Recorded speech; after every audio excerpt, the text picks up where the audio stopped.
Good morning. Welcome to the May 8th, 2023 Architecture Review Board meeting. May 18th, I'm sorry, yes. Could we have a roll call, please? Chair Balte, Present. Vice Chair Rosenberg, Present. Board Member Chen, present. Board Member Hirsch, Present. Board Member Thompson, present. We have a quorum. Thank you very much. Do we have any public comment from any members of the public who would like to address anything that's not on our agenda today? No speaker cards or raised hands. Thank you. Agenda changes, additions, and deletions. Do we have anything, staff, to adjust our agenda? Sorry, not today. Yeah, I'll give you a chance for city official reports. So city official reports. Claire, do you have anything to add to that? What would you like to say to that? The only thing I wanted to note, well, a couple things I do want to note. We did have some slight changes to future agenda. We are planning to actually switch up the agenda. So North Ventura Coordinated Area Plan study session is planned for June 1st, along with the 640 Waverly preliminary review for a mixed use project. The development agreements, Sobrato development agreement for 3200 Park is planned to move to the June 15th hearing. So I just wanted to note that change. And there were a couple of new projects. I'm not sure if we were thinking about assigning an ad hoc committee potentially to some of these upcoming projects. There's one for 3265 El Camino, rezoning from a CS to planned home zoning to develop a 5-story multifamily residential building with 44 housing units for 100% affordable for teachers, and a 350 unit or up to 350 unit development at 3997 Fabian Way, which is right near the JCC. So I'm not sure if there was an interest in. There is. Thank you very much. To my colleagues, I would like to point out that we have now assigned ad hoc committees to certain potential projects, of which two of them earlier on the list we have in our packet. One is 3150 El Camino Real, which has board members Rosenberg and Hirsch as our assigned subcommittee. The other one is 4075 El Camino Way, which is myself and board member Chen as our subcommittee. And then we have 300 Lambert, and that's board members Thompson and Chen are our subcommittee on that. I would not today necessarily, but I'd like to by our next meeting have a brief report out from those committee members on these projects. If there's anything they see of interest they want to point out to the rest of the board. We're not asking for opinions about the project, rather just, is there anything in particular you want to point out to staff or board members that would merit our looking deeper in advance? With that, I would like to also assign ad hoc committee members to, I think one of these three would merit that. That's the one on 3997 Fabian. I asked all of us to take a look at it in advance at all. Do I have any volunteers who would like to be on that subcommittee for the 3997 Fabian project coming up? It's a large housing project. I'd love to. Me too. Board members Chen and Hirsch. Okay, so I'd like to assign those two to that subcommittee. Okay. Then the project 3265 El Camino, does anyone think that warrants having a subcommittee assigned to it? I mean, I think it's worth a quick look. So I'd be happy to be on that. You're happy to do that? Yeah. Does anybody else want to do that with her? Sure, I can. Okay, so Great. board members Thompson and Rosenberg. I think that covers that subject then. Let's see, there was a meeting last night with the mayor and the vice mayor and then various chairs and vice chairs of the boards and commissions throughout the city. Board members Rosenberg and I attended that meeting. And Board Member Rosenberg is going to report out to us what we covered briefly. Yes. So Thank could we you, set guys. could we set a 3-minute timer for her just to 3-minute, see? Yes. We're setting a new 3-minute timer would be policy great. of the honor system on time. So go ahead, Kendra, you Yeah. have 3 minutes. Hopefully I don't even use that. So last night we had a meeting with with Mayor Koo and Vice Mayor Stone. We had updates from the city boards and commissions. If anyone would like to see all 8 boards, they can go to the cityofpaloalto.org/departments/city-clerk/boards-and-commissions. So if you want to go online, find out which one of these boards are, when they meet, things like that. I do encourage the public to go get familiar with your boards and be aware of when they meet to have discussions.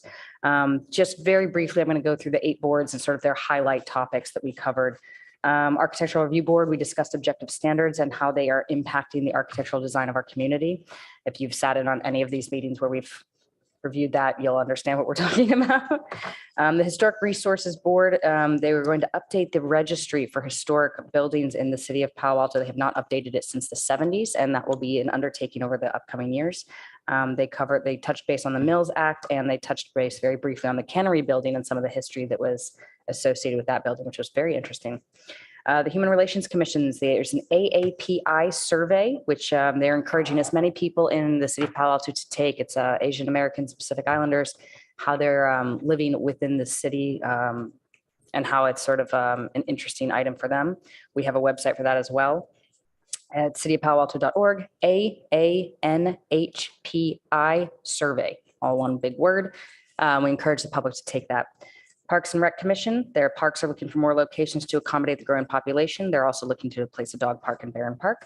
Planning and Transportation Commission, they're also struggling with the objective standards.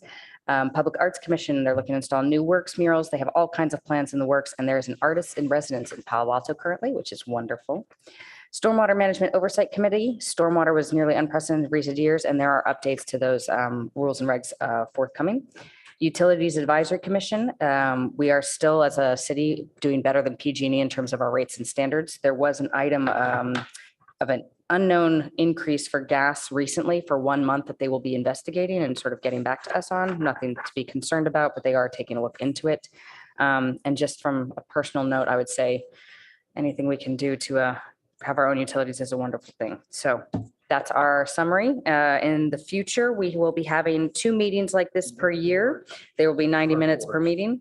And that's it for now. Thanks very much for the time. Thank you, Board Member Rosenberg. Board Member Hirsch has something he'd like to add about the Art Advisory Board. Is that right, David? No, about our awards boards. Okay, let's set a 1-minute timer. Please go ahead, David. Yeah.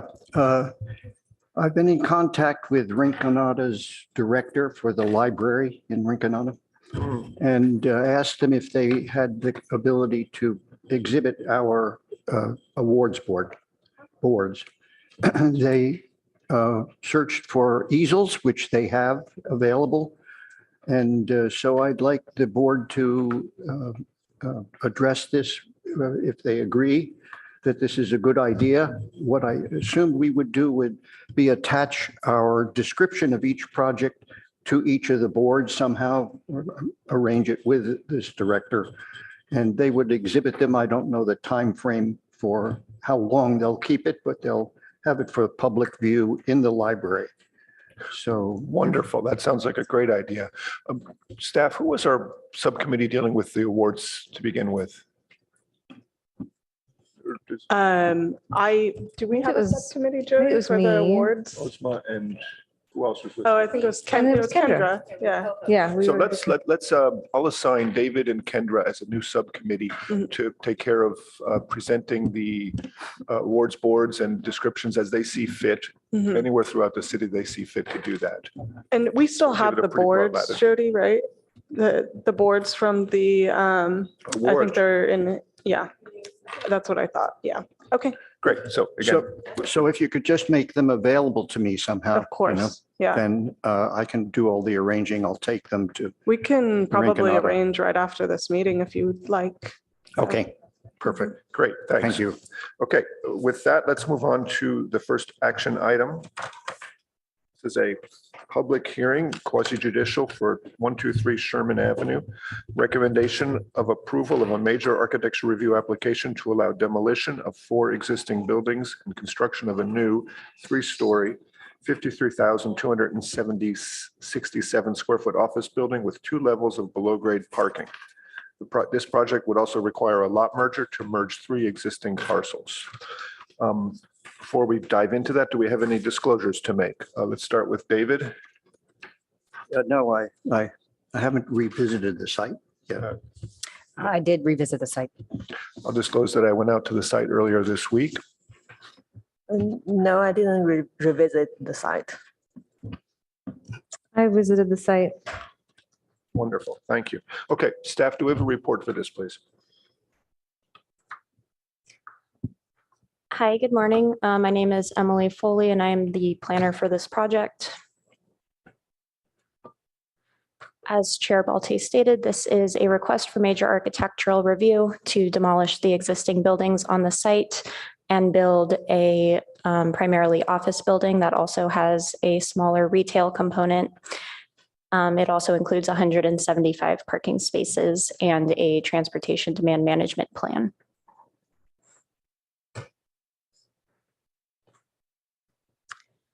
This slide shows the context of the site near the Caltrain station. And I wanted to call attention to the residences that are on 3 sides of the property, as well as its proximity to the new public safety building. This project was previously heard by the Architectural Review Board on December 1st of last year, and the comments that were received included comments regarding material depth and color warmth, accessibility and location of the retail space, the massing and building modulation, the potential to accommodate housing in the future, sculptural elements on the building, and to add additional landscaping and greenery. And while their responses are summarized in the staff report, and the applicant will also be giving their presentation that will primarily focus on how these were responded to, I wanted to go over it briefly. And so this is the elevation looking on the Park Boulevard facade. The top image shows the version of the plans that were viewed in December, and the bottom image is the revised plans. The primary changes include adding additional dimension to the coping at the top of the parapet and adding that same color to the screening element, as well as directly above the entry door. I did want to clarify that in the staff report, the color is described as yellow, and that's how it appears in the renderings, but in the materials that we received, it is more of a brown color, so we should take a look at that. Additional detail was also added to the green wall and the entrance for the retail space that you can see in the bottom left side of the image was moved from the Sherman side to the Park Boulevard side. This is the Sherman Avenue frontage that includes the entry into the garage. Similar to the park side, the balcony railings are now also the warmer color, and taller landscaping has been added at the garage entry. Emily, I'm sorry to interrupt for just 1 second here. It does look like the iPad is not syncing with what you're showing on the large screen. So just so we're aware, as we're sitting back here, it didn't look, that Zoom is now doing something. Is it just mine? Okay, that's okay. I'll just keep looking at the big screen. I just wanted to make sure we were all looking at the same thing. Okay. Colleagues, if we could sit down and let's let the staff finish their presentation, and I'll make a point of letting us have time to look at this. Emily, if you could hold on until we make sure Board Member Rosenberg's screen is functioning properly. Yeah, my Zoom is still down, but I'm totally fine looking at the big screen. So Are you okay Emily, go continuing? right ahead. Please continue. Okay. Thank you. Sorry for the interruption. Go ahead. Okay, sorry about that. And then the other primary change here is the wooden slat material that has been added to the wall at the entrance at the corner of Park and Sherman. But yeah, just to summarize what I said previously, the screening that is primarily on the park side, you can see that it is wrapping around here to be visible from the Sherman side to the extent that equipment screening likely won't be too visible from the street. But the balcony railing is also the warmer color. Additional detail has been added to the way the parapet is detailed, and then taller landscaping at the garage entry. This is the north elevation, the rear elevation that's closest to the residences and the Caltrain station. The primary change here is that at the right side, instead of a solid wall, it is now a vine wall. So that will help soften the views in that direction. The mechanical screening is also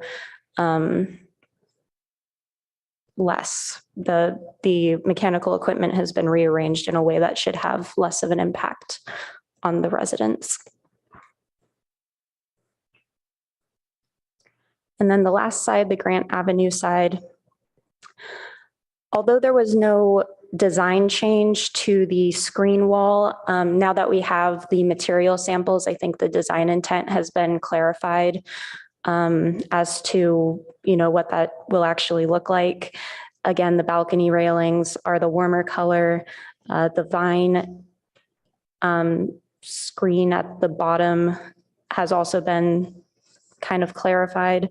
And so while there were not significant changes, I think it's just more clear what the design intent is now. The screens are now more of a shadow box, so they're more of an element on the building with more depth than shown previously. And the image on the left also shows how the warm color has been incorporated into the entry as well.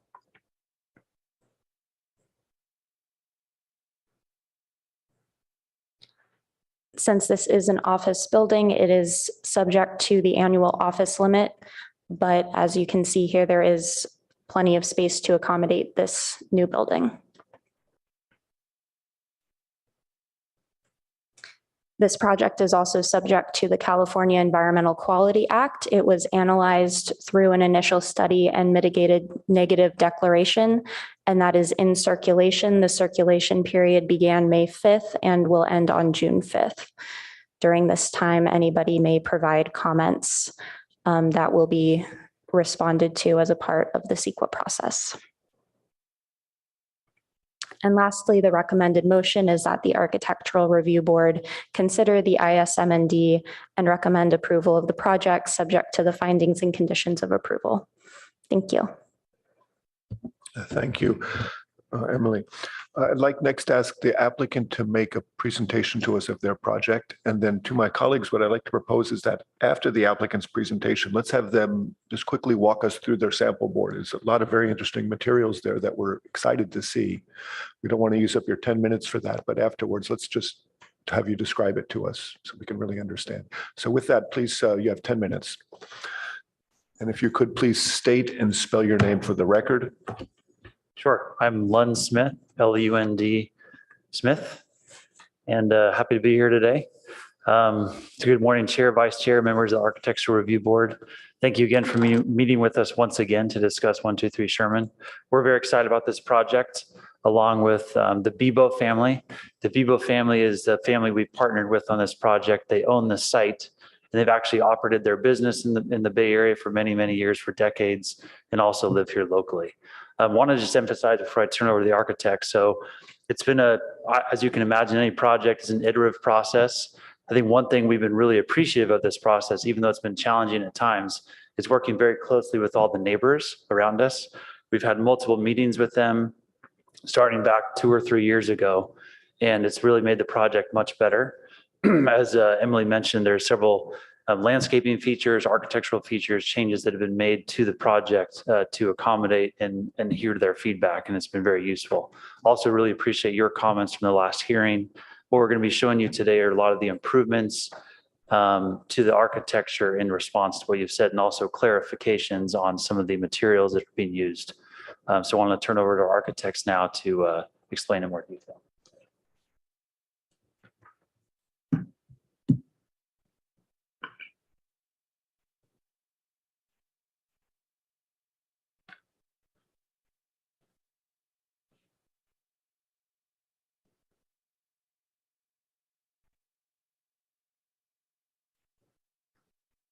Sorry, I'm trying to get this thing to share screen here and it's not going. I'm Ted Korth, TEDKORTH. I'm sorry, I'm trying to get this thing to share my screen here. Help.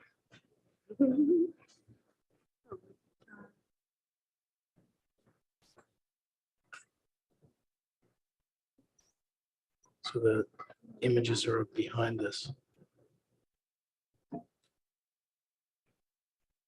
Okay,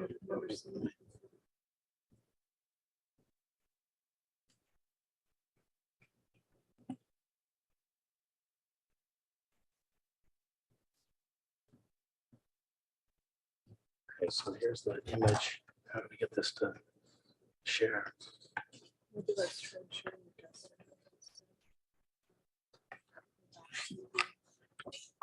Can I not lose my 10 minutes here?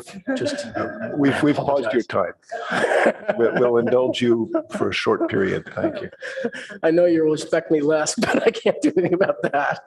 Otherwise, we do have a copy and I can share it from my computer as well. That might be a better option. All right, let's do that. I don't want to waste everyone's time. You want to do it, Amanda? Sorry, I think Amanda will log Who in. did we assign here? I forget.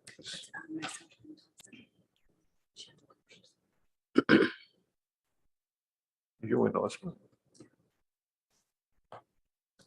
This was Hirsch.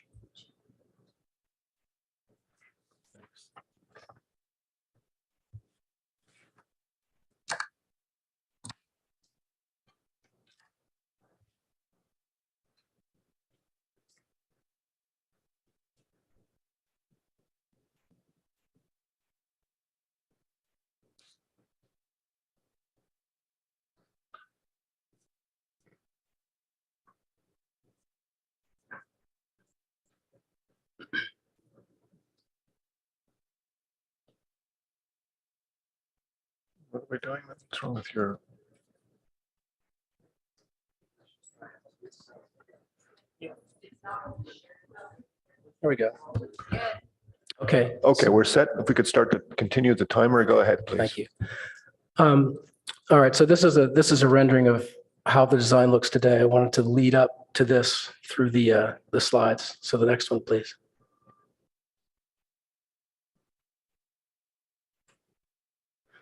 All right, real quickly, this is the existing site. It consists of 4 parcels, which would be combined for this project. Next, please.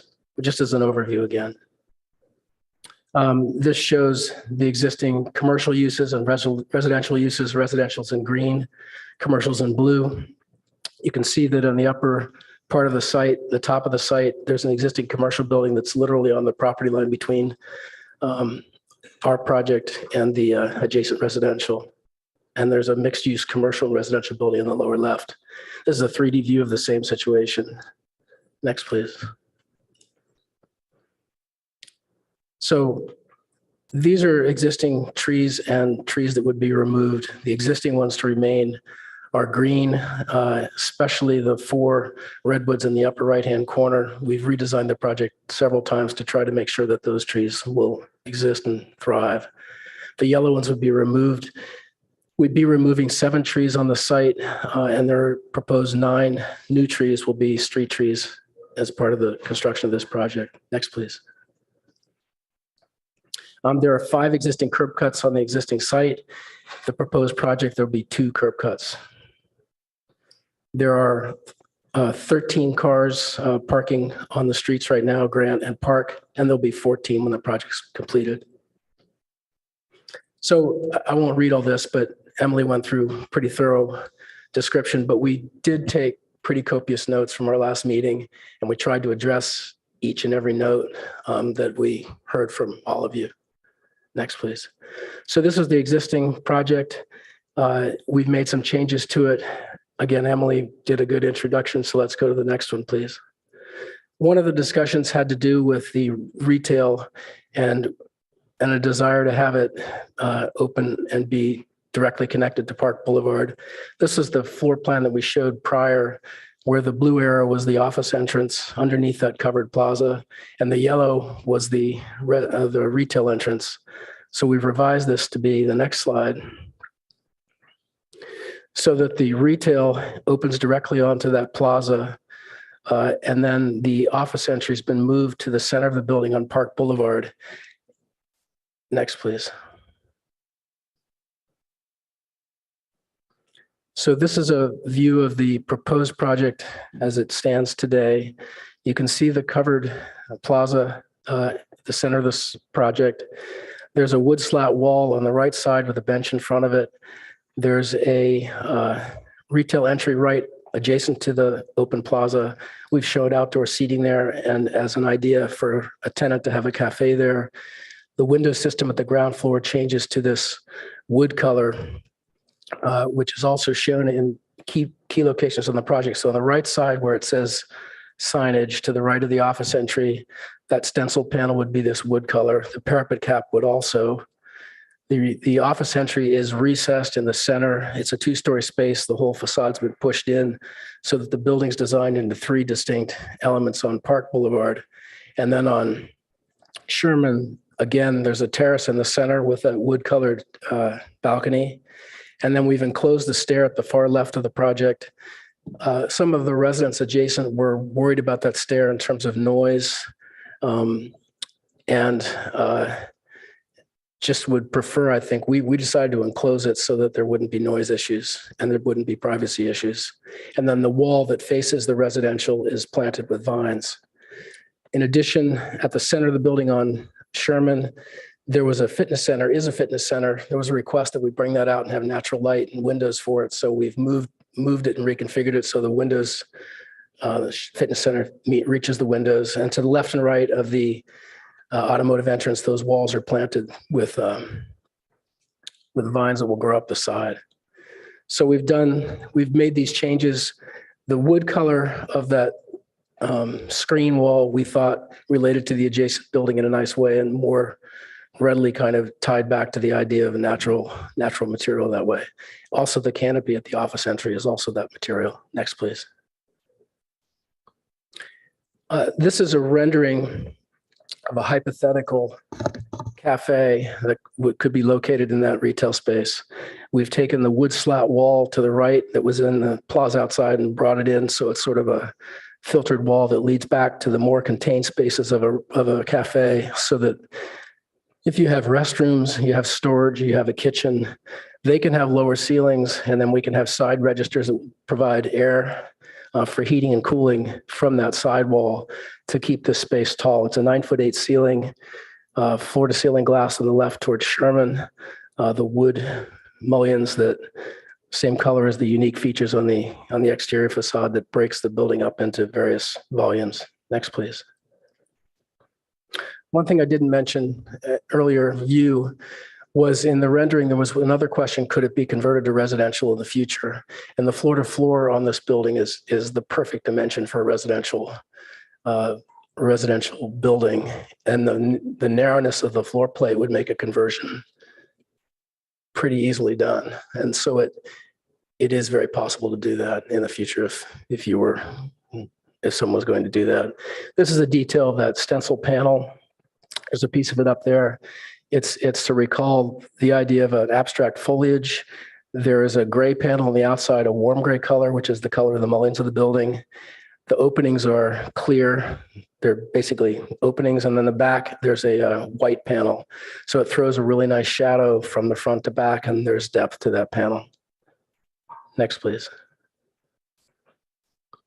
So this is a view from Park and Grant, shows the terrace changing to the wood color and the parapet cap changing to that color as well. In all these renderings, we've made all the trees translucent so they're not blocking the building, so you can see everything that's going on. In the end, we'll show you a rendering with trees, which obscures some of this. Next, please. So this is the view prior that you saw last. And the next one shows that terrace change. So it relates again to the railing on the building adjacent to it. It has a nice natural color. Next, please. So at the second floor, there's a terrace. You can see that inbound at the corner. Next, please. On the right, there's a terrace at the third floor. The building setback 20 feet at the top of the page. You can see from the residential, which is twice what the required setback is. Next, please.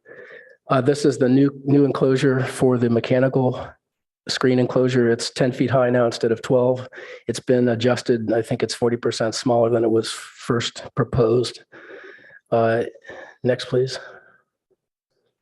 So facing the residential, this is what you saw before. Those stencil panels are located in the gaps between the residential buildings. You can see that the stair was an open stair.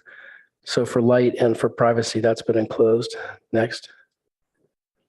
And so this, you can see the stair that's enclosed with the planting on the side of it.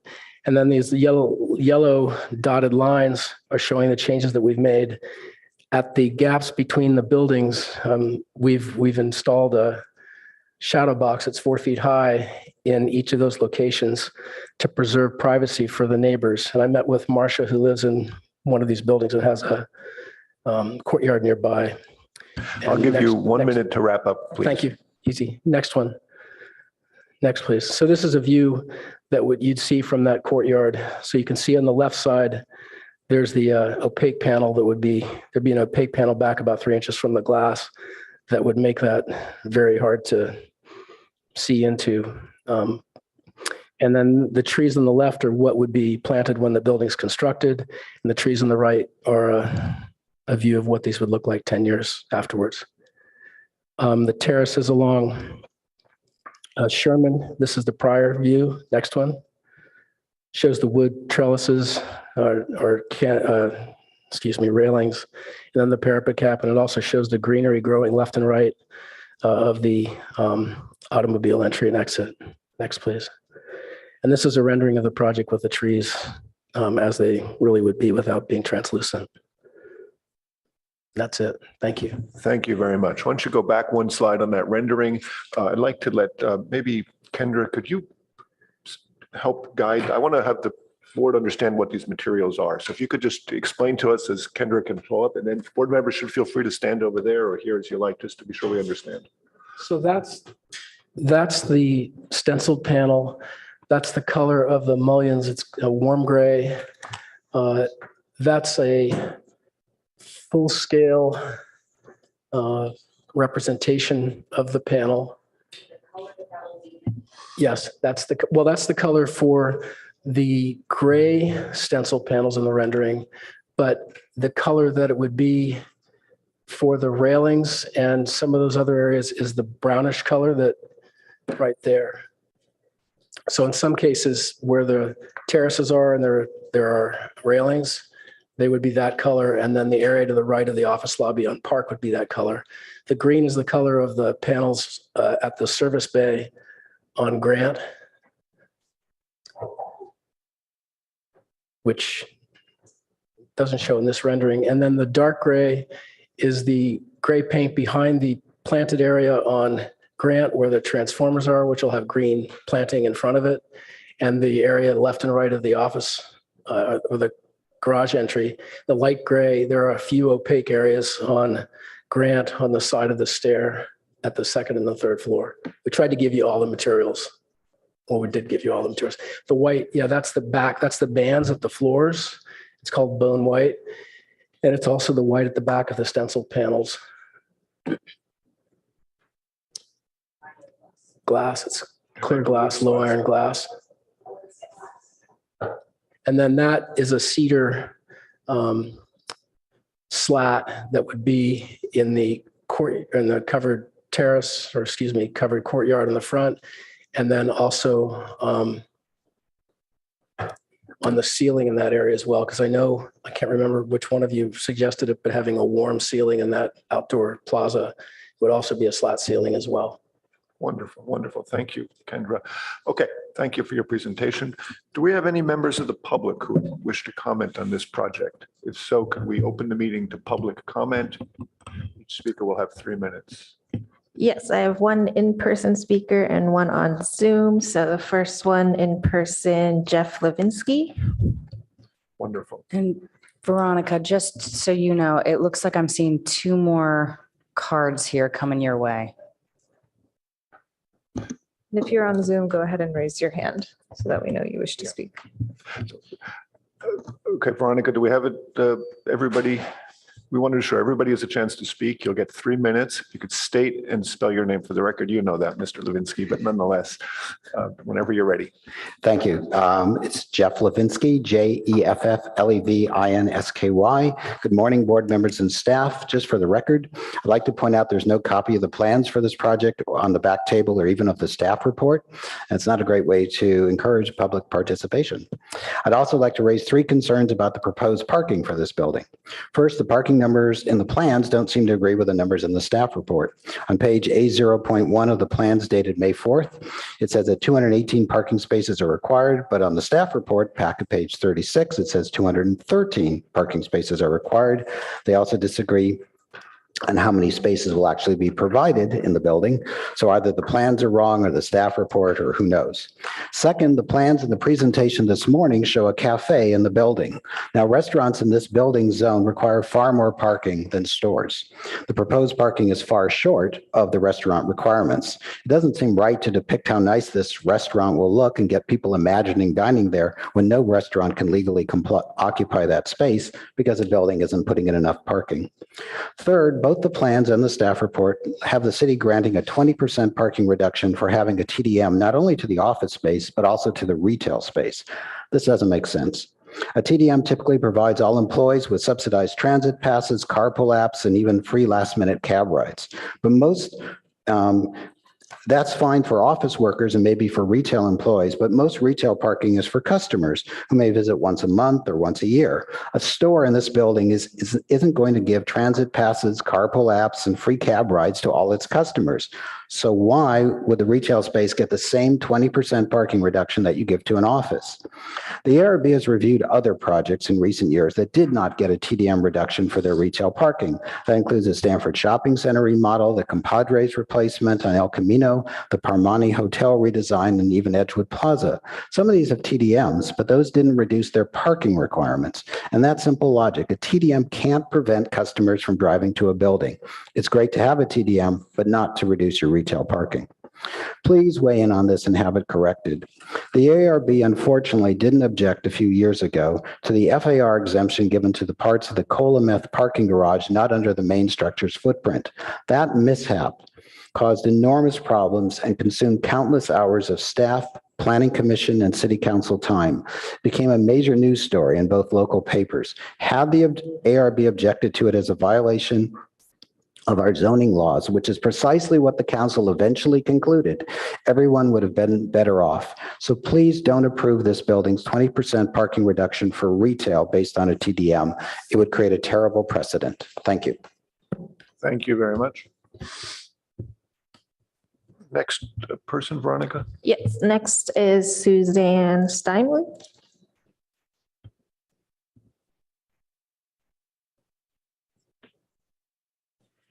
Good morning. My name is Suzanne Steinley, Steimle. I've been a tax-paying homeowner at Palo Alto Central since 1994. My condominium is within 10 feet directly behind the proposed 3-story office building at 123 Sherman. I have just some questions and concerns regarding the plan. I do want to say thank you for enclosing that back staircase. We were very concerned since it was within 10 feet of our complex and within a lot of the open patios that face directly onto that dead end section of Sherman Avenue. My next question is really on the garbage pickup on Grant Avenue. Has Green Waste of Palo Alto, the city of Palo Alto's garbage service, really weighed in on the traffic route and their access to the Palo Alto Central Garage Room at Grant Avenue. PAC has landfill trash pickup occurring 2 times a week, Monday and Thursday, and recycling pickup occurring 3 times a week, Monday, Wednesday, Friday. Grant Avenue is a dead-end street. It's narrow. It's not like a normal 2-lane wider boulevard. It barely allows a garbage truck to drive in and pick up garbage when cars are parked along the street. There will be serious congestion on Grant Avenue with 3 trash pickups for Palo Alto Central, and then the office building at 2555 Park Boulevard, and then 123 Sherman office. The congestion will be compounded with the coming and going of the residents and workplace street traffic. The Palo Alto Central garage enters right in at that dead end Grant Avenue. I do want to say that the renderings for R2AB and R3AB seem to be spatially incorrect. The street is narrower, barely allowing 2-way traffic when cars are parked on the street. And the sidewalks in front of PAC in the rendering R3A and B is narrower, and the distance from the PAC building to the walls of the street is shorter. The trash route staging plan shows that the garbage trucks utilizing for 123 Sherman are going to utilize it from curb to curb. I think this is going to be difficult when you have cars parked there. And then, sorry. Anyway, I just would like to make sure Green Waste can get in there and get to our garbage, because basically 4 days out of the 5, Monday through Friday, are being taken. And the same thing is happening on Sherman Ave for that garbage pickup. So there's garbage trucks almost every single day coming. And then that's just for Palo Alto Central. Okay, thank you. Thank you. Thank you.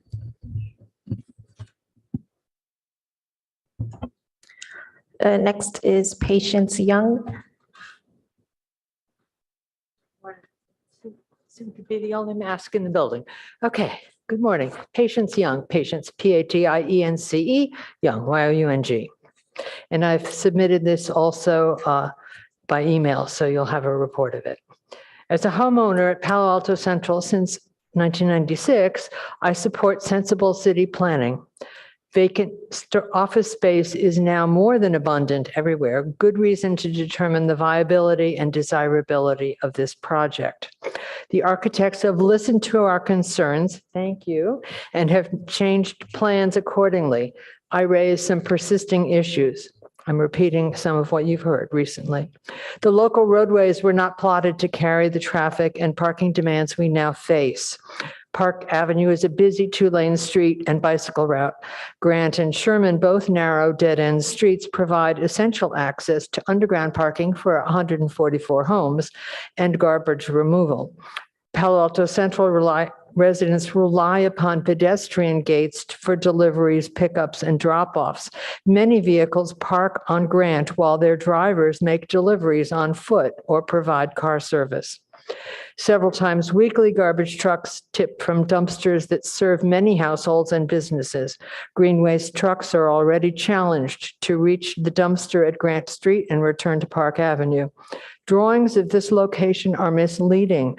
The space at the end of Grant Street is really quite constricted. This congestion needs attention before new construction may be approved. The north side of the proposed building has been changed to improve privacy. Thank you again. But it still has floor-to-ceiling windows. We had suggested upper wall windows with views of sky and daylight, but not into our patios. And what I'm hearing this morning about conversion to housing is a whole new dimension to my thinking and our discussions. Neighbors have been annoyed by glaring light from office building at 2555 Park Avenue, and light spill from 123 Sherman could be modified with timed window shades, with motion detection light sensors, or by adjusting the fenestration. Our homeowners across Sherman will also be affected by light spill from this new project. And thank you for the stairwell enclosure. Plans include retail space at street level. Renderings of this space show some sort of cafe, but no accommodation for kitchen, prep space, or deliveries in the plans. This proposal relies on TDM. Zoning code requires that food service be supported by more parking spaces than are required for retail. The parking formula is still iffy. Please read my submitted statement, this plus, with its additional notes of concern regarding the initial plan for this project. And my concerns are primarily about the Sherman Avenue neighbors, residents, and also utility sources for the building. You're at the end of your time. I'll give you 30 seconds to wrap up. California Avenue Business District is important. My neighbors and I appreciate the city's scrutiny to this project, and I'm confident that solutions to our concerns will be found. Thank you. Wonderful. Thank you very much. And then we have two on Zoom. First one is Joseph. You can unmute yourself. You have 3 minutes. Hi, my name is Joseph Orbeck, Joseph. The last name is Orbeck, Oorbeek. I'm a resident of Palo Alto Central as well, just moved there a few months ago. My neighbors have already mentioned my concerns about the garbage removal and access, so that's great. Looking at the plans, I wanted to highlight that the mixed use commercial and residential spaces on plan R5 and R6, those residential spaces, their windows and balconies are not highlighted. That's at the corner of Sherman and Park. And those will be residents affected by sight lines into the office and lights left on overnight. So I would like to see more of those mitigations permanently installed onto the building and not relying on timed shades or anything like that that would be left inside the building at the office lessee's discretion. I would also like to have some questions answered about the parking access. I know there will be EV charging access in that parking lot, and my question is whether those parking spots will be accessible 24/7 or if they will be behind a locked gate. Those actually would be very handy EV chargers for people like myself who would like to charge their cars. One of my other questions is whether the construction interference with the residents, as has been stated before, those two dead-end streets of Sherman and Grant are the main access points for 144 households. During construction, those are going to be affected possibly quite drastically. I noticed that on Grant, there's a plan to retrench electrical lines across the road, which could actually lock me out of my garage for, a couple days at a time if that construction is not mitigated. I'd also like to see any plans about how the constructor plans to track any damage to our buildings based on vibrations as they dig down 2 stories for the parking garage, and possibly vibrations or cracks or dust as well during the construction. Those are my only points, and I do look forward to having a cafe closer to me as a lover of baking. Wonderful. Thank you very much. Next one is Anoha. Hello, my name is Anoja Herath, last name Herath. I am a resident of Palo Alto Central. My unit is actually located across on Sherman Avenue. A few, first of all, I want to thank, the architects and developers for giving us opportunities to discussion, and also to the ARB for allowing us to come and speak. Thanks. There have been a couple of things that have been adjusted, and very grateful for that. Something that is not clear to me yet is that, so we are sort of looking across from Sherman, at the building, and I see, there's glass there, right?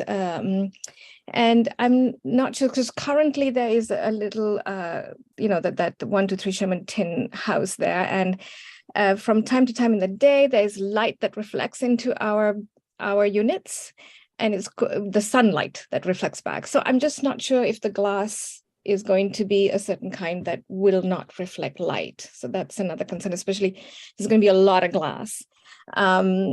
The other concern I have was, and I'm not sure if there is one right now, but the transportation plan and it's not just for this development. We have the new construction across the public safety building, and then the teachers complex coming up.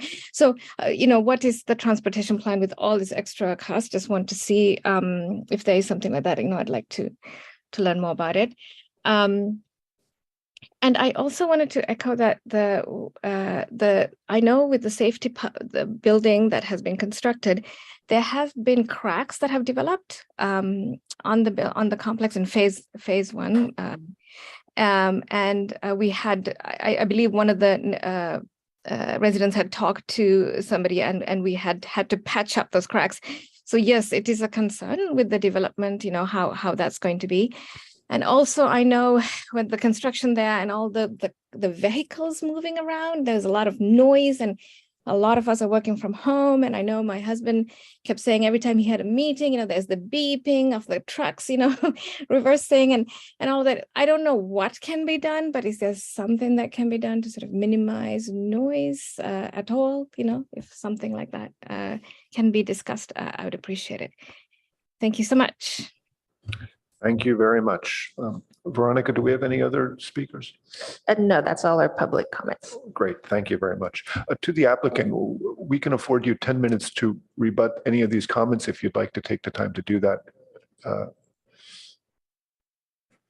I think it might be good to address some of the questions that were raised, if you don't mind. Yeah, I'll take a first stab at it. I don't know if there's architectural questions.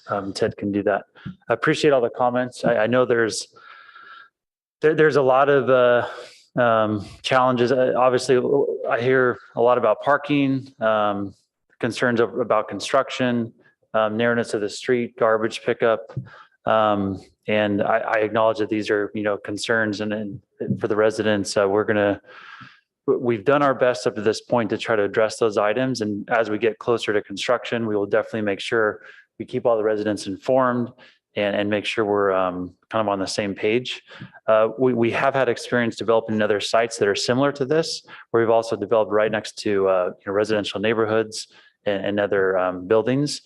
Just as an example, one of our projects in downtown Palo Alto, we had we went down 2 levels down with a garage, and I know there's been some concerns about cracks or next door buildings. We have a vibration monitoring consultant that can come in and make sure that the building is, not having impacts on the neighboring buildings, and we can monitor that on an ongoing basis throughout construction. Also, in terms of noise and beeping, we can do what we can to have a schedule, at least so the neighbors know what's going to be coming in the coming weeks or months to the best of our ability. In terms of parking, we have obviously looked very close to the parking. We feel like we have a robust TDM program to address specifically the parking for this site. We acknowledge that although it is 1 block from the train, there are still some concerns about parking in this area. One thing to note is when we go into a development, although there are the parking standards that cities impose, we also make sure from an economic perspective that it's viable for our project. We feel very confident for both the retail and the office for this site that the parking is adequate to address the needs. As an aside, but related, that the state recently has recognized this as well. There's actually been a number of laws that have come out. If you're within half a mile of transit, parking is actually not required. Again, we're not imposing that, and we're not saying that we're not going to provide parking, but we do acknowledge that this state law actually doesn't even mandate we provide as much parking as we are providing. But we feel strongly that the parking we have provided is adequate and will serve both the cafe or the retail, whatever it is, along with the office use. But what other specific questions? Oh yeah, the EV chargers. So the way that the garage is designed, so basically you come in at the ground level. So there's the retail at the corner of Sherman and Park. Behind that, there's ground level parking spaces that will be available to the public, both for those who are parking to go into the retail space, but also if you're going to charge an EV car, you can go in there and charge your car. There will be a security gate going down to the P1 and P2 levels that will be serving the office tenants, but for the ground level, that will be accessible. And I'm turning it over to Amanda to discuss the garbage.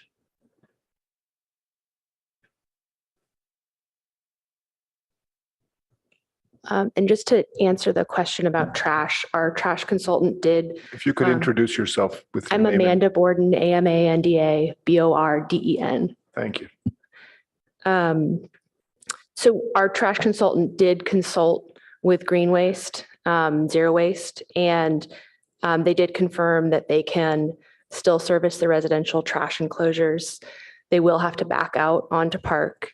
And then in our project, we did incorporate a loading zone within the site that also has the trash staging. So our trash service, the truck will be able to pull into the building and then make a 3-point turn to be able to pull out front onto Park, so they won't have to back up.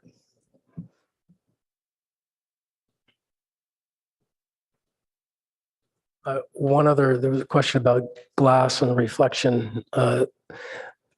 In combination between the stencil panels being set into the same plane as some of the glass, those trees will also provide filtering so that there be less view towards the building, and the same thing for reflection in terms of that, it would mitigate that. Okay, if that concludes your statements, we'll close this meeting to public comment and bring it back to the board for questions, which I imagine we have a few. So who would like to start? Board Member Thompson, go ahead. Okay, yeah, I've got just a couple questions.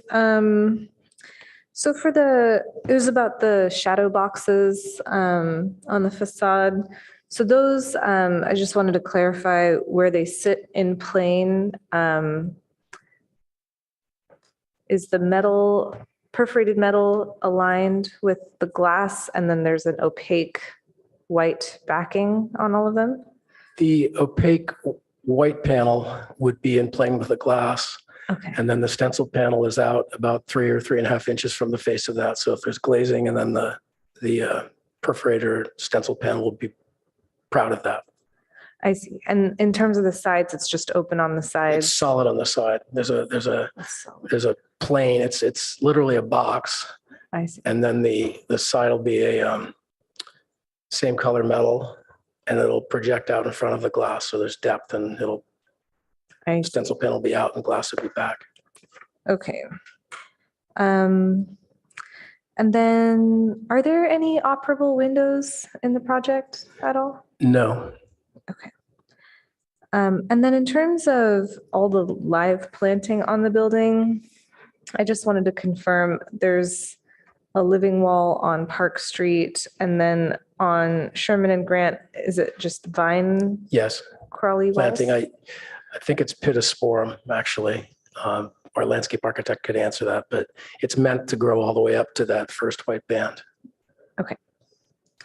And then, thank you. And in terms of the parking count, there was a public comment on the parking count. Can we confirm what the parking count is? So the parking count in the plans is correct. In the report, it was referencing the December 1st version. The square footage changed slightly from then to now. And so that's where that 5-space discrepancy came from. Okay, so it's right in the plans. Yes. Okay. Okay, those are all my questions for now. Thanks. Thank you, Board Member Thompson. Any other questions? I have a question for the staff. So could you please clarify whether the retail parking is qualified for 20% reduction for this project? Yes, so there is a TDM plan that was reviewed by our Office of Transportation that allows for the 20% reduction in parking for both the office use and the retail use. Thank you. And a question to the applicant. So for the retail ceiling height, you mentioned you increased it or to the office. I saw the slab elevation is different. So it would be to the underside of the white band, which is, it's 10.6 less 1/6, that's 9 feet, but it can pop up a little bit once you're inside because the structural slab is thinner than that white band. So we've shown it in the rendering. The plane of the ceiling is the same plane as the underside of the white band above the first floor. Okay, so it will be below the balcony? The balcony, there's a Or is 1 it foot even 6, lower? 1'6" band, Okay. which is the band that runs around the whole building. Okay. Balcony's above that. And then the ceiling of that space, the retail space below would be at the height of the bottom of that white band.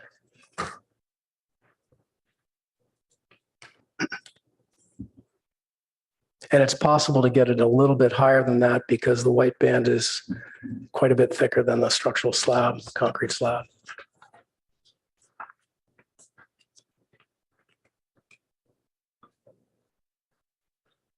Okay, I will check with the drawings and see and closer and see which dimension is which, but.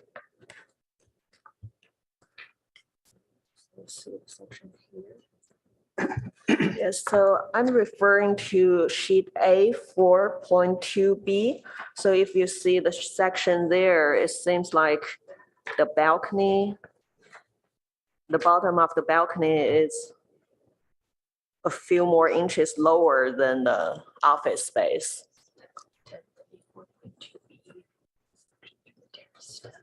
Oh, okay. Oh, okay. Sorry. Go ahead. Actually, go ahead. I can clarify. So the A4.2B is the section just at the balcony where we have to step the slab to put in pedestal pavers. So that's a very small area of the retail. And that's where the bottom of slab will align with the bottom of the white band. So that would be 9 foot clear. Okay. And the 9'8" is typical throughout the rest of the 80% of the space. And that is shown on A4.7. You can see those two dimensions, the 9 foot to the bottom of the band on the right side of the sheet. And then on the left side of the sheet, you can see the 9'8" to the bottom of the slab. Okay, thank you. Yeah. And actually in that rendering of the interior, you can see that lowered area at the back of the rendering on the left side. The ceiling pops down a little bit there.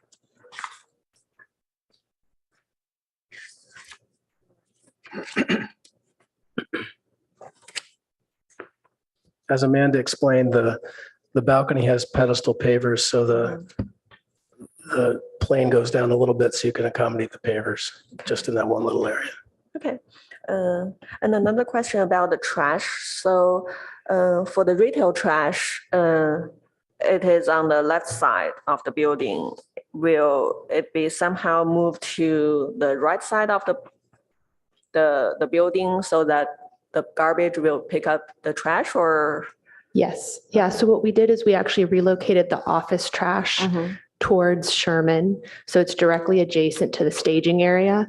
So those are the larger bins. And then the retail trash is made up of the smaller 64-gallon and 96-gallon bins that are the same that, we have at residential units. And so those will get pulled across the driveway and staged in the same area at the Sherman staging area. Okay, thank you. Yep. That's all my question for now. Thank you. A couple of questions. One is this building planned for a single office tenant, or is it potentially multiple tenants?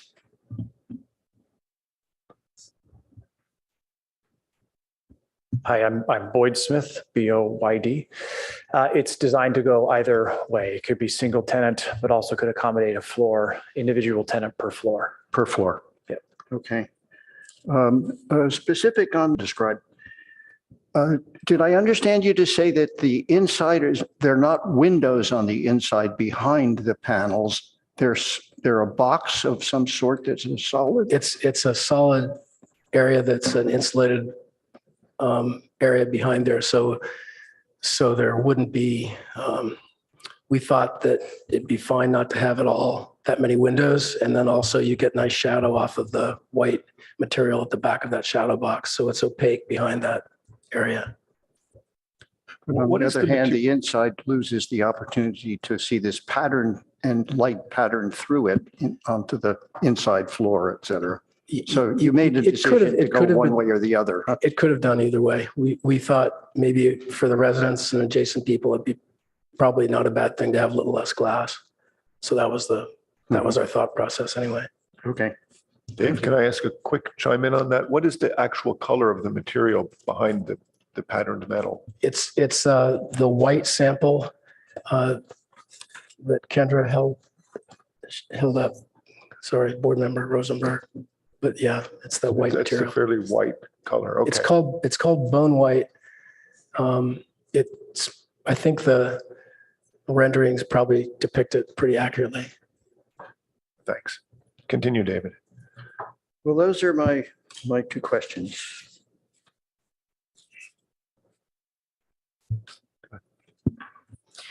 Thank you again. All right, I have a couple. Go ahead, Dave. Actually, if I could continue a little bit more,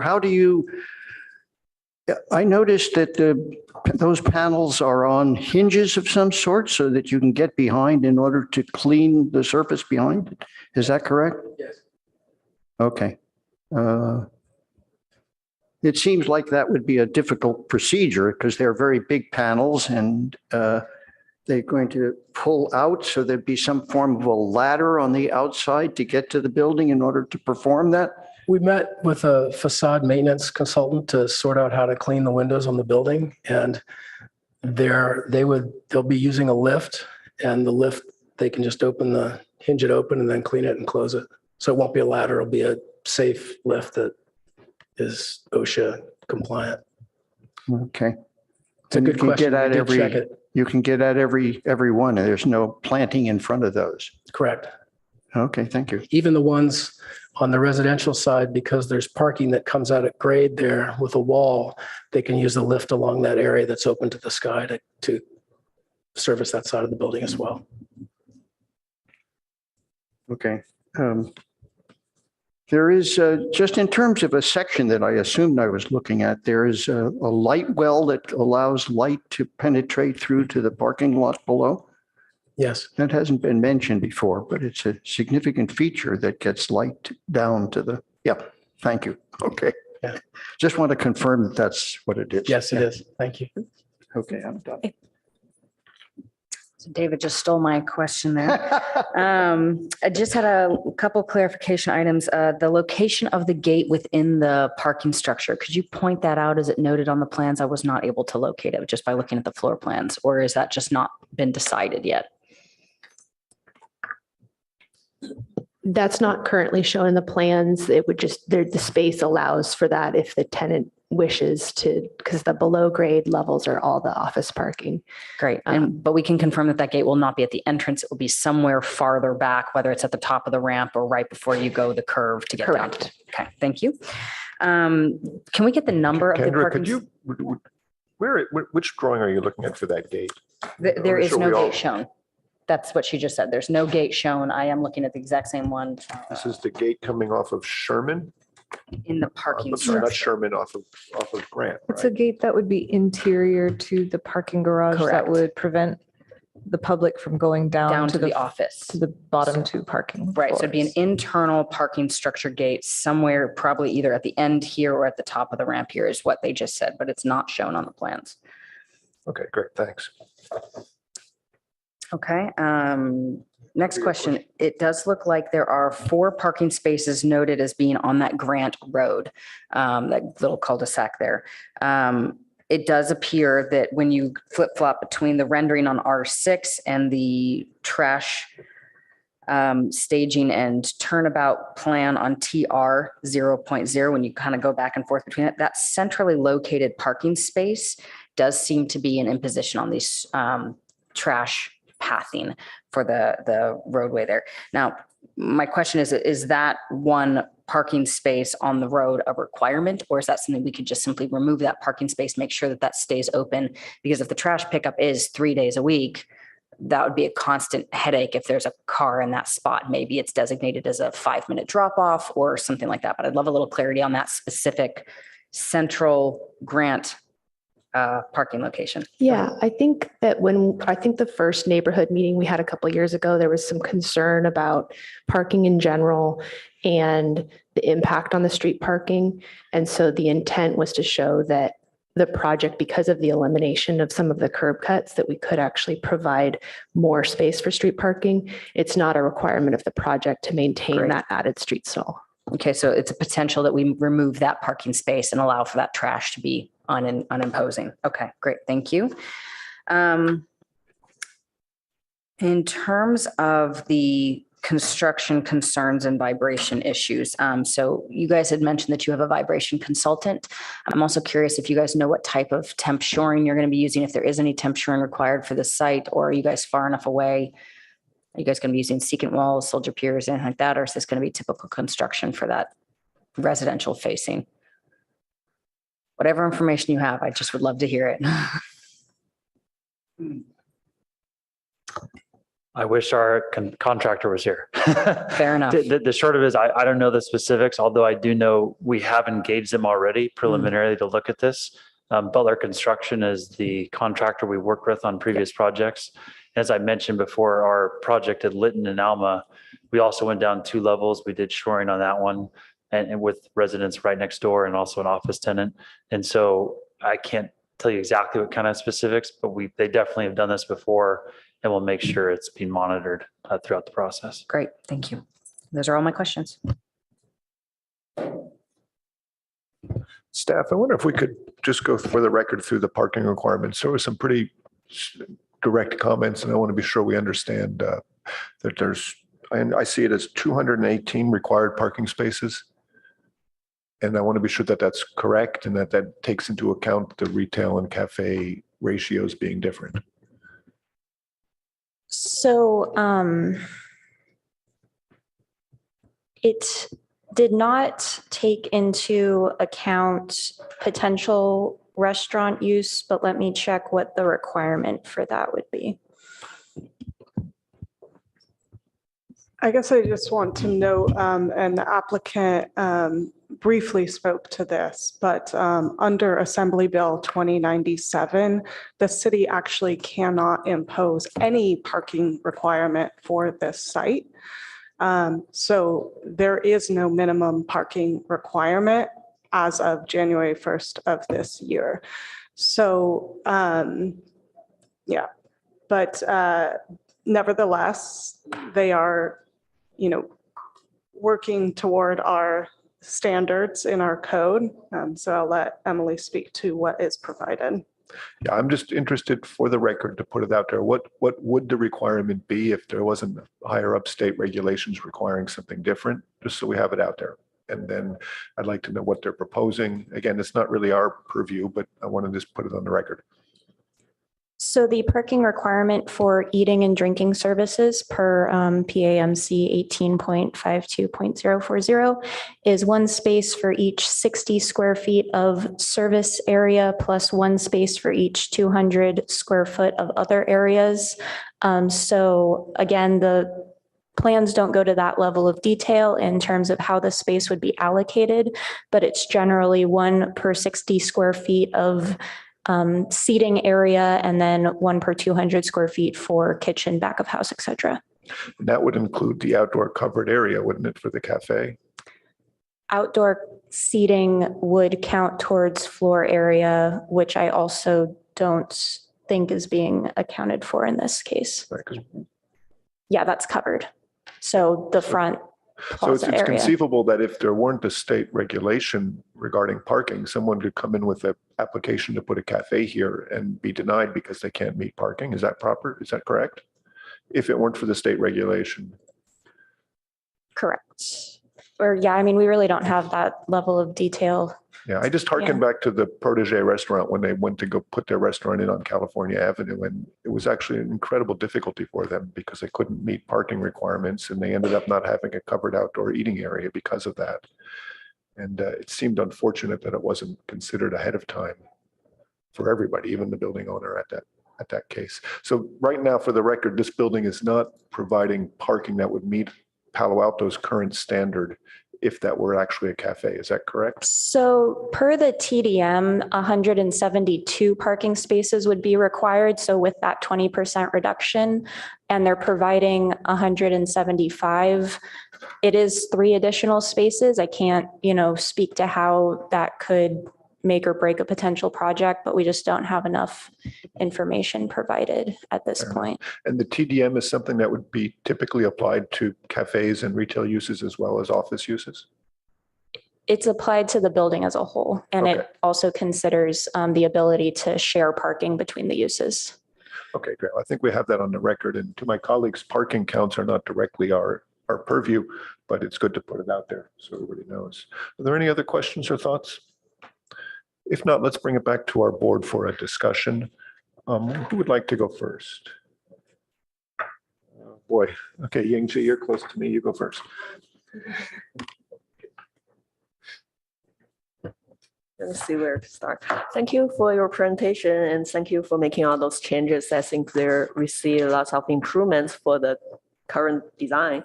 And I do like the new colors that you introduced to this project.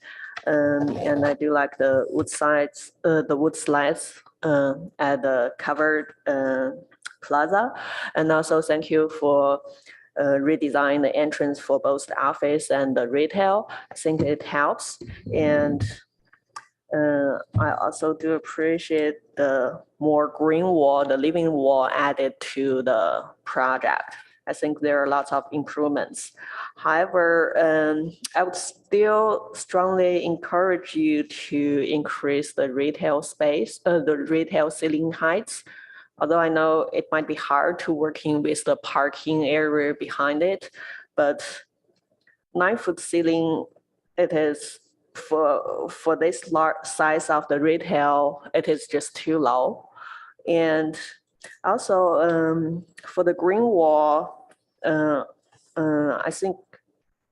hope you can work closely with the landscape designers to select the plants carefully because some of the walls are facing north and some are facing south.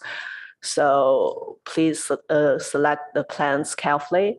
And I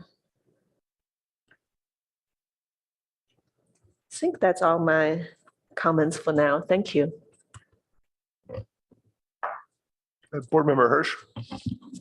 Yes, also thank yous for the presentation and the many ideas that make up this project. You managed to hide the cars below grade, but not without consideration for natural light, which I think is a wonderful thing for below grade parking. You've created a really interesting way to use the outdoors within the project, indoor-outdoor relationships on each of the floors. And they think those will be very commonly used by everybody in the building, and they're very significant. You were thoughtful about the plantings all around the buildings, both on the buildings and the trees, et cetera, and the planting the green wall. And that does a lot to soften a retail building within the neighborhood here, residential neighborhood. And I think that's significant as to why the neighborhood seems to appreciate the entire design here, with a few exceptions.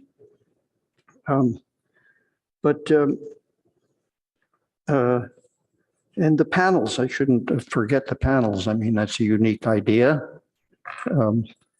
I kind of feel that it would be more appropriate somehow if it were not a box the way it is, since you already have to open them with hinges in order to clean behind it. Wouldn't it be nice if the inside, outside of the building benefited from the laser cut panels, and the lighting inside was changeable like that, so the daylight would cast very interesting shadows on the inside. And you'd be perceiving that object from both sides.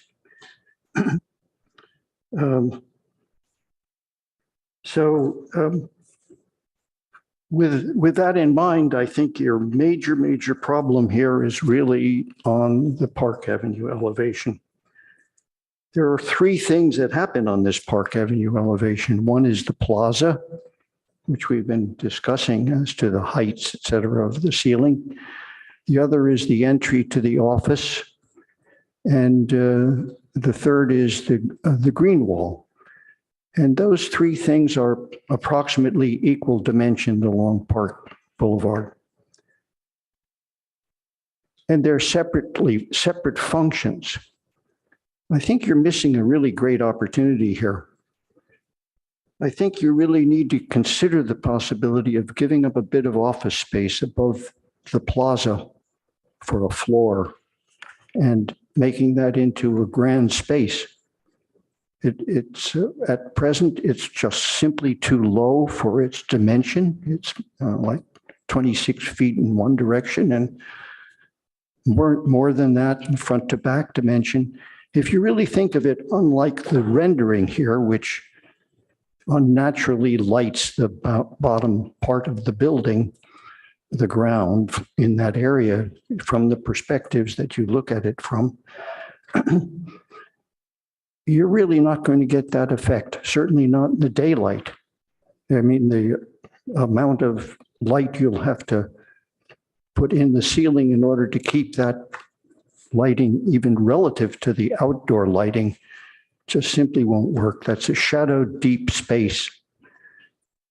Now, admittedly, that if you were to create a two-story space at that point, which would be a significant change in the plan, you would have a rather tall space, because adding the first floor of the commercial to that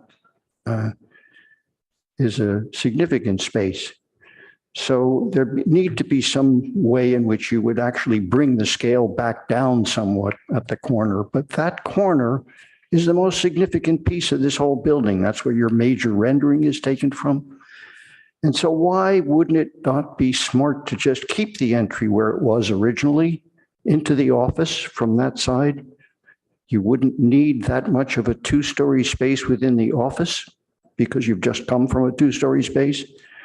And the commercial would be more observable from the corner and more useful, more open.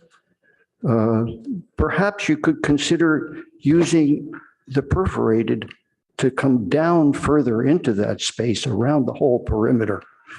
I noted that somebody across the street was concerned about exterior lighting. So if that corner really represented a major piece of your combining these functions into separate entries, you could have an entry to the cafe and an entry to the court itself as the organizing element of the whole building. It's a major piece here.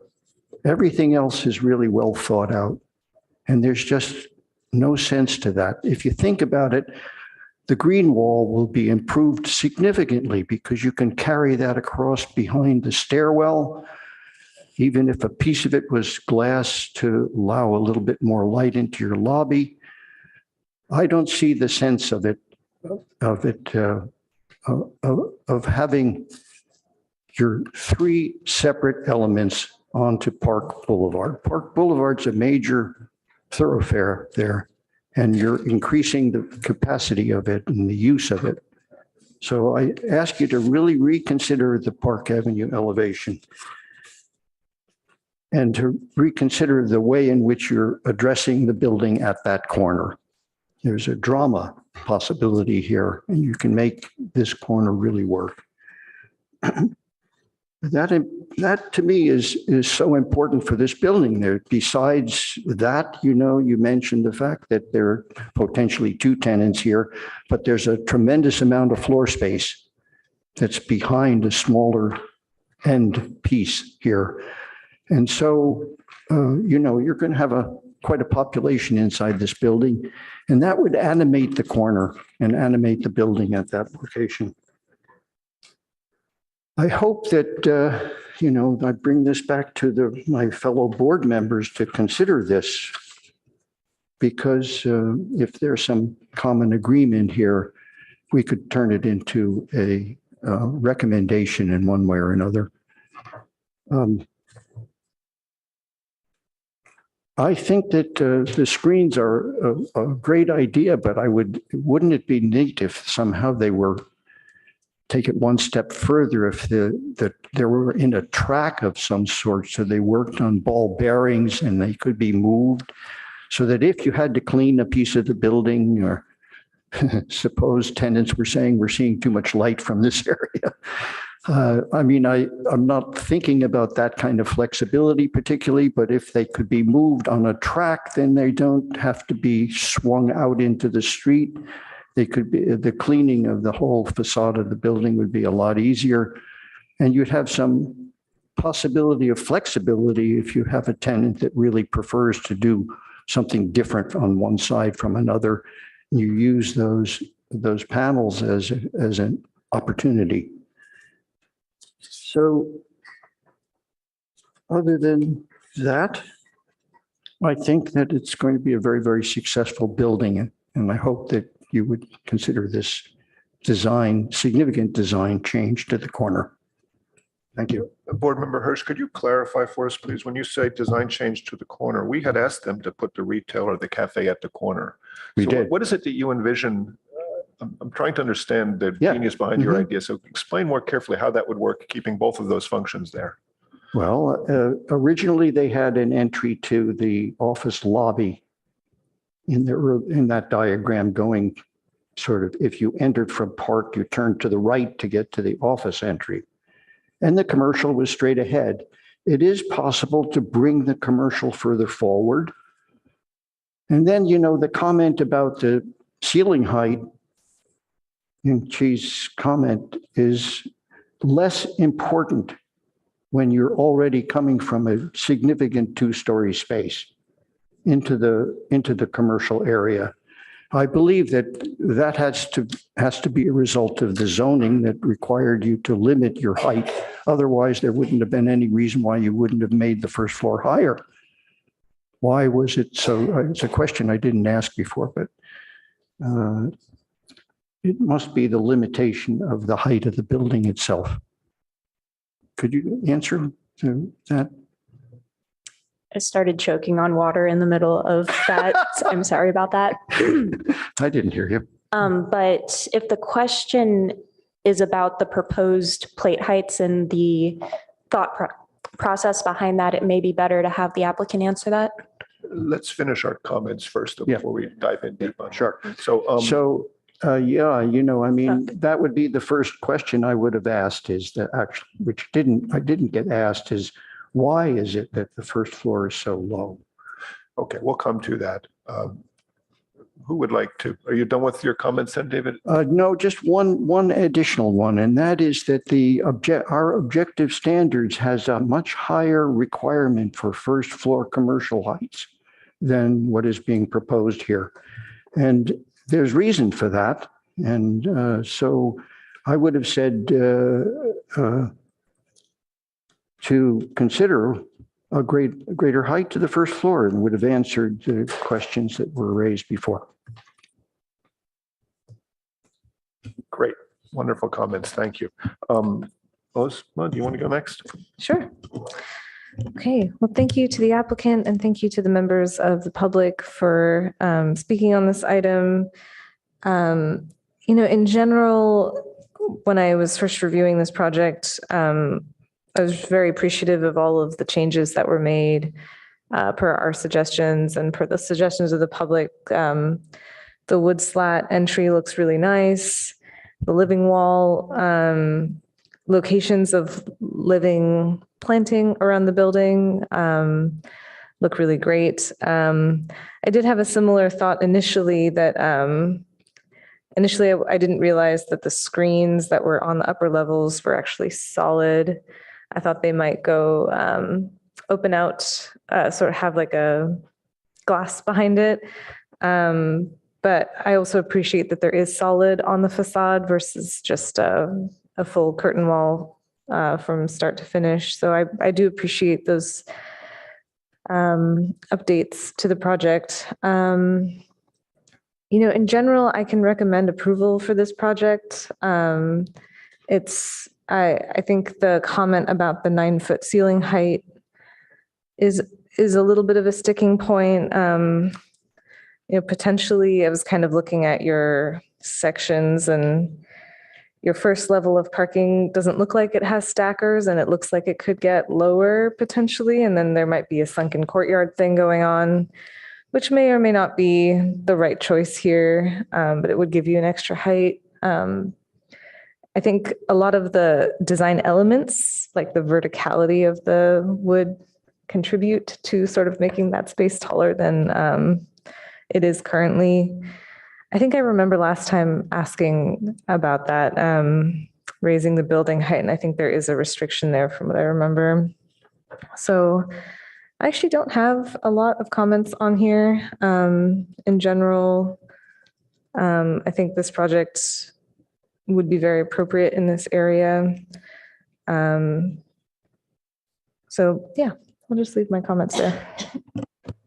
Board Member Thompson, you had asked about operable windows. Is that something you have a comment on? Yeah, it'd be great if there were operable windows. Yeah, no, it would be. And I make that comment for a lot of our curtain wall office buildings because it is important that this building perform without a mechanical system at some point in the future. There's a lot of opportunity to add operable walls and still maintain your seal. I think you've developed some good tectonics with the half height perforated screens around the balconies, and in the back as well, you have those half height solid shadow boxes. But I think if you're able to incorporate operable walls in this facade, it'd be a great benefit for the longevity of the project. So yes, thank you for reminding me of that. I did have that note here. Yeah. Thank you, Board Member Thompson. Kendra, do you want to go ahead? First of all, thank you to the applicant. We do feel like you took some very thoughtful steps forward with this project, and appreciate your presentation today. Also, I'd like to thank the public. This is some of the most eloquent speakers we've had in quite some time. So I really appreciate all of your organization and thoughtfulness and eloquence with your presentation of your comments, both in person and online. A lot of the comments that came up today are actually, I hate to admit, a little bit less architecturally related. The concerns about construction process is an unfortunate fact of this process, is that construction is messy, it is noisy, it is inconvenient. And while I do appreciate the concerns of the neighbors, and I would strongly recommend that the applicant take that into consideration as they move forward, it is part of how this process goes. Construction is what it is. On that note, however, I do appreciate that the applicant has a vibration consultant they can work with, and I would encourage you to make sure that is part of your process moving forward. That is a valid concern for anyone who owns a residence in that area. Now, this is also not the most complicated project you've probably ever done, so we would encourage you to just follow good procedure, thoughtfulness, get anyone who you need to get on board, and make sure that we protect these residences as you guys build this project. I would also encourage you, while we do have hours of construction in Palo Alto. We also appreciate when there are times that construction, if a road needs to be blocked, please let the neighbors know. I mean, giving heads up is just a very easy way to make sure that saying, from 8 a.m. to 10 a.m. on Wednesday, this might be problematic. Then people can get their cars out ahead of time, things like that. So please be thoughtful as you move forward with the construction. Parking concerns have been noted. It was pretty clearly stated by Claire what the actual issue is at this point. So I'm feeling comfortable with the parking. I do have one comment, is that I would like to see that parking space, that's the central parking space on Grant, removed. Block it off. Let's just make sure that traffic turnaround is really accessible at all times and that we're not getting blocked by a single car that really is not going to make or break the parking of this space. So just blocking that off as a trash turnaround area, that should be enough to solve that problem. In terms of coming back to the architecture, which is really why we're here at the ARB, I think that the architectural improvements you've done are quite lovely. While I hear my fellow board members' concerns about plate heights, I admit I do not share them as a significant concern. I think that the 9'8" plate height is adequate, especially considering the proportion of that retail space, and also considering we do not know what that retail space will be used for. While we like the idea of a cafe, that is for the tenant to decide when that time comes. So imposing strict standards on this when we don't know what that space will be for, it seems a little unfair at this time. I sincerely appreciate the relocation of the cafe doors, and I like the bench and the warm wood wall there. I think that really enhances that space. I do want to note Board Member Hirsch's concerns about that being a dark corner. So ensuring good lighting in that space, I think, would be absolutely important, and also considering how that would be done daytime versus nighttime. If there's a time sensor, if you're going to turn it off completely at night, might not be the best idea, things like that. So please take into account the lighting of that space. I actually like the office entry on Park. I know, I'm sorry, David, but I think that the office entry on Park is quite a nice, it's a very proud sort of entrance on that moment there. So I do find that quite charming, and I do like that. Again, I appreciate the parapet wall addition and the color change there. I also agree with Board Member Hirsch on his comments that it would be nice to see those panels from the inside. I think that shading and shadow effect would be lovely. I understand why you put the solid panel behind the perforated panels, but instead of having being decorative purely from the outside, it would be nice that maybe there's just a few additional ones that you see from the inside. Something like that, where maybe it's just adding a couple more over the windows so that you really do get that inside outside effect. I think would be quite lovely. Other than that, I generally support the comments that have been made. I'd like to flag 3 items that I think we might want to consider further. One is the plate heights.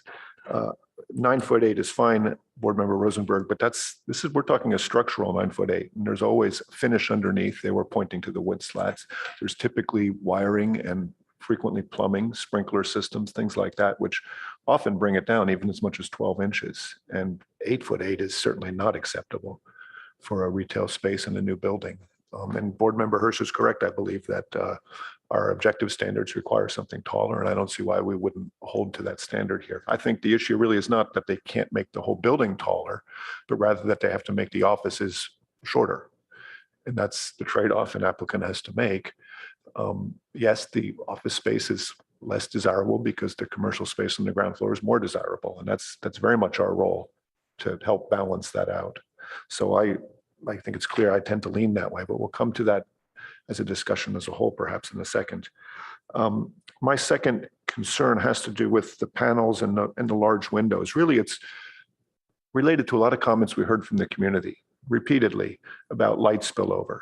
And when you think about this these are gut level, these are very tall pieces of glass that will be brightly lit at night. People work in the evening after dark. And if I lived across the street, I wouldn't want that floor to ceiling glass wall in my face. This is not Park Avenue in Manhattan here. This is an established residential area. And so I think we have to find some solution to mitigate the light.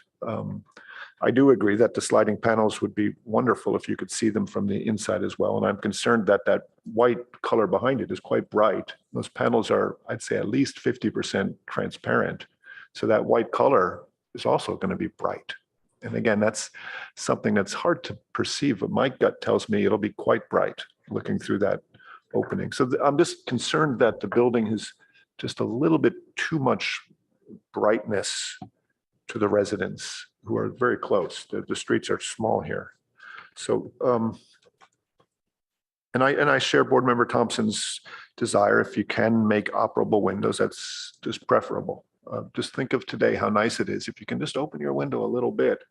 It's such a human environment that way. And I just don't buy that there's no way to do a mechanical system that can't function with that. It's just not true. You can. Many buildings around the world, many European buildings are now doing operable windows as a holistic approach to improving the environment for the tenants, and it's possible. So with that said, those are my opinions on this. I'd like to then focus our board on a couple of things in a sequence. So the first big items that are probably related was one, Board Member Hirsch's request to reconsider the entry on the corner. I'm not quite sure I fully understand it, but I'd like to be sure that we sort of make a statement that we're going to try to pick that up or not. And then I think that's related to the plate heights of the building, which I've heard, I think 3 or 4 of us be concerned about. So why don't we just quickly address each of those? David, why don't you go first as far as why should we consider making the corner different than it is now? We asked them to put the cafe there. Now, what is it that you think we should do? Can we get some more support behind it? Yes, could add to my earlier comments that the mix of the colors of the panels is very significant for this whole building, so that the panels that could be used at the corner could be the yellow color, which is the accent color, the warm brownish yellow, that color, it's more the unique color on the building in the various locations where it is, where it's going to be used versus the more standard gray. So I think that that's also going to be an element that happens at the corner. And it could turn the corner so that as you see the building, and actually from your very rendering here, you'd be seeing both parts of that corner at the top. I think that you could use the perforated metal, which is such a feature of the building, to pull the space down, because if you created a double-story space, you don't actually need to keep the alignment of the structure at that same height. That could move up, and it could be a larger corner column, that is structured differently to the stairwell on one side and to the next column along the side street. The whole of that space becomes a major entry space, both to the retail, which could move forward a bit, and the entry to the office lobby, which could share in some of the 2-story space as well. So David, what you're suggesting is that the corner become a 2-story space that incorporates entrances to both commercial and commercial. Okay, so how does the rest of the board feel about that suggestion? It's a rather dramatic change to them, and this is the second hearing where they'd be hearing it. How do we feel about that? Kendra? I mean, as the ARB, we are tasked with making sure that we have beautiful architecture in Palo Alto and not to design the buildings for the client. So while I think that it would be beautiful, I am hesitant to impose this on the applicant. Okay, David, I'm sorry, I agree with what Kendra just said. Ying-Chi? Yeah, I agree with what both of you said, but I can see another benefit from what David suggested. If the office and retail switch the space together, because in that way, the bike storage will be closer to the office lobby. Because right now, when you look at the bike rooms, it just people whoever store their bikes, and then they need to walk all the way around to get the front lobby and get the elevator. I'm trying to make this a focused thing, Ying-Chi, and here you are with another question mark. Yeah. It's not helping us. Ozma, what's your take on this? I'm not in favor of David's suggestion. Sorry, David. I'm quite in love with the wood slats, unfortunately, and I just can't support paint over something that's more biophilic, like wood. I think the thing that's really kind of singing in this design is actually the ground floor, where you've got your living wall and you've got your wood slats and you've got all this connection to nature on the ground floor. And,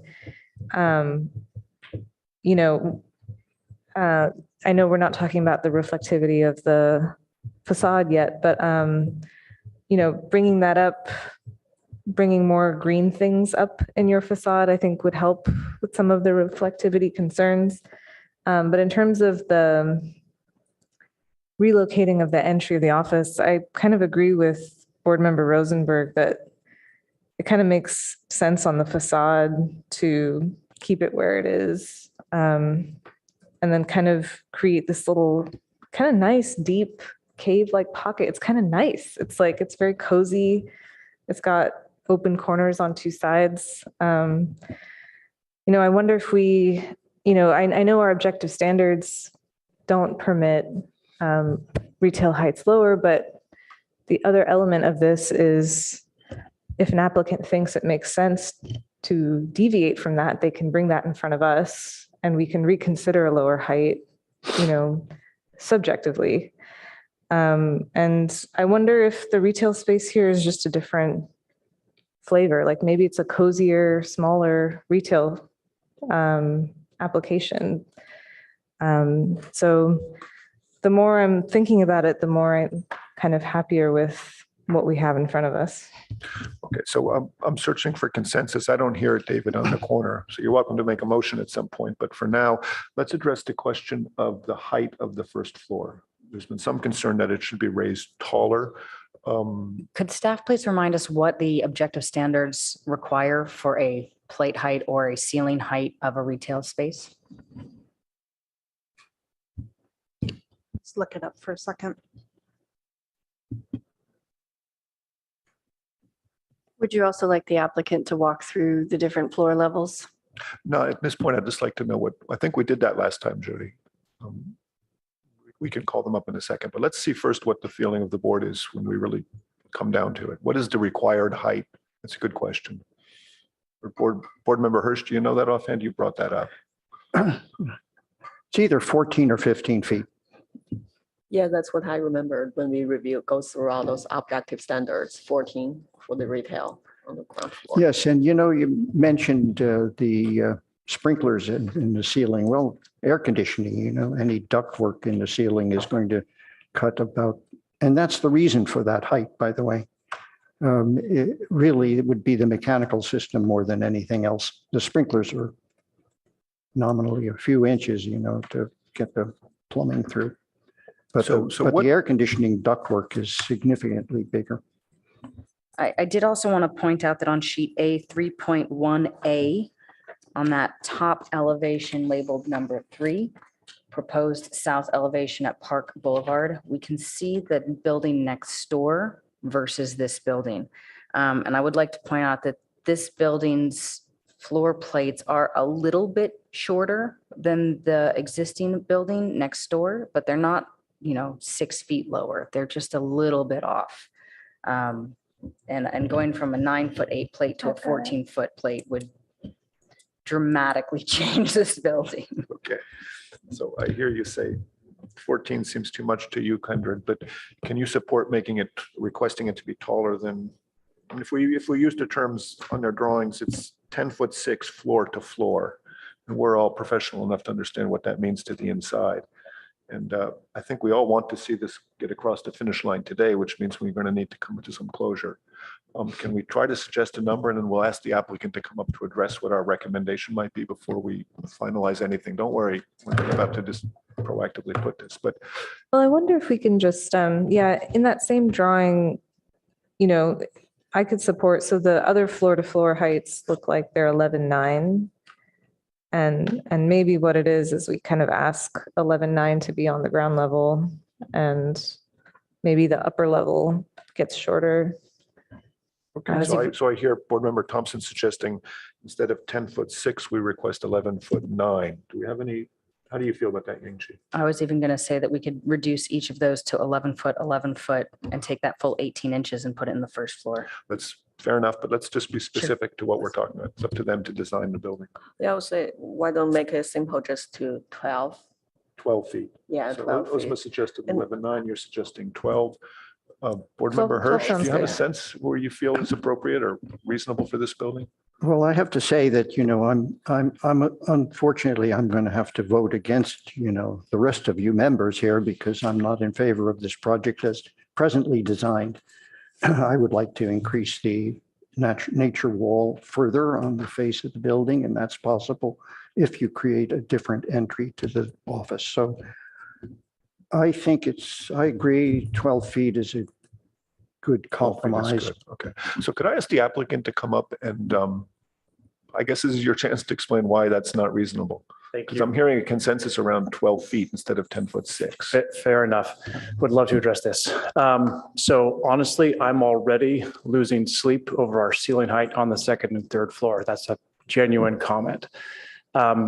If we can't lease the office space, we can't build this building.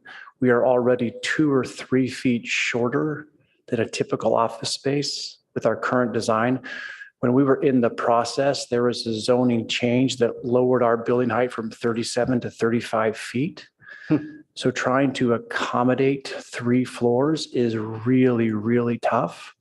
And we've spent a lot of time with this little potential cafe area, thinking through how we can make this work.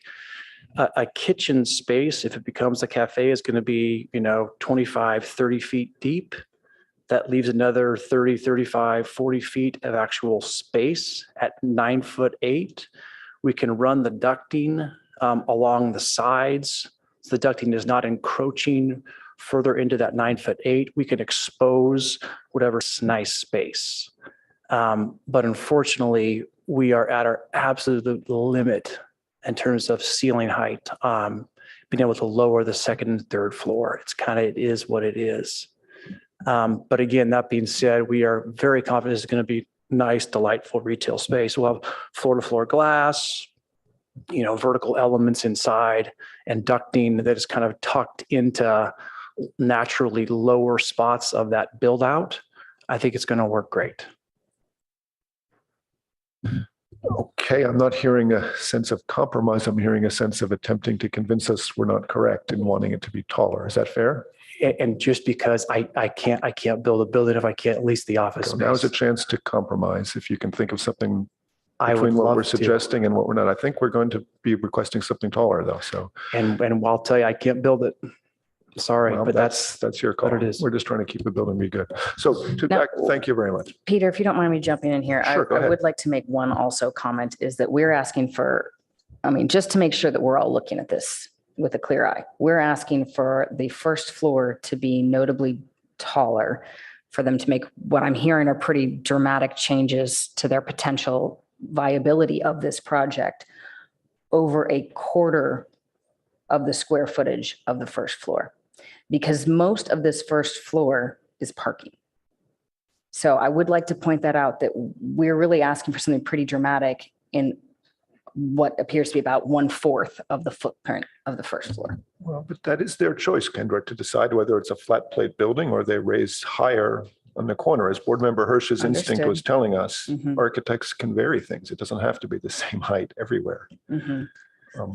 Through the chair, could we ask planning why the height got reduced by 2 feet? That was a statement made by the applicant. Planning.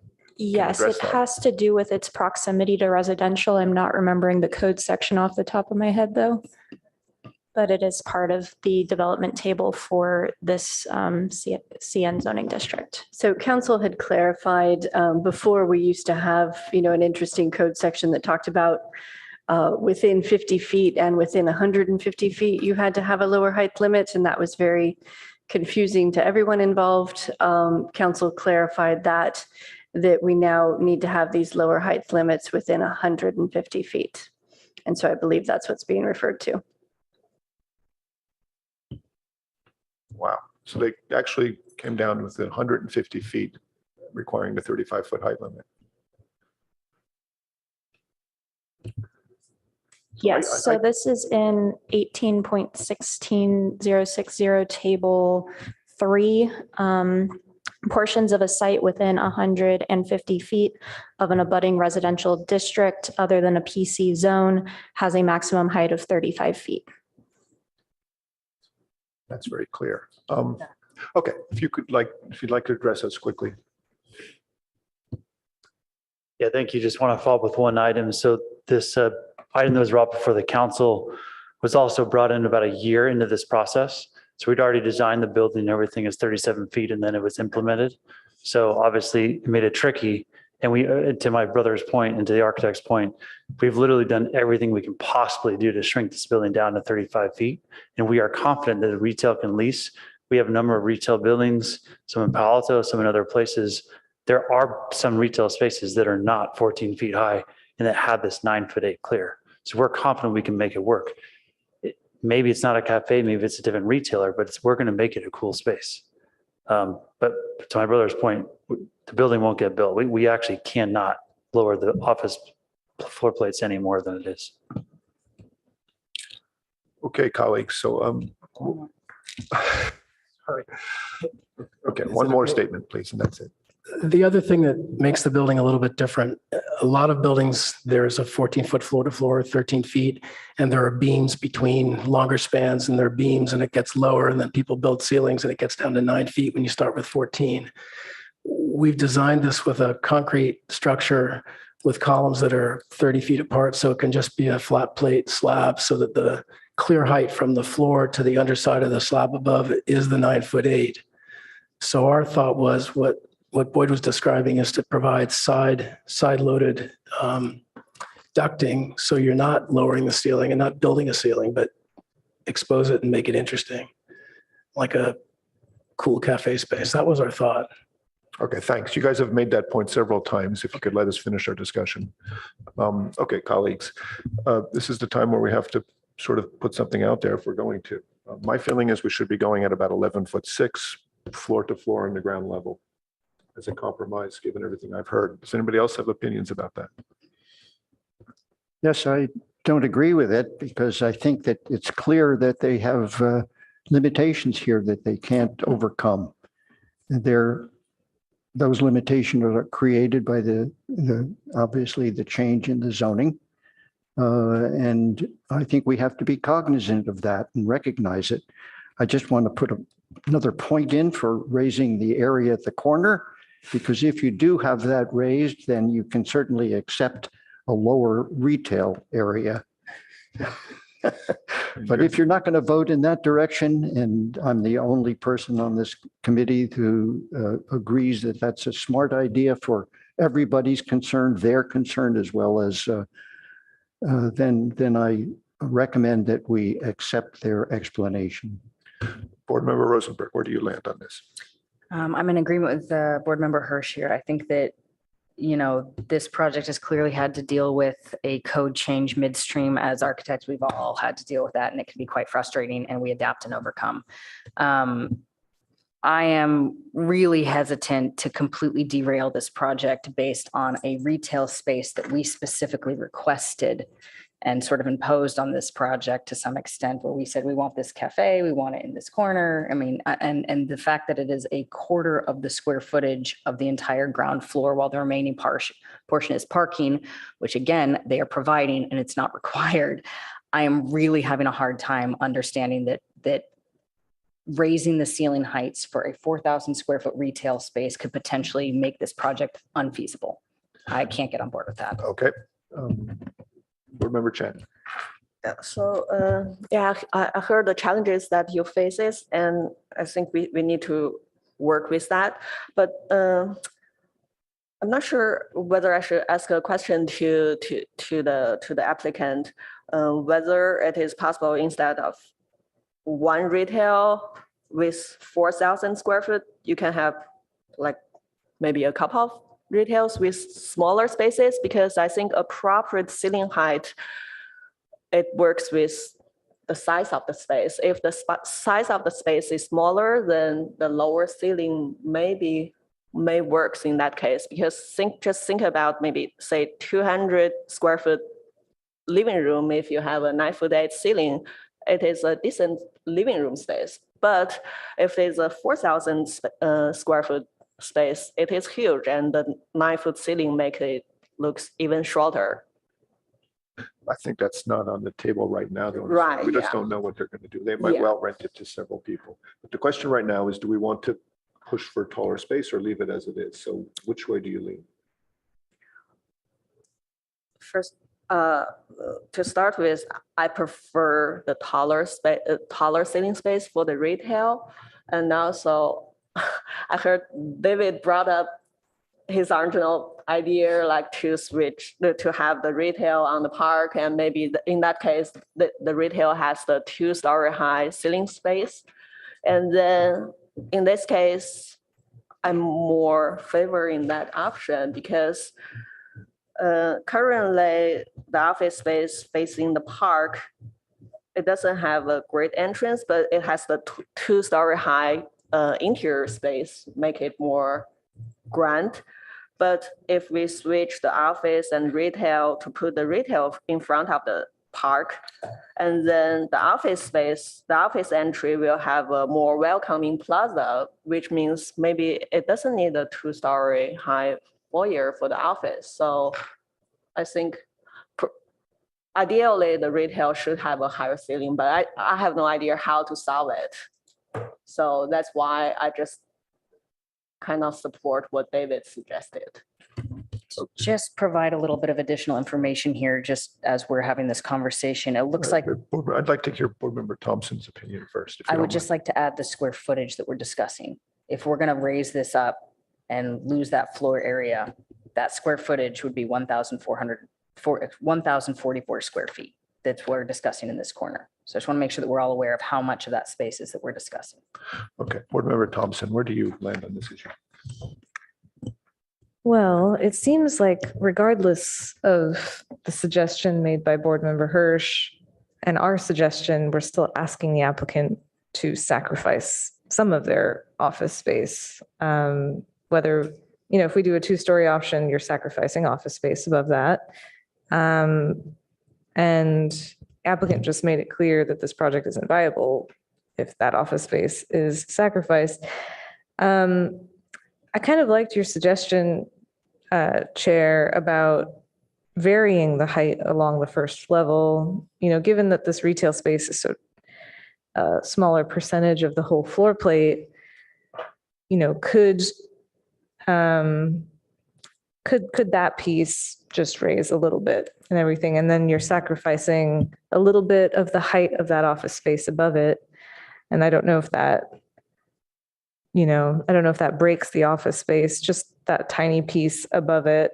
I still don't really love the idea of a 2-story entrance. I don't know if that makes sense here, honestly, because none of the other buildings here have that. And it's kind of a lower scale across this whole area. Like the building next to it doesn't have any 2-story spaces. All of it's kind of small, cozy, sort of Calav-esque stuff. So I don't really think that that's the right solution here. But what I could suggest is we could ask the applicant to study it, as part of the subcommittee item, that they could study raising just that one part of the floor plate, and 6 inches, a foot and a half, anything to kind of make that work. Wouldn't want it to compromise. You'd kind of have to think about how the effect is on the facade and the front. But I don't want this to hold up the process necessarily, because I do think that in this very specific case, not on University Avenue, but here, a smaller height could work for a retail space. Okay, colleagues, I'm not hearing a clear consensus that we should request a higher floor plate on this building, to be blunt. So I think we should just let that carry to motions when we get to that. Let's bring our discussion to the question of the windows and the panels. Can I ask the applicant to come up once more and see if you can offer a solution for us that would let perhaps be a different way you're treating those panels and try to get some more opacity for the neighbors. What can you suggest? I'll probably let the architect talk about that specific question. In terms of the operable windows, I can address that. No, we're talking about the opacity of the panels and the windows. I'm sorry, but we have to keep focused. We're trying to get this done before noon.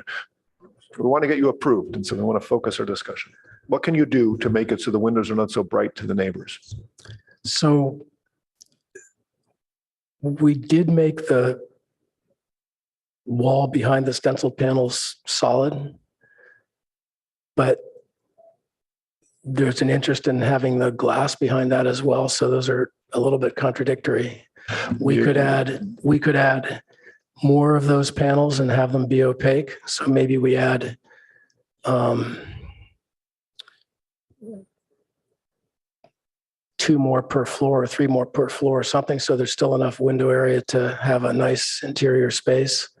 We could add some of those screens and have them be open so there's still natural light going into the building, but it would filter out light leak as you were describing. So it could be a combination of Board Member Hirsch's idea with what we have as a way of reducing the amount of glass on the project and still maintaining natural light. I mean, it's just coming out of just trying to respond. And so on past projects, we've asked for automatic shades to be put in the inside with a distinct timing system and some fairly strict regulations about how they function. Would that be acceptable? Yeah, we're happy to consider that and study that and figure out how to do that. We haven't done that before, but we're happy to look into that. Staff, do you recollect we had a building up on Page Mill Road in the Research Park? The Butterfly Building it was called, I believe. We probably could look into how we regulated that. But to my colleagues, that was a system where the similar building with tall windows facing a neighborhood farther away. And we were satisfied with that solution. Does anybody want to chime in on this issue? Yeah, the comment that you made about the shadow boxes having a white backing and that potentially being too bright, I think the clarification question where actually the sides are opaque, so there's no actual light coming in from the side. So the only light that would be emitted off of those panels would be the incidental sunlight that gets through the metal that also somehow gets out of the metal to your eyes.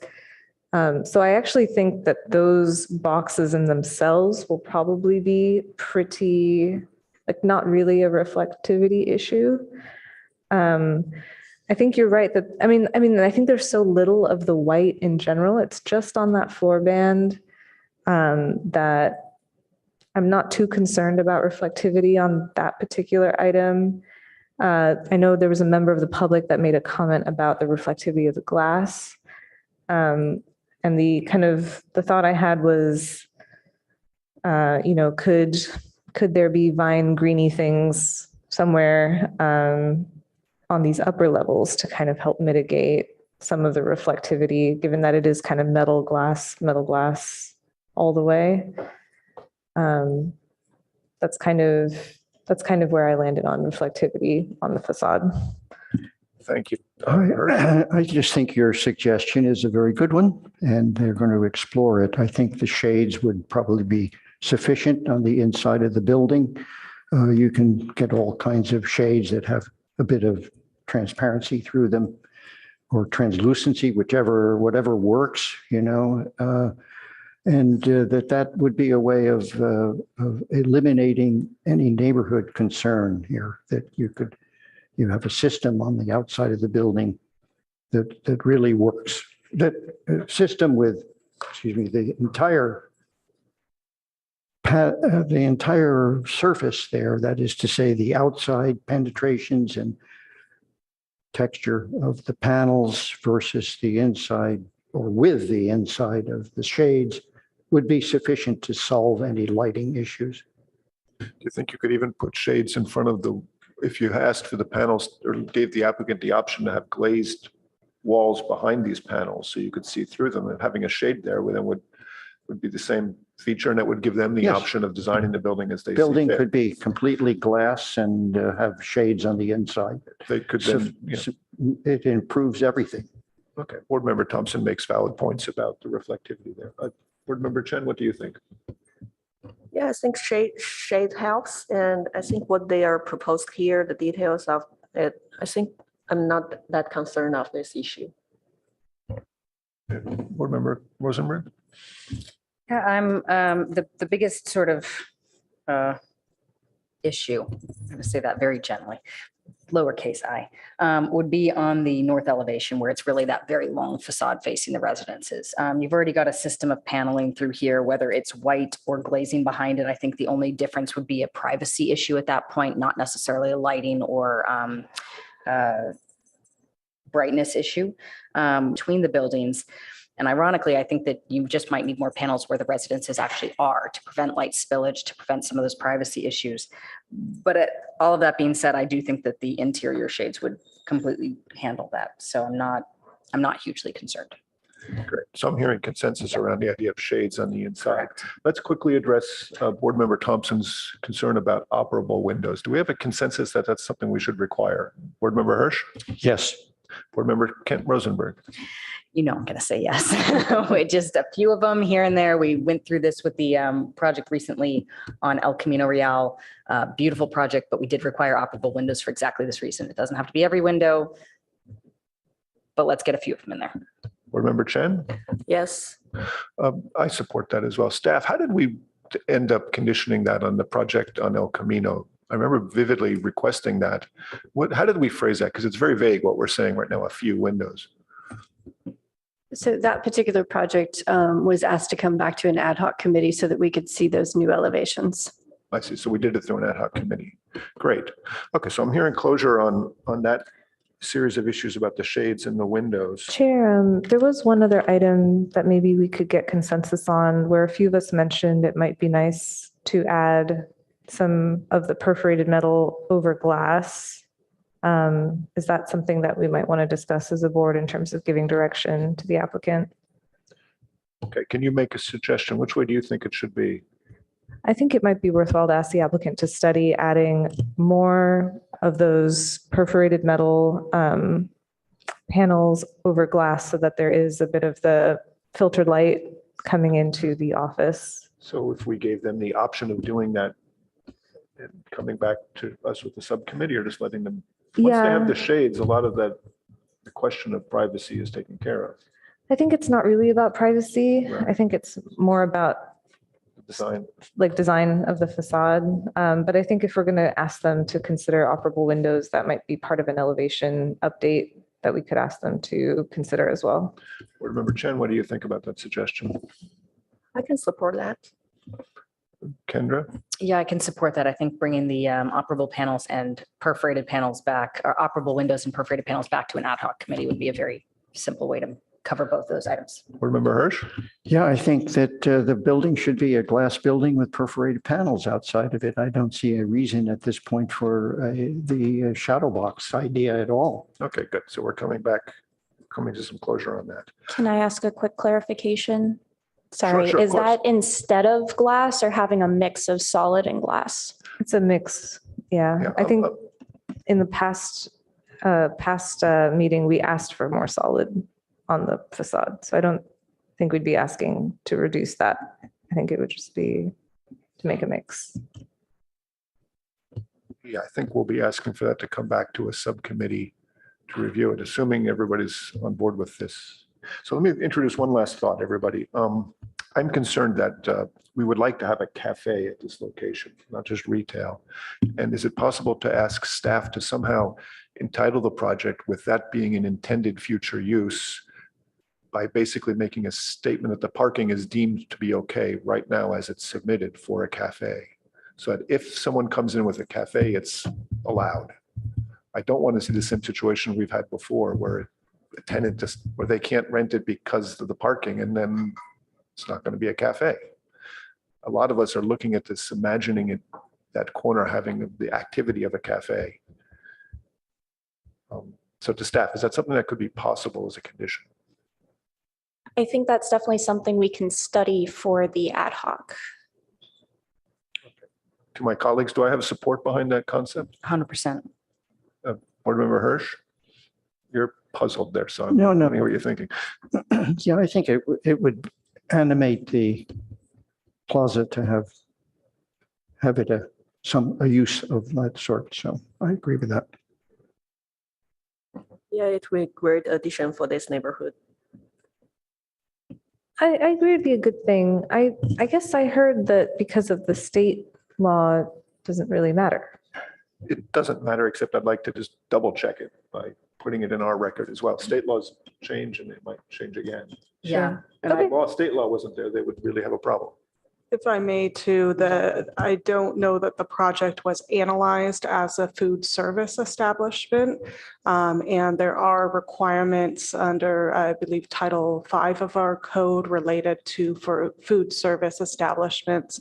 Now, most of those things relate to the interior and are resolved at the tenant improvement stage at building permit, grease traps or things like that. But we would be looking for the feedback from our zero waste team and that sort as part of that review and the water quality division, if that change were made. So I think the suggestion that we can maybe study that and clarify that as part of the ad hoc committee would be Yeah, acceptable. I mean, the board is looking at this and the community is looking at this with the words cafe written over that corner. That's pretty clear that however you're studying it, that's the expectation and the understanding from here. So we would hope that that's carried through your studies. Let's move to try to get a motion to get this through. David, would you like to try to make a motion for the changes you're talking about? Let's see where it goes. No, I'm going to simply have to deny the project from my standpoint, because I think that it's what I've suggested is significant and important and appropriate. Okay, I hear a motion to deny. Do I have a second? Yeah, I'll second that. Okay, moved and seconded. Could we have a vote, please? Chair Balte, No. Board Member Chen, Yes. Board Member Hirsch, Yeah. Vice Chair Rosenberg, No. Board Member Thompson. No. Okay, I'm Motion sorry. fails 3-2. That motion does not pass. Let's look for somebody to make more of a compromise here. Thank you. I'll move that we approve the project, subject to the conditions and findings, with the following to return to ad hoc committee. One, that staff study the cafe restaurant use on the corner for traffic demand management. Another, that the applicant study the facade in terms of adding operable windows and additional perforated metal screens without an opaque backing. That they add automatic shades to filter light at nighttime for adjacent residents. And that they study potentially adding as much height as possible to the ground level to make that retail height as high as possible. Staff, do we understand that motion? Do we have a second for that? Just for clarification, Osma, you said study the increase in height. There's no requirement on that. Correct. In our ad hoc committee, I would like to see a study that this was studied. But that there's an actual time spent, effort spent, that we understand what's going on. That it, yeah. And Increase- anything, an 6 increase in possible. inches, 8 inches, 9, like anything that's possible to add down there to make it a little bit higher than it is. I'll second the motion. Yeah, okay, just as a clarification or suggestion, I guess, for studying the cafe use, you said with regards to the TDM, and we'd like to make it more broad, general. Okay, how would you like me to restate that? Study cafe use as it might relate to the plan sets or TDM or Just a feasibility of a cafe or restaurant? feasibility of this. Yeah. Okay. All right, I Feasibility, accept that. zoning, TDM, etc. I accept that change. Just say study cafe. Does my use, second maybe. accept that change? I accept that as well. Before we vote, is there anything we can do to get colleagues Hirsch and Chen on board with this? Our voices are much louder when we speak together. It's better to compromise now and suggest amendments that would make you feel more comfortable with this, if it's possible. There's no way you can change my mind. Board Member Chen? Well, it's hard. I'm not asking to change your mind. I'm just saying, is there any amendments or changes to this motion that would make you feel more comfortable? Okay, shaking your head. Let's have a roll call vote, please. Chair Balte, Yes. Board Member Chen, No. Board Member Hirsch, No. Vice Chair Rosenberg, Yes. Board Member Thompson, Yes. motion carries 3-2. Thank you to the applicant. And Thank you very much. Oh, thank you. I'm sorry, did you want to speak to the dissent at all? Or Um, uh, Sure. If either of you would like to speak to your no vote, now is the time. I think you've made yourself pretty clear, but let's put a 3-minute limit on all of this. It won't be that long. So go ahead. Yes, I think we're missing a great opportunity here that I would have hoped that it could have been part of a study that came back to the ad hoc as an alternative to consider this possibility and to consider it realistically with all of the other aspects of the motion quite acceptable to me. The whole exterior treatment of the building and all of what's been mentioned, the use of the function of the ground floor space, but that it was be part of a study of an alternative. It would mean a new elevation on the Park Street side. It would mean increasing the green wall significantly there, which would look more like the other end of the building, by the way. And it would mean making a cafe exterior space that would be useful and more inviting to the neighborhood and to the building at the same time. So you could broaden the motion to include that as a part of the study that would be considered by us in another time, because it's so substantial that it would be so substantial, I admit, that it would be something that ought to come back to us as a specific element of the building. I think it further agrees with the concept that the proponents have here for maintaining the heights that are necessary here, and that the cafe is a small size, as pointed out, and that it could be treated mechanically to be successful. But in particular, it would be more successful if it were related to a larger space outside of the entryway. Board Member Chen, do you want to add anything? Yeah, I still believe that the proper ceiling height related to the size of the space and also the function of the business or the retail space. So I would still highly recommend you to do more study about the space planning and to see whether there is other possibilities. Thank you. Okay, let's take a 10-minute break. We'll resume at 5 after 11. Do we need to assign ad hoc committee people now, or should we do that later? No, on this one, I'd like to confer with staff before we make that decision. Perfect. All right. Thank you very much.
in session. Board Member Thompson will be with us in a second, I think. I'm going to introduce the next item, which is a study session, continuation of a study session to review and discuss the city's local objective standards for Senate Bill 9, SB 9, residential units and urban lot splits, previously approved by council along with the city's SB 9 interim ordinance 5538. Before we get started, I'd like to sort of outline how I'd like to run this. We have a staff report on this issue, which we'd like to hear.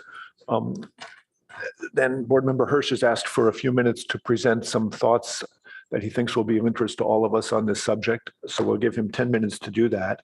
And then I'd like to take 30 minutes on each of the 3 remaining sections to take comments and see if we can come to closure on discussions. What we're going to do is just leave a timer running. Everybody's on the honor system to watch that clock and keep the whole thing within that time. So let's start with the staff report, please. And we will take comments after the staff report from the public if there's anything. Good morning. This is Amy French, Chief Planning Official. Are you able to hear me? Yes, we can hear you fine, Amy. Thank you. So we had presented originally back in March at the first meeting on this. This is the 3rd meeting with the ARB to discuss the standards. Reminder that the standards are, from the individual review guidelines for 2-story homes and 2nd floor additions that were translated for the purpose of creating objective standards for the SB 9 projects. They are not design review standards. They are, privacy, mass, and streetscape. Just as we use for the individual review, they're not intended to be design standards. The ARB is accustomed to having design standards, and this is not that. So I'll just start with, as you stated, we had 2 meetings. We already finished guidelines 1 and 2 from the individual review guidelines as translated for SB 9. Today, we have guidelines 3, 4, and 5. Last time, the ARB requested images, so hopefully in your staff report that was helpful. I'll just give a show. This was the guideline 3, form and roof lines. So this is how I have slides for you today. You can call them up when you do address each one of these guidelines and the 5 key points. This is an excerpt from the individual review booklet that shows the 5 key points on the right. These exactly were translated into the SB 9 guidelines that we have went to council with last year, or was it 2 years ago now? Then let's see. So the IR guidelines are set up showing, do and don't. These do not meet the guidelines. These do meet the guidelines. So again, for today, to help you out, we've got the crosswalk broken down here. So each of the crosswalk items shows, this is IR guideline 3, key point 1, and this is how it was translated into the objective design standards. For each one of these, I have, here's again, there are 5 key points for guideline 3. Then there are, images.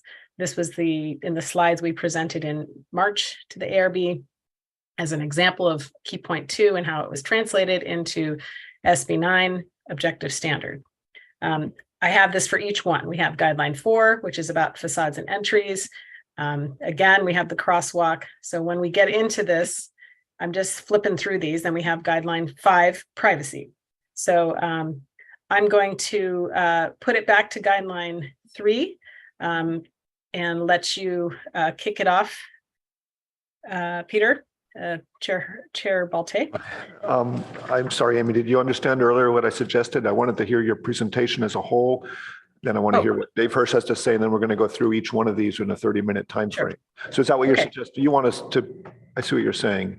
Well, I just know that I have more of the same, right? We have 3 guidelines to get through, and we have the 5 key points for guideline 3 and 4, and 4 key points for guideline 5. Each one of those are on a slide for your convenience to discuss when you get to that. Good. You're part of the team, Amy. Each 30-minute segment will start with 3 minutes from you. So with that, do we have any members of the public who would like to address us on this issue? No, I have no public comments. Okay, great. Then let's hear from Board Member Hirsch. David, we're going to set a 10-minute timer and see what you have to say. So we're all ears. Thank you.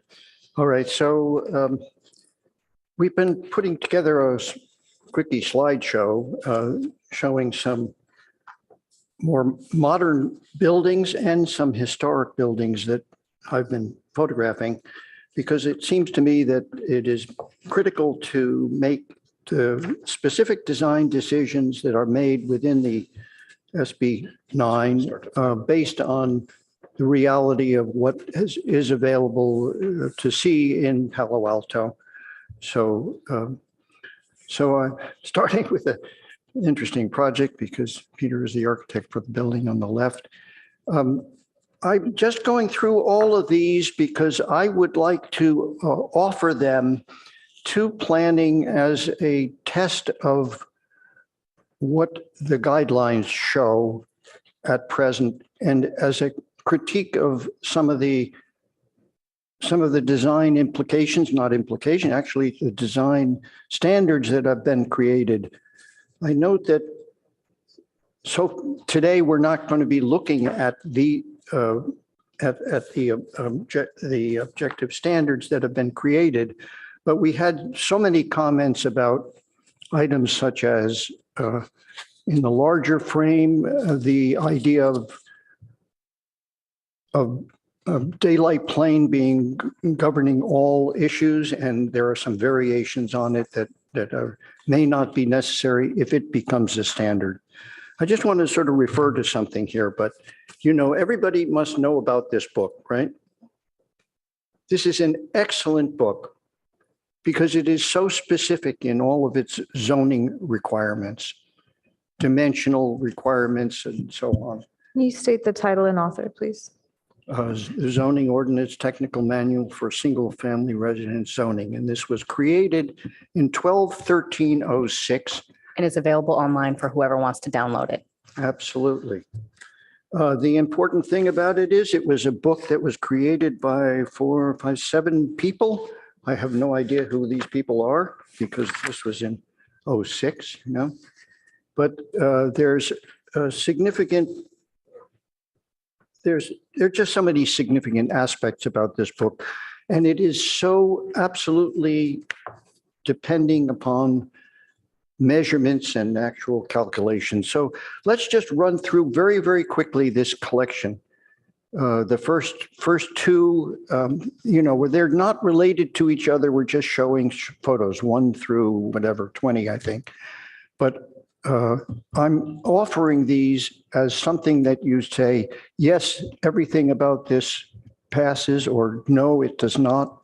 And then explain why it does not, because each one of these, in my opinion, are very successful design buildings within Palo Alto. So let's go. Next slide. So here on the left is something that's sort of completely out of character. It's a 1-story building, so therefore maybe it doesn't apply to what we're looking at here. The other is a 2-story building, completely different kind of facade, flat facade with an opening into a courtyard, which is obviously some internal design plan. The one on the left is more or less looks like a sort of a residence in northern France, somehow along the waterfront and it stands out to me because it's just the most lovely little thing, and it's nice to have these kind of interruptions in our fabric. Okay, next. Here's a building which you would say something moves forward because it actually is a requirement of the code to have something that's forward. No, it is actually a part of the building. It is a whole concept of how you approach a building, the textures, the feeling of it. It's a wonderful craftsman type building, and it is designed from the very front to the back. And so let's move on. Thank you for making that one big picture. Here's a very modern building in which the parking is in front, right 20 feet back of the front property line. So if you look at it from this angle, you see the parking. If you look at it from the second drawing, photo 7, the house building itself is behind and it's 2 stories high. But notable San Francisco architect did this. And its facade doesn't do exactly what our diagrams show must be done. Okay, next. Here's some Spanish styles. The one on the left, and there'll be a second picture, I think, of a building. Buildings like this. The Spanish style in Palo Alto is a real style. Sometimes it's somewhat changed, like the building on the right. It isn't. Some of them don't look like that because it's masked quite differently than the completely plain facade. But the facade itself in the Spanish style is a legitimate Palo Alto style. Moving on. Next one, please. So here's another on the left, parking in the front, massing completely different, bigger site so that it can be forward and backward as you approach it from inside. I couldn't get in to get closer, but you get a sense of the three-dimensionality of this building and the way it is designed in a very modern idiom. To the right is another Spanish style building and very, very long, very wide site, obviously. All of the open spaces are on the opposite side towards the private areas. And to my way of thinking, it's a very legitimate approach and should be considered again. Even if it does become a two-story building, it often will have variety to the window lines that do not align the way the guidelines suggest. Next. Here on the left is really old style. It's a Julia Morgan building. So the entry and the courtyard and the spaces around it are what make it so exciting. And the window patterning is based on the interior functions, not on exterior requirements. The one to the right, point out that the garage, it adds to the garage area, adds to the dimension of the facade. And it's important that it is only 9 inches setback from the face of the building and becomes a part of the face, extension of it. So the requirement for a 3-foot setback for a garage doesn't apply and ought not apply. Next one. So these are more modern buildings, one right next to each other. The shape again and distribution of the massing, I don't think would apply based on the SB 9 regulations. The one to the left is a one-story building, so it isn't such a concern, but it's interesting to see the kind of materials and the window patterning, et cetera. It's unique. Next one, please. Oops, we got the same one again here, but here's another Spanish style one-story building, so maybe it's not questioned by the present SB 9, and both the one on the right as well. So next image. Didn't we see this one? So okay, moving on. Next one. So there's a comment about broken pediment. Well, here's an idea. This is from Berkeley, actually. And it is a rather well-known architect whose name is Bernard Maybeck. Well-known architect, one of the best ever in this area. And the broken pediment should be a possibility. Any architect would want to actually have that opportunity to do this kind of a scheme. And so to say that a broken pediment is not allowed is a mistake. Moving on. And that's it. Nope. Here's an unusual house in the neighborhood here. Mixture of. You're showing off now, Dave. Well, Peter, I started with one of yours. So. Thank you for your presentation, Board Member Hirsch. Let's move now to. Okay, let me just summarize to say, I think that the SB 9 requirements ought to look more like this ordinance that was created in 06, where all of the regulations are are formed from mathematical requirements, daylight planes and setback requirements and rear yards dimensions, side yard dimensions, all very specific, and nothing that would lead to limitations in design other than those regulations. So Chair, if I may. Yeah. Go ahead. So Jody Gerhart, Manager of Current Planning, because I don't think I've introduced myself this morning.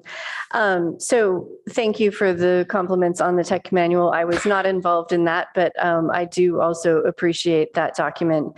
And it is very helpful when we're talking about single-story homes that need to adhere to our development standards, and even two-story homes.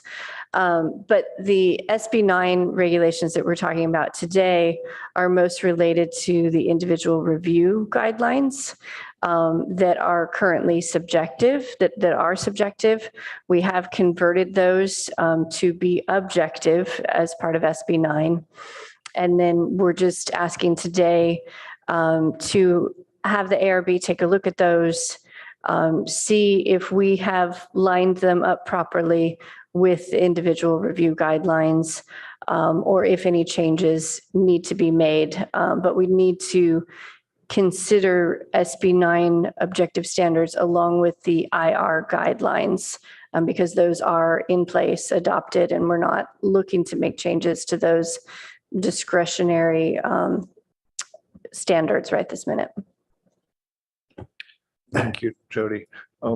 Let's set the timer to 30 minutes.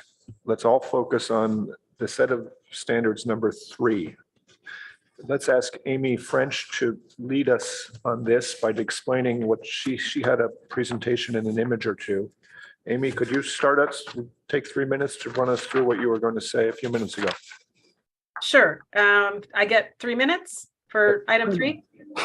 Well, please start the timer, Veronica. You're on the honor system, but hopefully you can see the timer as well. Go ahead. Yeah, it's great. I'm just not used to being limited to 3 minutes. So just quickly, right now we have the guideline 3 on the screen. Can you see my screen? Yes. Okay, thank you. 5 key. No, we just see you. No, we don't. Oh, shoot, thank you for telling me. Can you reset my 3 minutes? No, so the 3 minutes is honor code. We've got a 30-minute clock for the entire guideline 3. Awesome. Can you see my screen now? Yes. Yeah. Okay, thank you. Guideline 3, form and roof lines. There are 5 key points. The key points in your packet. I don't have the packet. I do have the packet page number 57 if you'd like to see that close up. There are 5 points on the right here in this column. Those 5 points translate to next slide, which is the 5 points here. Point number 1 of guideline 3 is broken down into point 31A and 31B, garage height and mass and entry height. Point number 2 is broken down into three items, A, B, and C: roof form variation, roof pitch variation, and roof lines and Eichler tracks. Then we have guideline points 3, 4, and 5 here on this screen. Guideline point 3 was translated into 1 item. Guideline point 4 was key point 4 was broken down to 2, and then on the 5th key point we have 1. So that's the lay of the land, and then I'll go back to the top. Unless someone else has a slide presentation, I can leave this up. So this is an example of just one of the guidelines, key point 2, that we have the associated image here for that. I have a quick question. Sure. Amy, the key points, sorry, in our packet, it's actually quite blurry, so it's a little hard to read. But I can see for like key point 1, it says avoid forcing building mass and roof lines. I guess it's not quite verbatim to what's in our crosswalk. And so I just wanted to ask about that. Okay, so on the slide now, if you see the slide, it says garage and entry height and mass. It's probably abbreviated in this presentation in the crosswalk to say the building's massing and roof forms should reduce mass and resolve building form with garage and entry forms, 1 for guideline 3.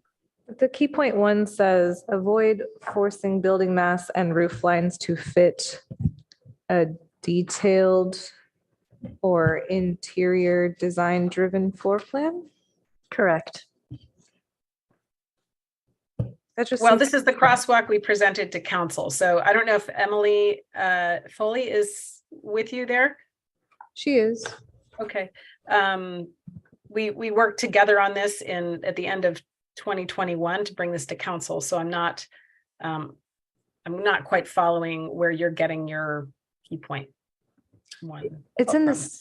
Osma, can I jump in here? Is it the difference between the verbiage on slide 2 and sort of those graphic presentations versus the verbiage on slide 3 where it's sort of typed out? Is that the issue? Yeah. So if you go to slide 2, Amy. Oh, got it. So like I'm reading that guy as my key point 1, right? That looks like key point 1. Yes, that's. And that's what's saying avoid forcing building mass and roof lines to fit a detailed or interior design driven floor plan. But that verbiage is not in the crosswalk. I agree. I don't know what I can't explain it. Okay. Let's try to get into some comments on the content of this. Okay. Board Member Thompson, is that okay? Yeah. So what I'm going to ask next is 3.1A and 3.1. Excuse me, Amy, hold on. I wanted to hear. Can you increase the size? Osmo, are you okay going beyond this, or do you want to? Well, the only reason I ask is because, I've been basing off of my comments off of what's here in the crosswalk. But if there's more design intent here that I didn't notice, then I just wonder if that's significant. Yes, well, we put out a request earlier this week for board members to familiarize themselves with the IR guidelines, not just the crosswalk.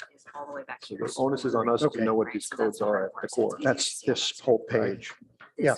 Okay, I think there was just a misunderstanding about where that information is. Yeah.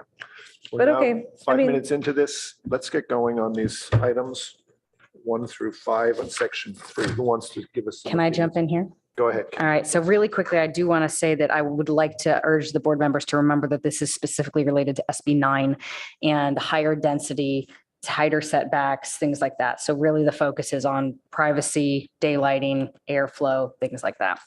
I made a couple of comments. I'm going to go through them quickly. This is for guideline 3 to just reiterate. I noticed that guideline 3.1 and 4.1 have some relationship to each other in terms of, and I know we're not at 4.1 yet, but I did want to flip flop back and forth between the two. 3.1B, entry height, exterior form shall not exceed 12 feet in height as measured from existing grade. When we get to 4.1, I will circle back to this because that's about visual facade focal points. So just putting that out there for now. Other than that, I've always had an issue with the 12-foot height over the entryways. I understand why it's there. However, I think that actually is applicable in smaller, tighter, more dense residences. So no issue there. Going to 3.2, the roof pitch variation, no more than 2 roof pitches shall be used. I would just like to note that might be a little bit too constrictive, especially if we're talking about something like a curved roof. Does a curved roof apply as a roof pitch? So just would like to put a little star next to that one.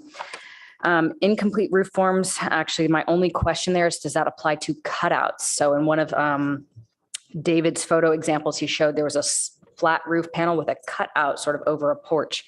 Does truncated roofs cover cutouts, or is that just not an issue? I think that no more than 2 bay windows on an elevation street facing public street. I think that's just too restrictive, but again, we are deferring to IR rules here as much as possible. And then the contextual roof pitch. This is the one that I had an issue with. So 3.5A, contextual roof pitch on properties adjacent to single-story homes along either interior side lot, roof pitches of new 2-story buildings shall be 6 to 12 or lower. I think that is overly restrictive and should be eliminated because I think that the one for a great example was photo number 2 that David presented, where it's a very cottage style house. And actually by keeping that roof pitch very steep, they're really reducing the bulk of that that building. So my only real item that I would like to amend in the guidelines 3 is 3.5, and I'd like to remove 3.5A. So that's my comment. Thanks, Kim. Ying-Chi, why don't you go next? Yeah, I like to comment for the 3.2. So all these wordings are fine. And I just want to make sure, like, since we are discussed about SB9, so it's possible to have 4 units on a single lot. So I wanted to clarify, like, if we require 2 types of roof forms, does it apply to only one of each unit, or it applies to 4 units on a single lot? Which do you think it should be? It's a good question. I like to see, like, if there is a single development for the entire lot, I like to see some consistency on a single lot. So you think per lot, there should only Yeah. be 2 roofs? Okay, And I would agree with that. okay. And also for 3.4A, it says no more than 3 gable forms. I think it works for most of the cases, but I also see examples like for corner lot where there has longer elevations on one side, and there could be like some smaller dormer windows on that side, and maybe a couple more like at the entrance and the garage. So I don't know. I don't know how to address this issue, but I think just generally say no more than 3 gables, it will eliminate some beautiful design in our neighborhood for corner lots. Thanks. Board Member Hirsch, So, into the microphone, please. yep. So based on what I've been showing is that it limits your roof forms overly here. Only 2 types of roof forms shall be used. Example, why is it just 2? Why isn't it 2 or 2 to 4? What is the restriction that requires you to rationale for requiring 2 roof forms? Generally speaking, these are the kinds of things that bother me when it limits all of that. It should say that anything within the daylight plane is allowable, really. Several roof forms are certainly possible. I've seen it in several of the buildings I've been looking at, and I don't see any problem with it. The pitches, no more than 2 roof pitches. I've seen 3 roof pitches. I think that anything should be a limitation of 2 to 4 or 2 to 3 rather than limiting it to 2. Again, too restrictive. The Eichler tracts, I defer to Ozma on that, on all of the Eichler tracts. She's certainly more familiar with it. Incomplete, which is truncated hip, truncated roof lines, which I have in the slide shown. They could be very interesting, and I wouldn't bother with truncated hips or gable roof forms. Shall not be permitted at 2nd floor roofs on 2-story structures or roofs at single-story structures. I'd eliminate that completely. Truncated roofs where the roof plans do not extend to a ridge line. You know, why are truncated elements pointed out at all here? They're not mathematical. Gable roof forms, no matter, here again, you know, all of these are restrictive and only lead to sort of specific diagrams that are shown and not necessarily to the opportunities to do whatever is reasonable. Bay windows, you know, bay windows, no more than 2 bay windows on an elevation facing a public street. No more than 2. I would say 2 or 3, you know, give it an option that might allow more variety. Roof pitches, in all cases here, I'm suggesting that these should all be added to rather than subtracted. that they become limiting when they're subtracted. So that I'll stick with 3 and stop right there. Okay, thanks. Yeah, on item 3, I think I'm writing notes, like everybody's notes in my notes, and almost all the notes basically say everything's too restrictive. There were a few I didn't understand, like regarding the truncated roof form. The IR guideline doesn't really mention that at all. And I feel like architects don't really do that unless they really need to, for whatever reason. And so in general, that was a question mark that I had for the incomplete roof forms. And then jumping back to 3.2A, having the no more than 2 types of roof forms. I think initially I thought that was a little ridiculous, and I would agree with Board Member Hirsch that it is pretty restrictive. I could be convinced that maybe for just this objective standard that there is some sort of guideline, and then people can deviate and then subject themselves to subjective things.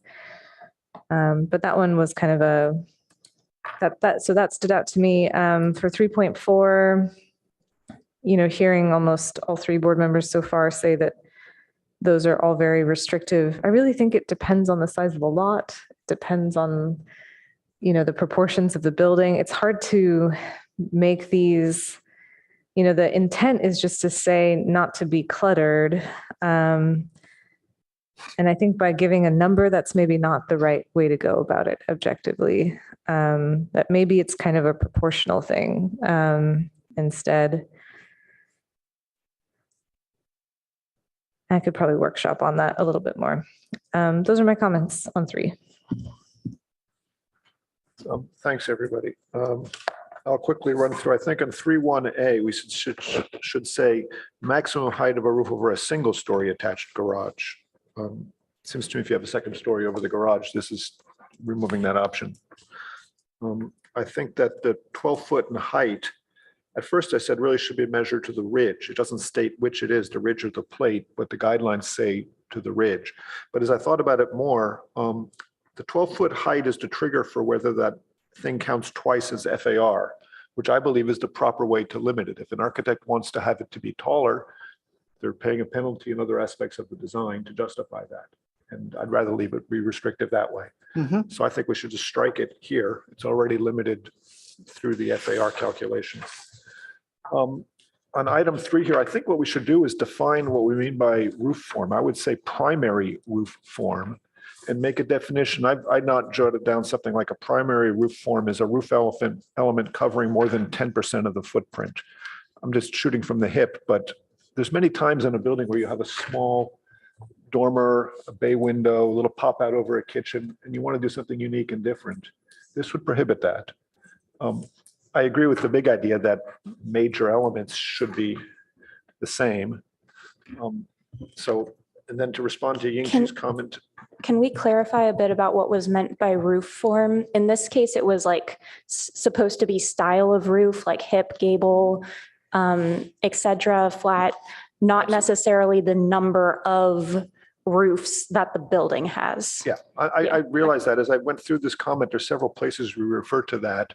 My suggestion is that we define it as the primary roof elements. A building typically only has 1 or 2 different primary elements, maybe a gable end and a hip mixing up on the top. But you might well have over a kitchen window, a little bay window with another copper curved dormer thing, which is a roof element and it's a different shape. And you don't want to prohibit that.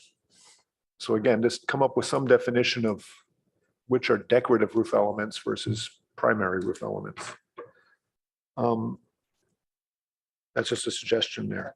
I think Yingqi's suggestion of making it per property is too restrictive. If you actually have an ADU in the back and you want to do a totally different architectural style, we shouldn't prohibit that. It may or may not be good judgment, but there's nothing in our standards that prohibit it now, so why should we introduce that? So I think it should be per building. per structure. I think 3.3A, incomplete roof forms, is just an overreach. I think it just should be struck altogether. I can't support that. There's just too many cases where it would be a problem, and I don't think it is a problem now. Gable roof forms and bay windows. I think Osmo is correct that the proper way to do it is more proportional to the property, but I don't think that's realistic, and this is the closest we're going to come, I believe. So I support it the way it is. And contextual roof pitch, no. I think daylight plane regulates this effectively, and regulating it by a one-story building next to another one is just seems wrong to me. Let the architect choose the roof pitch to fit the design. If they meet the daylight plane, they've met the requirements of our IR guidelines now. So let's go back through these section one at a time. Back to the first one, 3.1. The only real comment I heard, maybe it's because it's me listening, was my own about it being a single story garage element, and then maybe striking the second one altogether. Any other comments on that? Fully support that completely. That's fine. Fine for me. Okay, so staff, do we have that clear? Okay, the second one is roof form variation. I heard Board Member Hirsch say there should be no requirements on this one. Do we have any other support on that? I liked your idea of a primary roof form variation, and that makes some sense to have two forms for primary, but again, we would want to define primary as maybe something a little bit looser, 75% of the house, right? Because there might be a porch that needs to be a shed or something like that that could be a little bit bigger. Whereas if you had like hips and gables for the primary roofs, but a porch needed to be a shed for whatever architectural reason. So I would support that as being a primary roof variation of two types and defining that primary roof as 75% of the floor area. I hear you. Let's respect Board Member Hirsch's idea of having no regulation whatsoever on this. Does he have any support on that? I could support having no regulation. Yeah, I like the idea you brought up, the primary roof forms, but I think for singles, for single family zone, I think it still requires some consistency on the small lot. So I'm hearing some sort of consensus that we should have some restriction on roof forms overall. So Peter, didn't you also say if it's an ADU, then why would we want to restrict whatever somebody wants to do in their backyard? That's right. Well, if we can agree that we're going to have some form of restriction, the next question is really whether it should be per building or per property. But I'm trying to respond to what Board Member Hirsch was saying about just having nothing. Right. So if I understand, the question number one is, do we want any restriction? Yes or no? If we do want a restriction, what would that restriction be? That's right. So we can step our way into this. Yeah. I think it's important for us to keep in mind that we're not creating a design standard for every house in Palo Alto. Correct. This is a restrictive standard for SB9 lot projects, which is already going to be a very small percentage of what's overall being done. An applicant always has the option to take this to the individual review process if they want to get more creative, let's put it, with the thing. So I think we're wise to keep tighter guardrails on this thing. So I fully respect what David Hirsch is saying about letting architects be creative, but this is perhaps not the place to try to regulate that completely. So I support having some form of regulation. And I would agree with Reform. that for the increased density and closeness to neighbors, privacy issues, things like that. So I would maintain a bit of restriction on this as well, So as David- opposed to striking it So altogether. David, counter that if you want to.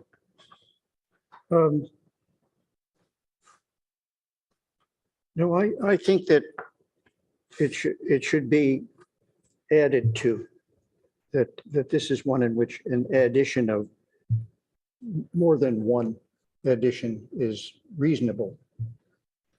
Okay, thanks. Per building or per property? How do we feel about that? Per building. Per building, I think per building. I don't think per property. Yeah, I mean, I'm still also, I don't know. I don't really think I want restrictions here, but if we're doing it, then it would be per building. Do we not have a consensus that we want some form of restriction on this? I thought I must have misunderstood. I thought you supported that. No, I was agreeing with Board Member Hirsch on having no restriction. Board Yeah. Member Chen, what do you think? Well, here we are talking about SB9 is always like in urban development. So the lot size will not be that huge. So on the, say, on the 6,000 square foot lot or even larger ones, I still think there need to be some consistency for different units. But maybe it's not only 2 types of roof forms, but we could allow maybe 3. I don't know, but I think so. Right now, just yes or no? We're going to do something, and we'll figure out what. Clock is ticking, so let's go. Yes, I'm suggesting, I would agree with that. So now you think we 3 should. instead of 2 is going to But be you're on more board. opportunity. So some regulation is okay, David, you think, for the roof form? Yes. Yes, No, okay. I guess. Kendra, what do you think? Yes, I'm for regulation of it. Me too. Osmo, But to expand it. I think Correct. I'm in the minority, so it's fine. we speak loudest when we speak together. It's never been more clear than this situation now. We're not making a regulation, we're advising public hearings in the council. Let's be cognizant of that. Sure, yeah. Okay, sounds like we have some form of regulation. I think we've been going down the line saying it's per building, but you didn't respond to that yet, Shi. Per building or per property?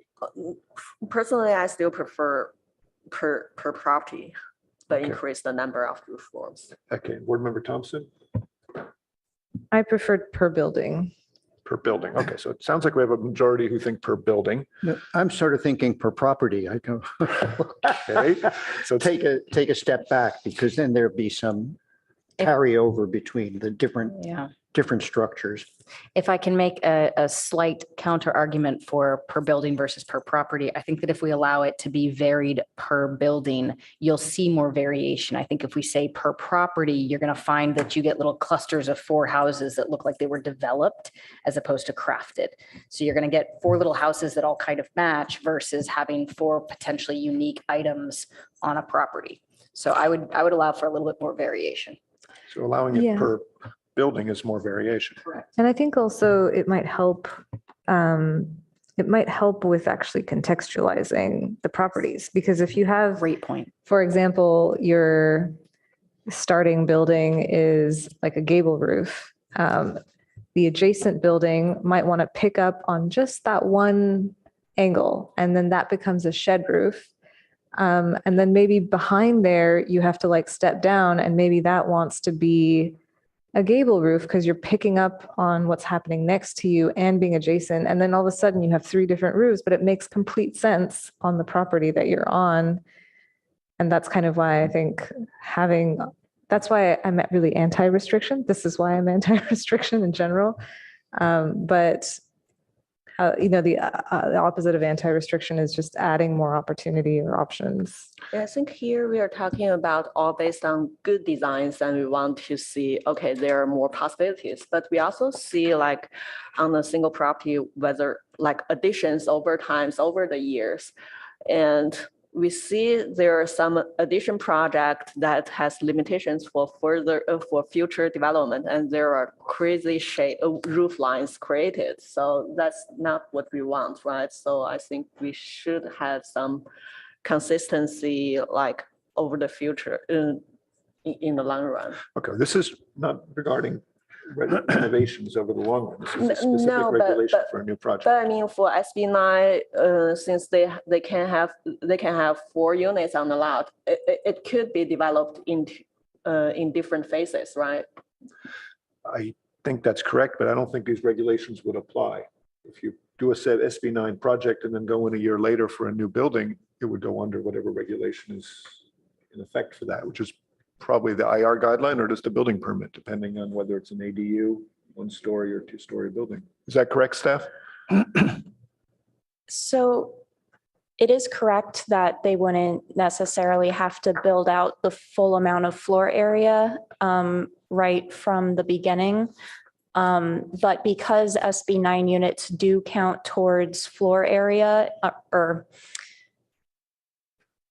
with the fact that they have to, on small lots, allow a minimum of the 4 800 square foot units. But in cases where more than that can be accommodated, then there isn't like any bonus in floor area. So I'm not sure we were really anticipating a whole lot of opportunity for these to be expanded again after they're built. But yeah, when they do, they would have to follow whatever rules are in place at that time. And these rules are kind of constantly changing, so. Okay, gang, we're not in a whole lot of consensus here. Was it 2 or 3? I mean, that was an earlier question that I had. Okay, right? so we have a question of whether we have 2 types of roof forms or 3, and then 2 roof pitches or more than 2. Any opinions on that? I'd say bump both of those up to 3. 3. Yeah. Yeah. Okay, so consensus is more 3. How about the concept of defining a primary roof form or some sort of carve out for decorative elements? Do we support that idea?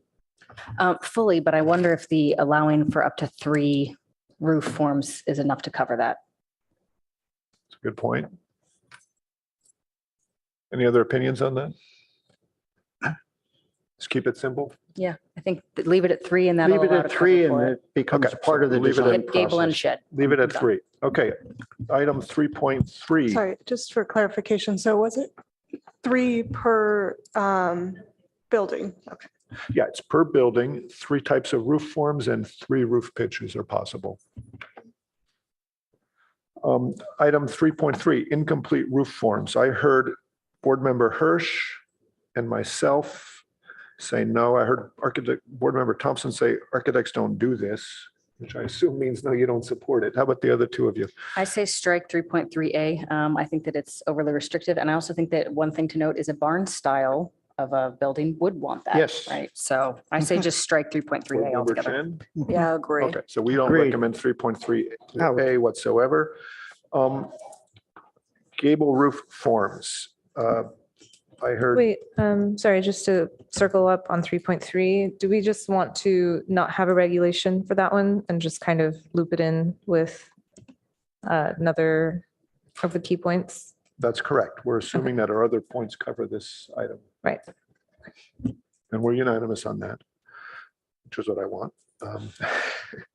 Gable roof forms.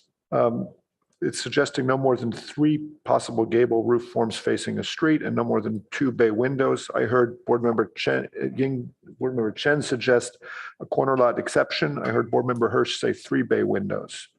And I heard Board Member Thompson question whether that should be proportional. Board Member Rosenberg, what do you think? I'd like to say, I think that, one of the things that we're trying to avoid with this item, and I see that we're getting close to our last time limit here. We're trying to avoid the McMansion style here and something overly cluttered and overly designed. So I would actually leave it as it is, but make sure that dormers are accepted. I think that dormers, again, less than 40% of the facade, something like that, just putting a number on it that's very allowable, but saying that dormers are accepted from that. And I would do the same thing with bay windows. It's just saying no more than 40% of the facade could be bay windows instead of saying 2, because then people might do 2 massive bay windows or 2 small bay windows. And I think the number 2 is not necessarily the issue. It's more the percentage of the facade. By percentage, you mean the width? Yeah. Any support for the concept on bay windows of either 3, not 2, or 40% of the width instead? Any other thoughts? Well, I'm not sure about the width because we were talking about maybe first floor or second floor. So when we're just talking about the width, then it's hard to. Yeah. Yeah, I think it's Present- it's almost like square footage on the facade. But even then I feel very weird about being like, how much is appropriate? Is it really is it like 70%? I can just see potentials for that working out. I mean, the intent here is about clutter. And so maybe there's like a maximum that we can note. Well, that's what this is. Maximum That's like 3 and a higher maximum than, of that's 2. like an unreasonable higher number, like no more than 15 bay windows.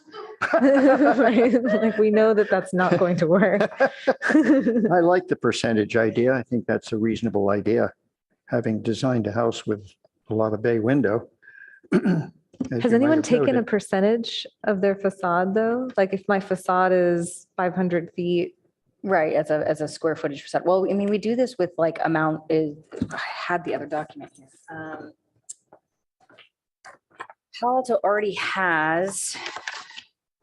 Where is it? I stapled it together accidentally. There we go. Residential and residential mixed use material list, the amount that the maximum usage percentage of facade area. We've got brick, stone, stucco, glass, finished wood, all of this, right? So basically on this list that's already exists for Palo Alto, we could add bay windows. And here it says concrete blocks, ceramic tile, stainless steel metal. Those are all listed at 35%. Let's use the number and say bay windows cannot cover more than 35% of the main facade. So you mean surface area of the Surface facade, area of the projected surface area? Well, a window being very different than a material. Correct, but Yeah, a it's bay different. window being an amount of treatment to a facade. And are we kind of measuring this from when it deviates from the plane, from the flat plane? Yes. Well, you know, Am I getting too restrictive here? I've designed so many houses in Palo Alto, and every time I have to do one of these surface area of the elevation measurements for limitations, things like rebuilding, are you more than 50% and stuff, it's a nightmare. How you actually measure it and how staff can possibly really calculate it. We're really asking for a lot. Fair enough. And if we could I'll just back keep it simple. You know, a bay window is a pretty clearly defined thing. People put them in for the most part because they get free floor area. And more lighting. You get that side lighting, which is nice. So I'm in favor of just leaving it at 2. And I'm fine with 3 gable forms. I can't remember having designed a house with more than that. It's not that restrictive, gang. Where do we stand? I'm for the 40% idea here. I think that that's a reasonable amount of the facade of a building. 40% of the surface area of the facade? Mhm. Okay. Kendra, I gather you're still in favor of that? I am, but I could be talked into making that 3 No, bay windows instead. I want a consensus. I know, I'm just saying. 40%. I don't know, 40%, like in all the times that you've designed facades, is 40% really how much the bay windows take up? No. If you measure to the top of the roof from the outside to the bottom of the structure, does that include the corbel brackets? Sure, yeah, include all of No, no, that. Answer a question that's- that's, come on, gang, you gotta. Because the thing is like, that's also your facade modulation too. And it's Right. like, if we're restricting all of this, then are we just asking for flat facades? You guys are totally right, and I'm completely conceding to your arguments here. And that's where I'd like to say no more than 3 bay windows. Let's make it a little less restrictive, keep it simple. The other thing that I would say is for 3.4A, I just want to add the words dormers accepted. Right? Okay, can we all agree on that? I agree with Kendra. Dormers accepted, 3 bay windows. David, can you support that? Yes, I can. Kendra? Yep.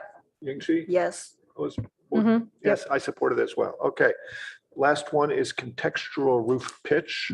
I've heard 3 of us, I believe myself, board members Thompson and board member Rosenberg and Hirsch said we should eliminate this requirement altogether. How do you feel about it? I agree. You agree? Yeah. And board member Thompson? Yeah, I don't really have, This is relating to buildings next to 1-story homes. How should the roof of a new building fit next to the other one? well, it's not, right? Because in the IR guidelines, it doesn't say anything about the adjacent.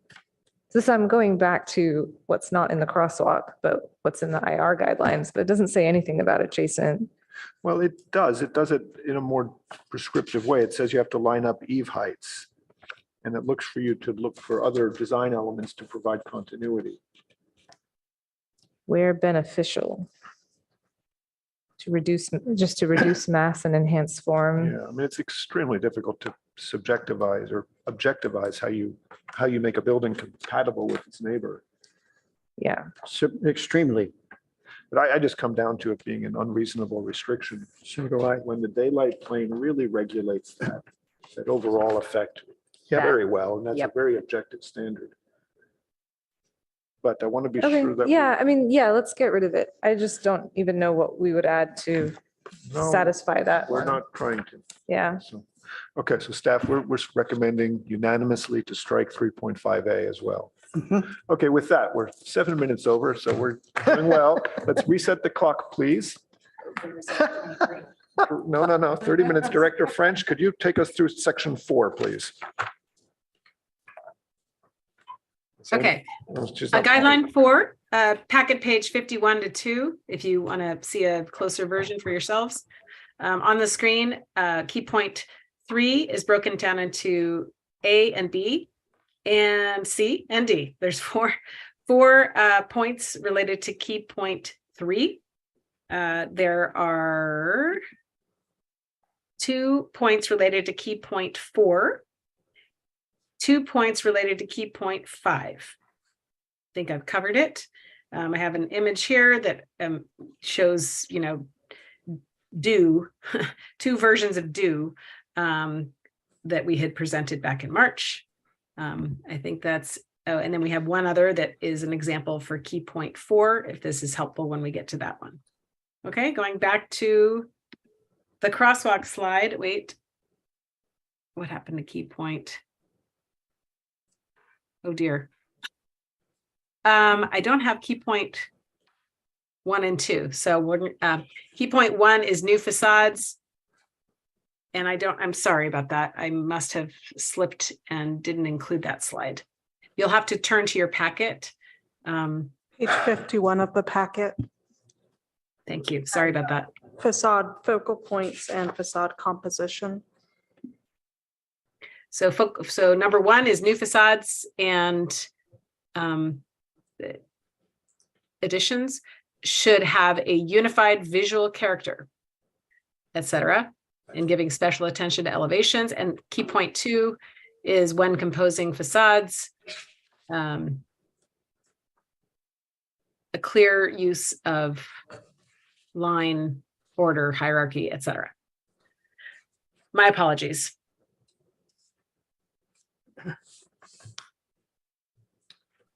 Okay, are we ready to get us involved in this now?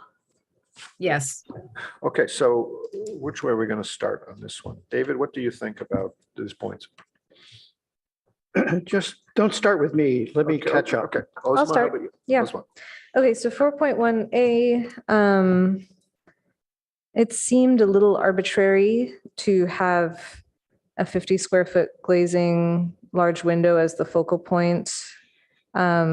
I thought it may make sense to suggest like an accent feature. So like, I think like a door that pops in a different color could be a focal point. It could also be like a piece of massing, like in terms of the facade plane, that could have a focal point. So the suggestions noted, at least for like item A, seemed a bit arbitrary. And then for 4.3A, about the window frames, I didn't understand why the trim needs to be at least 3.5 inches wide. That seems like a kind of a wide trim. And I guess maybe because I live in a house with very slim trims, it just seems awful to require that, especially when the point, the intention about that is to just have distinctive eaves, patterns, shapes, and groupings. Having a big old trim, I don't think is the option for that or the suggestion for that. I also didn't understand 4.3B, why that one, I just didn't understand it. It didn't seem necessary, so I would suggest to strike it. 4.5A, the garage door shall match the material color panel design of the entry door or window fenestration. That one was also a why, especially because a lot of people like to differentiate their front door from other parts of their house. And so that one also just seemed like the wrong choice there. So I would suggest striking that. Those are my notes on 4. I don't care. All right, I'll go. Okay, my light's on. 4.1A B, a roofed or trellis porch at least 6 feet deep and 8 feet wide. That may not be possible. So just because we're talking about type, entrances there. So I'd say that roofed or trellised porch at entry door. And then it refers back to that 12 feet tall, which is, again, we don't need that. That's in 3.1. So these two together, I think that should, I agree with Osma's comments that the 50 square feet large window multi-pane is a little bit arbitrary, but I'm not mad at it. I would change that B comment to be a roofed or trellised porch at entry door and leave it alone. Don't give size requirements.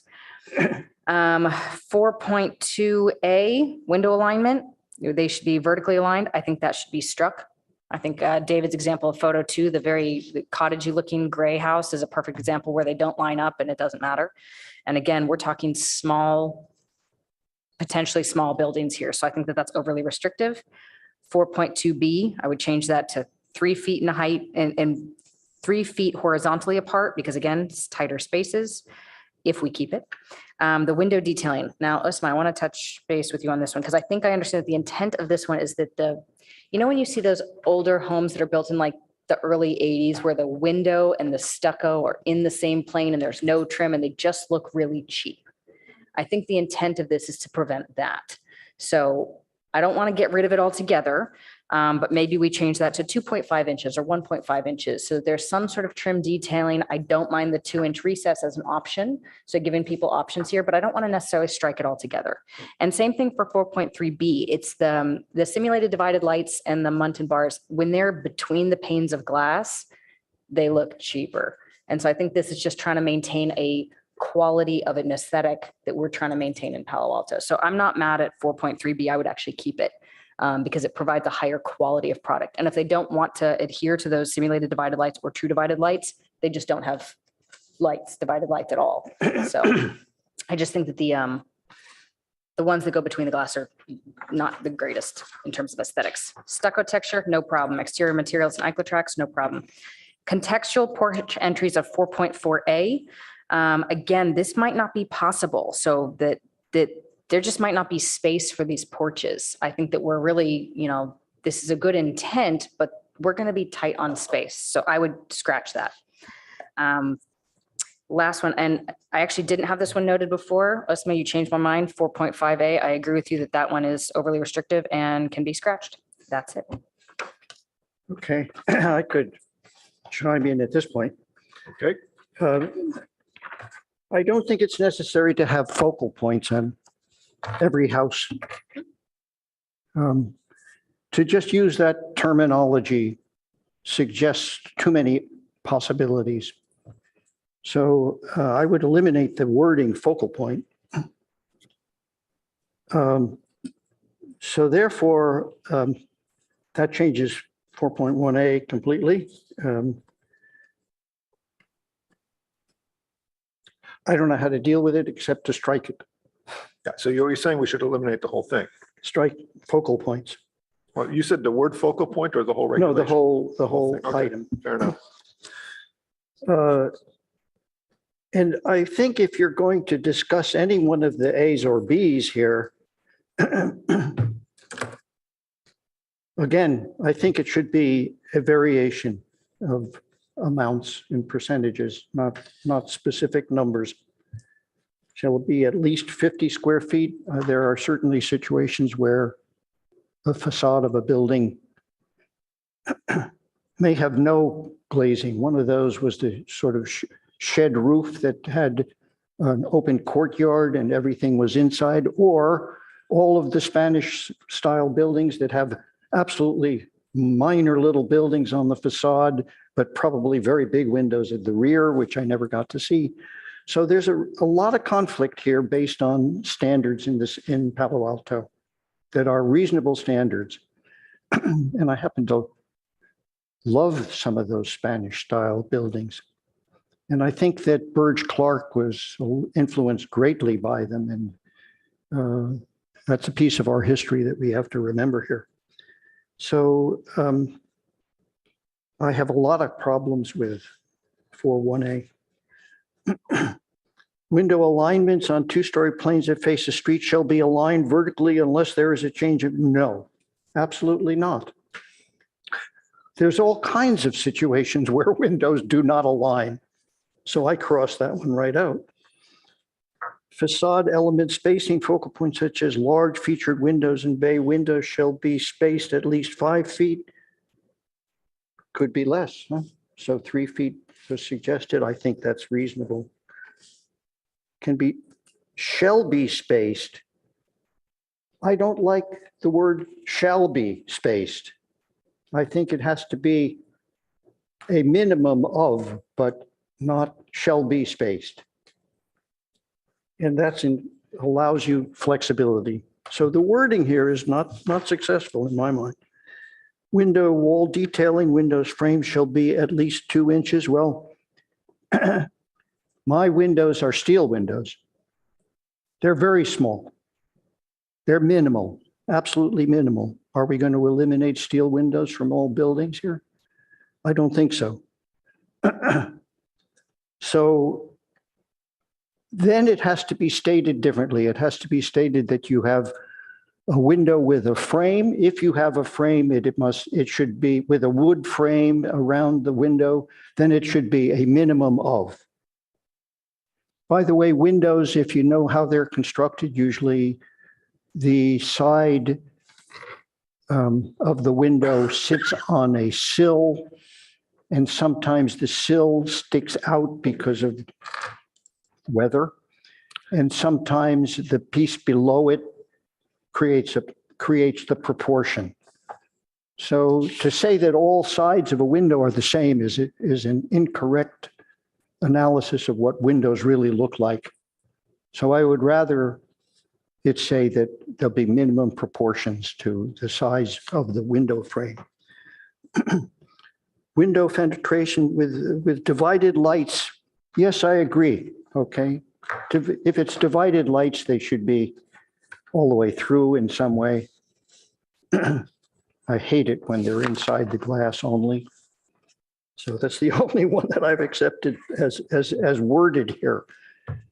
Stucco textured, when stucco is used, it shall be steel troweled smooth Santa Barbara Technical Bureau, the plaster texture for additional stucco texture. The addition shall be allowed to match the stucco. I guess so, so, okay, follow pretty much the standards there. That's okay. Exterior material and Eichler tracks. I have to leave it to Ozma on that.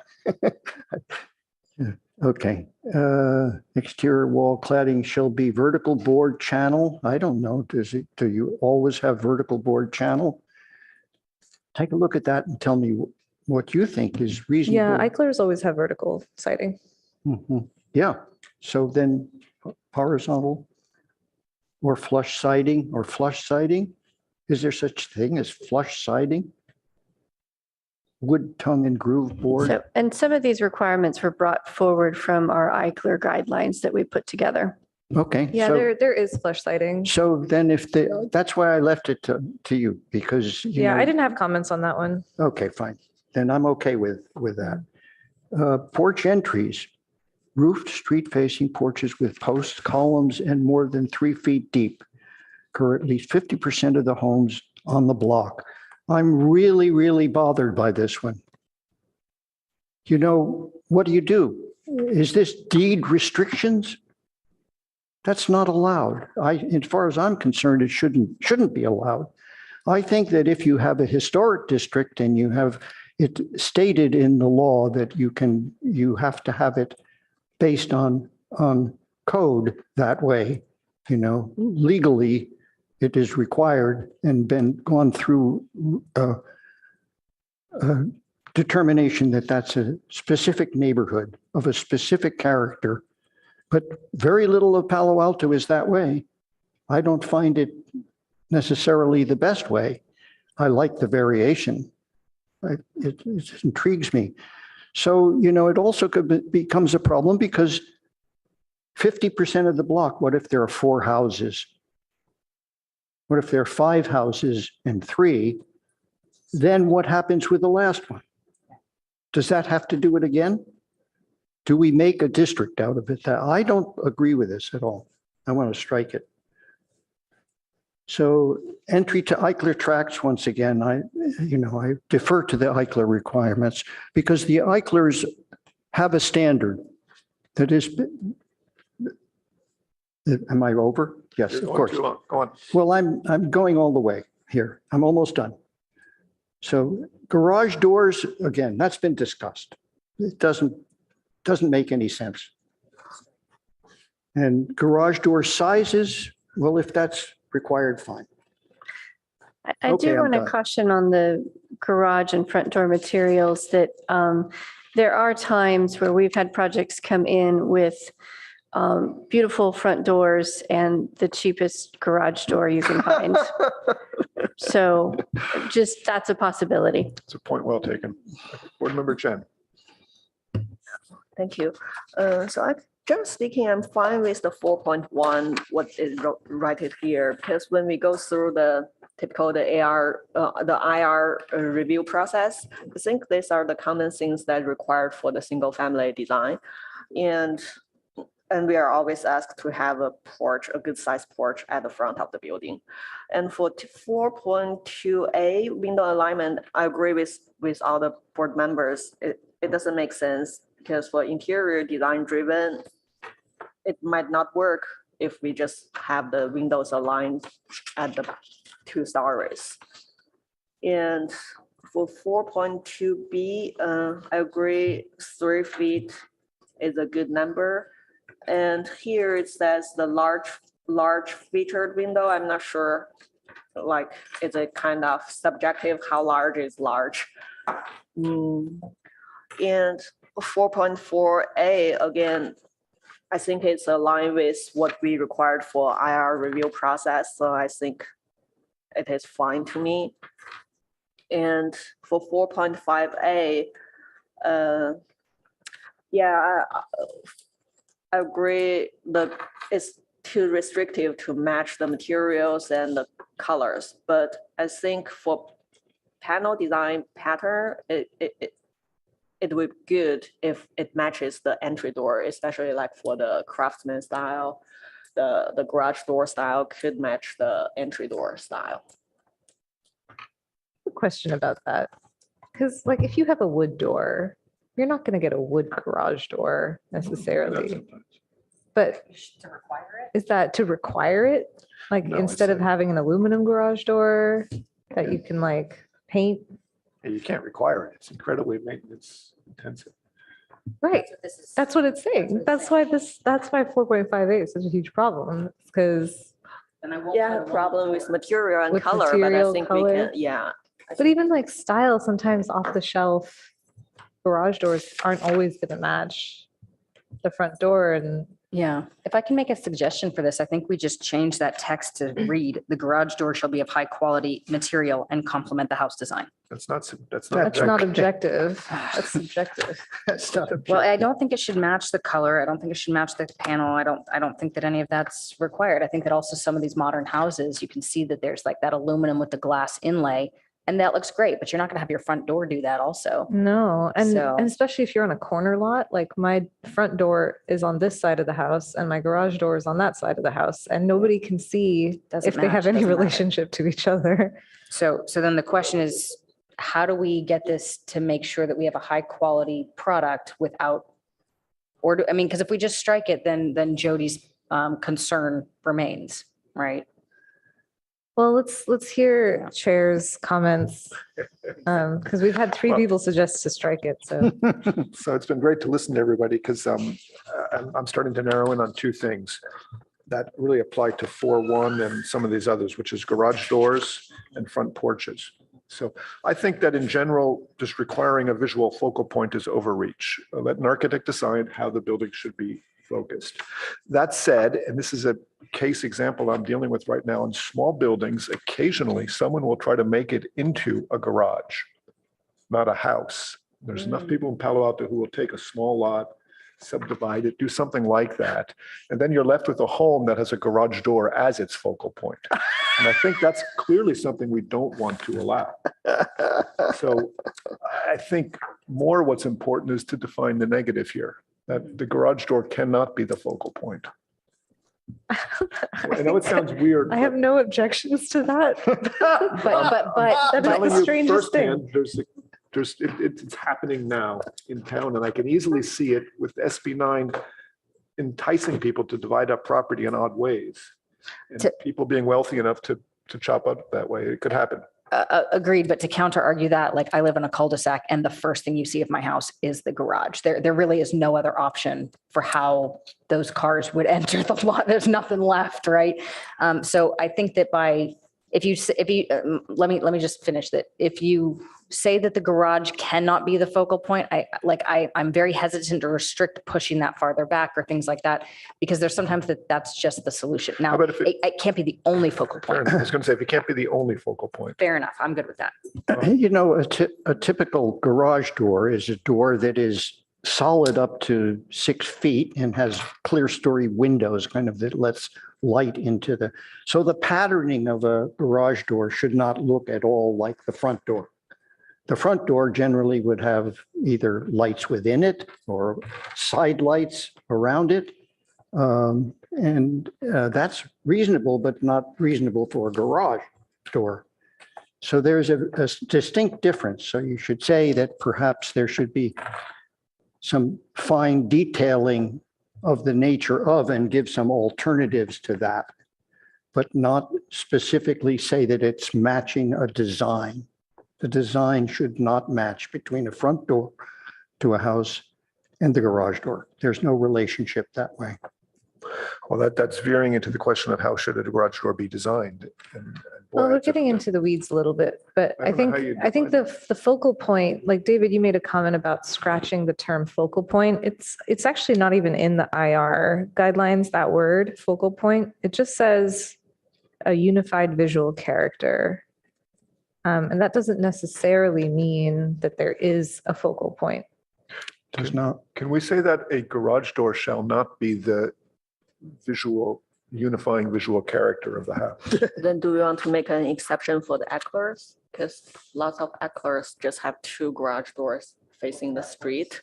Well, but the whole design of the house is the focal point. I mean, the long roof overhang, and usually there's some interesting covered aspect. The garage doors are generally on Eichler's concealed. They're the same material. They're trimmed out so you don't notice them whatsoever, I think. Right. I live in. It's a good point. Yeah. I'm very concerned that a garage in and of itself is a terrible feature to allow to be the front of a house. Well, one of the slides I showed had a garage door almost part of the plane of the house. And it was divided into smaller segments in paneling. So it had the character enough of a garage door, was a repetitive pattern. There were no lights in it whatsoever. And it followed the actual texture of the front of the building's trim.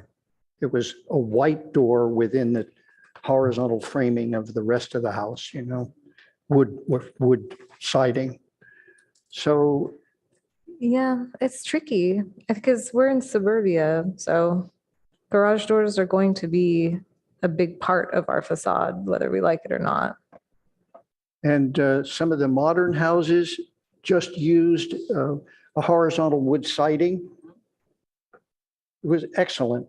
And one of them was a center divide because it was a fold-up door, and that was the mechanism of it, you know. And it was within a frame, a concrete frame, the whole door, a very modern look to it. And I think it was excellent. It followed the whole character of the house itself. I'm just pointing out these variations. Okay, we got to come to some closure on what we're going to say about this. I would like us to have some statement about garages not being the primary element. Is there any support behind that, though?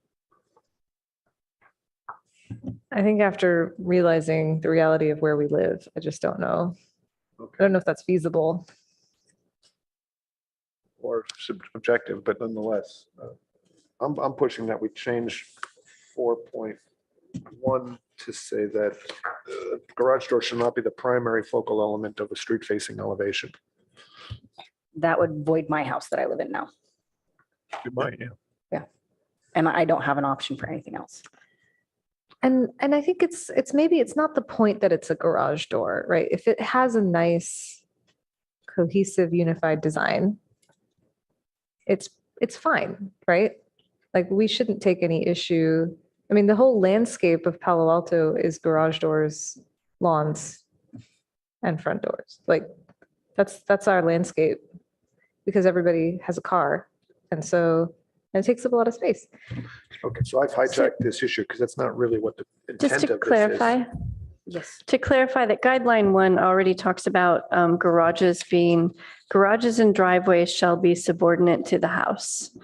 And so hopefully we've already sort of taken care of that through guideline 1 requirements.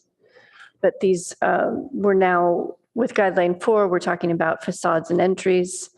We're talking more about the style of the house and trying to keep the style, as we don't do design review, but we do want to keep sort of a consistent style across one house. Okay, is there any support to keep this 4.1A subsection A as it's done? I heard board member Hirsch say to eliminate it. I heard a comment about the window relative to the building massing. I heard board member Chen say she was okay with this. I was okay to strike A. Strike A and Hirsch. Like to add other architectural things that could provide cohesion, like accent. Well, I guess we were talking about focal points, but I'm realizing that maybe that's derailed this point to begin with. Yeah. Any other comments on this subject? So, Strike it. What are your thoughts on it, Peter? Well, I had initially written down just not a garage door. So when it said glazed door, that's not the garage door. And otherwise than that, I'm okay with it. My earlier comment that I would make is that I would amend B to just read a roofed and trellised porch at We're entry going to door. come to the porch in a second. Yeah, perfect. On A, eliminate it, keep it, modify it slightly.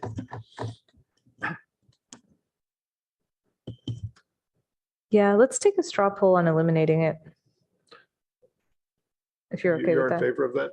I'm in favor of eliminating it. What do you think, board member Chen? I'm okay to keep it. Keep it. I'm okay keeping it. I don't see it being that restricted. It's so broad. How about me? I want to eliminate it. Eliminate. It's 2 you want to eliminate, 2 you want to keep it, and I'm Swing completely vote. on the fence. I could go either way, really. Doesn't really matter. Let's just leave it out there. We don't have a closure on that one. Okay, let's talk about porches for a second. A front porch is a real quintessential Palo Alto element. Are we, excuse me, Peter, you're moving on, but are we keeping A and B then? Just A, and we have a 3-2 straw poll whether we should keep it or eliminate it, which means nobody's going to listen to what we're saying. So other people are going to decide this one for us, basically, because we can't close on it. Let's not spend the rest of the day discussing what we can't close on. I think front porches are a really important element in our community. And where you can regulate them, I think it's always a better thing to require them in doubt. So if you don't want a front porch, go through IR and justify why you have other elements. But I support this. I could support making it 4 feet deep, not 6. It's the depth of the front porch that limits your development because it pushes you back from the front setback. The width does not, because it doesn't include the floor. It's not included in the floor area calculation. So I recommend making it 4 feet deep, but keeping the regulation. Now, I'm going to counter that really quickly because this really is in regards to not whether or not you have a front porch, it's whether or not that front porch is considered the focal point of your property. Later in your thing, we have a requirement for front porches. Let's lump those two together. I prefer to change the wording to say, if the project chooses to have a front porch, then the front porch will be the following dimension, minimal dimensions. Well, but again, going back to my comment is that the size and depth of a front porch is dealt with later. This is purely talking about whether that front porch is considered a visual focal point. Do we need to put size restrictions on a visual focal point of the front porch? Or can a front door with some columns and a pediment above, can that count as a visual focal point? Yes. I think that by making it a porch that has to be so much, imagine that the porch is 4 feet deep and 8 feet wide, and therefore it does not count. Right. That seems silly. So let's all agree that we're going to lump the porches all are under section 4.4A, contextual porch entries. We'll discuss size there. I think it's obvious that a porch is a visual focal point, whether or not that's required. Correct. So 4.1, we didn't close on anyway, with or without porches. Let's get to the porches, though. I think that's going to be something that we're split on. Wait, are we moving on from 4.1? We're jumping to 4.4A, Okay. which is regarding whether or not you should require porches on 50% or more of homes. I've said my piece. What do you think? I think, again, I think this is in line with what we experienced for IR review, so I have no problem with this one. Okay. David and Kendra, make your arguments. My comment was to strike this. I think that when you're dealing with subdividing lots and small properties, this is just too restrictive. Okay, Same. Board Member Thompson? I'm okay to keep it. Okay, so again, we have a split on this one. Let me try Board Members Hirsch and Rosenberg. I understand that it's a challenge on a very small property to take up space or take up setback space for a front porch. But a community with a place where someone can sit in their front porch and talk to the neighbors, welcome a friend, a place to drop the mail. There's such important elements in homes. And when you don't have a front porch, you don't have any of that. And this is not saying you can't do it. It just says you have to go through a more restrictive process to get there. I'll plead with you to sort of expand your horizon on this. This is very similar to our contextual garage placement requirement, which again looks to develop a neighborhood trying to minimize garages by, if you have more than half that has to go into the back. If the street has a bunch of porches, why not continue that?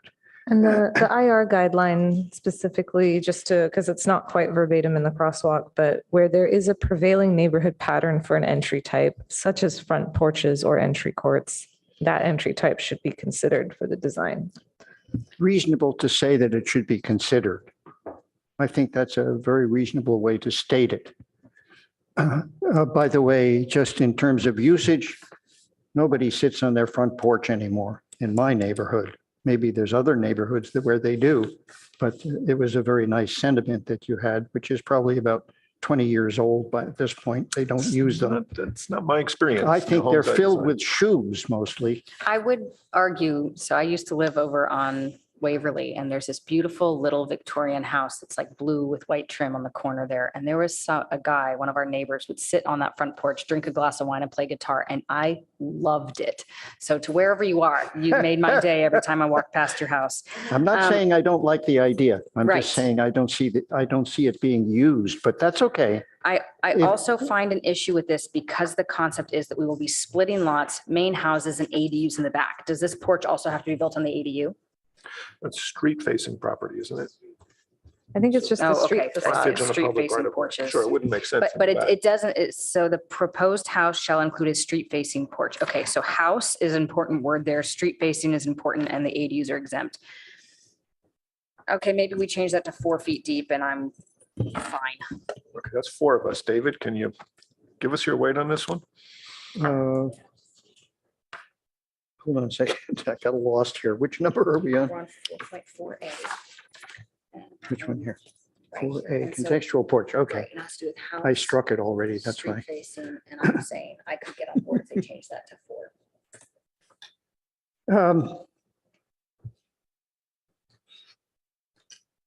I'm okay with these dimensions. I think they're appropriate. 6 feet deep. So if we leave it Just at, the street facing one, right? if we leave it It's at not- 6 feet deep, you'll support it, David? Mhm, But not 4 feet. mhm. You can't sit in 4 feet. So either you're playing incredible politics I can't figure out. Well, I think if you're going to have a porch, you should have a porch. Okay, so Kendra, can you get your head around 6 feet? I can do it. It's fine. Are we okay Yeah. with that? Okay, so to So we're staff, keeping it. we want to keep it that way. So, Let's all go right. to this next one about window alignment. Back to 4.2A. I've heard a majority say we should eliminate 4.2A. Wait, hold on. For 4.1A, For 4.1A, sorry, I know if we're keeping that one, I had suggestions to add to it. For which? For the- 4.1A, if we're not striking 4.1A, which sounds like we're not, then I might suggest other, like adding a line item C to a focal point could be achieved by an accent color or change in plane in the front facade. Sounds fine with me. I'm good with that. And can we also add one more is the entry feature instead of a porch that need to be 4 feet deep and 8 feet wide? Sure, call it an entry feature. There's no dimensional restriction. So we've broadened the definition of focal point. Do we have a larger majority supporting it then? I can support that. Sorry, can you say again what the revisions to 4.1A are? None. None. We couldn't get consensus to change it. So Just write no consensus. Oh, Because half of us wanted to strike it, half of us wanted to keep it. We couldn't. I mean, figure it if out. we, Just if put it's no just, consensus. it's a menu of options. So I'm more okay If with we keeping. broaden the but menu, if, will you could we get support it? rid of the focal point and just say, if a front porch is used, then it must be this dimension and. It's a menu of options, right? So Let me touch base on David's point right here. So facade visual focal point. What if we change focal point to facade visual features? Because then we're not. That would unifying That would make a feature. big difference for me. So instead of having the words focal point, can we change that to features and would everybody be okay with that? Should we say unifying feature? Because that's Whatever you want. connected to the original IR line. I'm literally just trying to make this as broad as possible. Facade visual features. Done. Okay. You want unifying? You want the word unifying? Yeah, because Why? I think that's the point. Because it's not just random features on the facade. It's the unifying feature on the facade. Okay, we got to go, guys. I know. Unifying features on the facade, and they include item C was, say it again. An accent color or change in plane. Board Member Chen wanted it to say entry feature, not a front porch, as a definition of what a feature was. Can we please go It was to all item that. 4.2A, window alignment? I've heard 3 board Strike. members to strike it. I can support striking it. Board Member Thompson? Sure. Yeah. Okay. 3.2B regarding, You wanted I to got strike. lost because I thought you should say something more about porches. You should say what the certain other materials that would be used in a Board porch, Member Hirsch, railings. we etc. have to keep moving. We're not going to finish this. Are you We've discussed. listening to me though? I heard you already. All right, so the materials are important. If the materials are important or the wood elements are important, then they should be included in. I don't know that, do you feel the need to define that in this location? I think it's not necessary. Well, you're I defining would- color. I would, If you're in color, you're I just into said accent materials. color. she's Can you say trying colors or to. materials? So Colors what or, I- yeah, what I accent argue is color we or do define material. Material in former like guidelines, like we have covered material, we have covered quality of material and specifics of that earlier in the guidelines. We haven't re-reviewed So, 1 and 2 today. listening to Board Member Hirsch, we'll add the word color and or material. Is that good, David? Mhm. Okay. Fair enough. Facade elements. Color and spacing, material detail. and material detail. Mhm. We're talking about whether you have to space elements more than 3 or 5 feet apart. I've heard a majority of the board, Rosenberg, Hirsch, and Chen say 3 feet. Board Member Thompson, do you have an opinion? Should we just change that to 3 feet? That's fine with 3, yeah. I'm fine with 3 as well. Let's get on to the window detailing. Kendra suggested a narrower restriction, but have something. Ozma thought it was too wide. Board Member Hirsch thought it ought to be relative to the proportions of the windows. I was suggesting, I want to strike stucco over foam shall not be used. That's strictly a character. It has nothing to do with how it actually looks. I detest the process, but I don't want to regulate that here. Any other thoughts on this? How do we regulate how windows are trimmed out? I heard staff suggest, or someone, that when you have no trim around a window, it really doesn't look very good. Unless you do a very contemporary steel window design where that's exactly the intent, which you certainly wouldn't want to restrict. That's beautiful too. But David, can you suggest a way that we could regulate window trim without being too restrictive? Yes, if it's a wood window, it should have trim. If it's a steel window, trim is not necessary. So We could literally add the words steel windows accepted. Well, no, because some wood windows can have a thin trim because it's saying a minimum of 3.5 inches wide, which I think is very wide. for a window trim. But let me go back to what the IR guideline is. The guideline says to add visual interest and character to the design, incorporate architecturally distinctive eaves, window patterns, shapes, or groupings, and use of materials. So it has nothing to do with window trims. Nothing about trim in there. There's nothing there. So maybe we're overreaching. That's a good idea. If it's not in the IR guidelines now, why would we? I don't know. Yeah, reach in to Put it in. it's so weird. That's, yeah, I'm wanting to strike 4.3A. But if there's another thing we can say that better is more faithful to the IR guideline, then I'd be open to it. You know, if you look at a 2-inch window trim, it's too de minimis, really. I think that's actually, the size is not a bad idea, the way it is. Can I take a pass at this? Of course. We rewrite this to say, windows shall not be frameless and in plane with the exterior facade. The goal of that is to prevent that stucco to window detail. Anything else is fine. If they've got a trim, it can be in plane. If it's recessed, you're good. So it's just preventing this one kind of specific item purely because it's a low quality, I'm going to put that in quotations, method of construction. Board Member Chen, what do you think about that idea? She hasn't said anything. Yeah, let her. No, I'm fine with that, or we just give exceptions for steel windows, contemporary style. Yeah, well,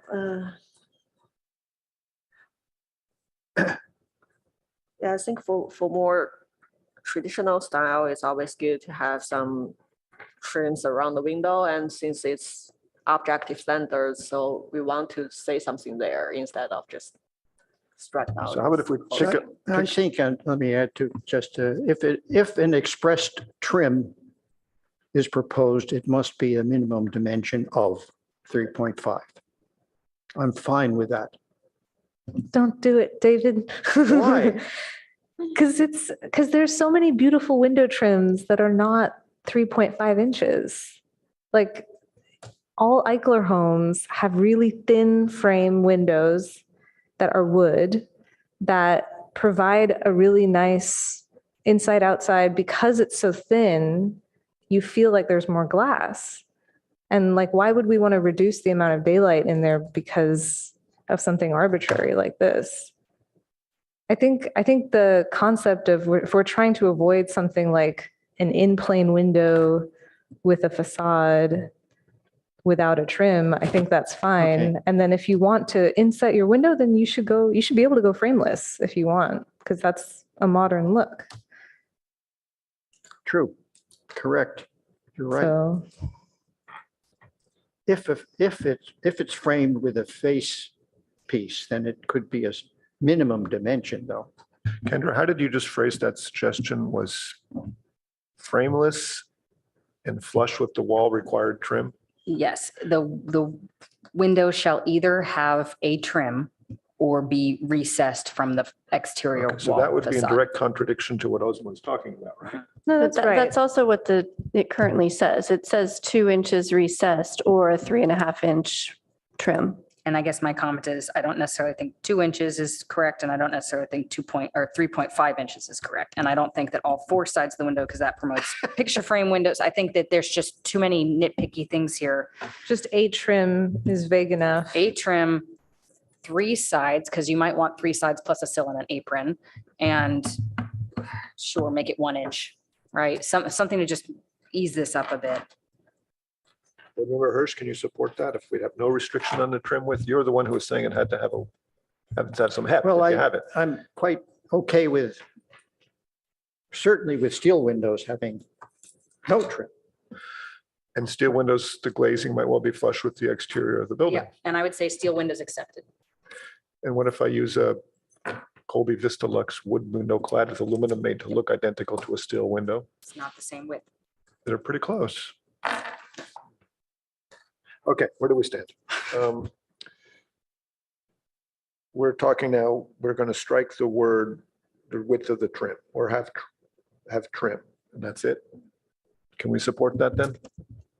Yeah, I can. I would also recommend, instead of it saying all 4 set window sides, that we on 3 of, I would just consider striking it. Just has trim. just has trim. I'm cool Yeah. with that. That sounds great. Has trim. If some Period. crazy person Period. just wants to add trim on one side, Okay. Okay, so we're It's going just- to that's not strike going that. to And happen. the thing about stucco over foam, can we strike that as well?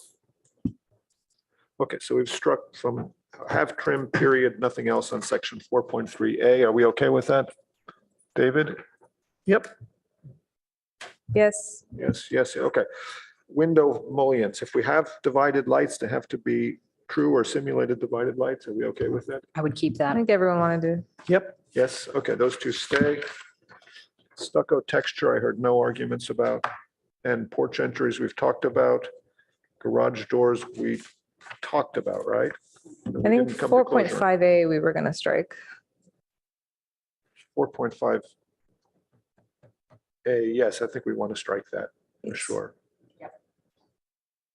And garage door size, we have no concern about that, do we? Okay, so that's item 4. Let's keep going. 15 minutes over. You need a break? Are you okay? Yes. I'm doing okay. Okay, Let's keep can we going. start over? Board, Planning need a Director break. French, could you take us through? Break. 2 minutes? Yeah, let's do a break. 3 Okay, we'll minutes. take a 5-minute break and we'll Okay. start Nothing again serious. at Anyone hungry?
Planning Director French, could we start, please?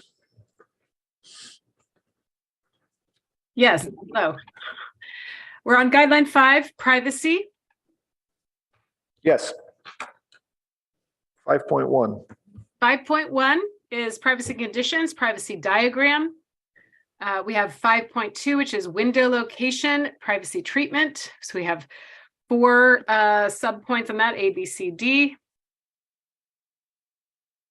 Then we have key point 3 broken into 2, an A and a B. We have key point 4 broken into, A and a B. So that's that. Great.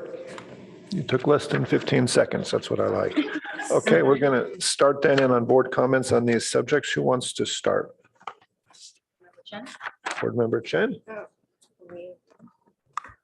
Well, actually, I don't have too much comments on number 5. So the only thing I want to clarify for the 5.2A is it requires the bedroom, at least one bedroom has its largest egress window facing the front lot line. So again, it could be their front unit and rear unit. So is it just required for the front unit that facing the street? So that's all my comments for now. That's it. Okay. I'm going to go next. I think it should say largest window should face either the front or the rear. And I think you could leave that with ADUs front and back of the property. But generally, we have larger setbacks at the front and the back. With SB9, the back could be a 4-foot setback. That's true. That's true. Some clients don't want their window facing the street. I just can't see restricting somebody to have their bedroom window facing the street if you don't want that. So I think it should still say front or back. I was concerned about 5.3A. I just did a quick check on windows. We use frequently a window that's 4 feet tall, set at 7 feet plate height. 3 2-foot 8-inch sashes is 32 square feet. I think the number should be 32, not 30, just based on my experience of window sizes. On 4.3B, I think we have to be careful that there's also double hung windows that could apply to this situation, or what's called a tilt turn window. There's other types of windows. So we should specify how we're doing it. Those are my comments on section 5, though. Who else?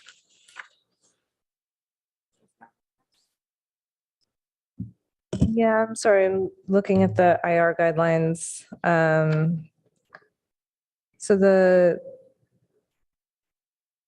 I think I understand for 5.2, I guess 5.1, there's not really very many comments.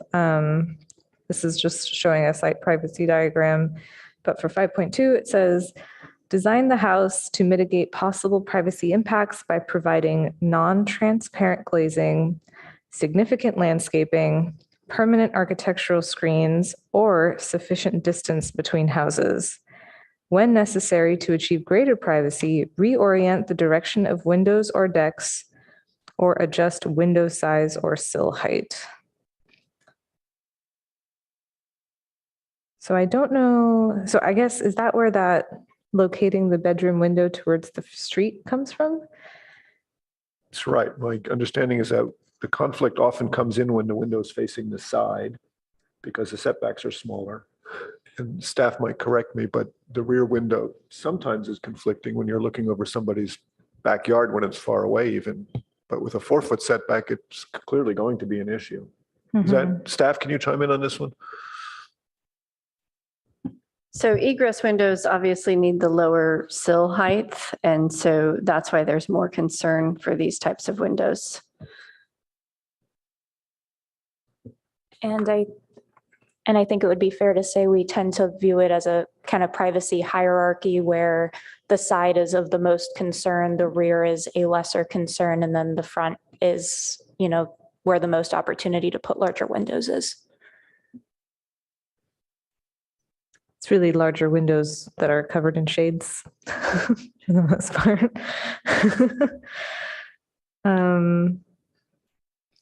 Yeah, I mean, my only query on this one on the whole of 5 was about 5.2D, about the privacy screening landscape shall be located to align with proposed second floor windows across side and rear lot lines and between windows at facing units on a single property. Privacy screening shall be evergreen and precise planting standards. So I guess that's just, I guess when I read privacy screening landscape, so that's just kind of bushes and it has to be a certain height, like 20 feet tall. Yeah, the size is, well, we asked them to be planted at 24-inch box and 8 feet tall at planting, but then they would grow obviously to 20 or 30 feet. Okay. Yeah, okay. I don't really have any comments then. Board Member Hirsch? Space is still allowed. How much space is allowed for trees in the side yards?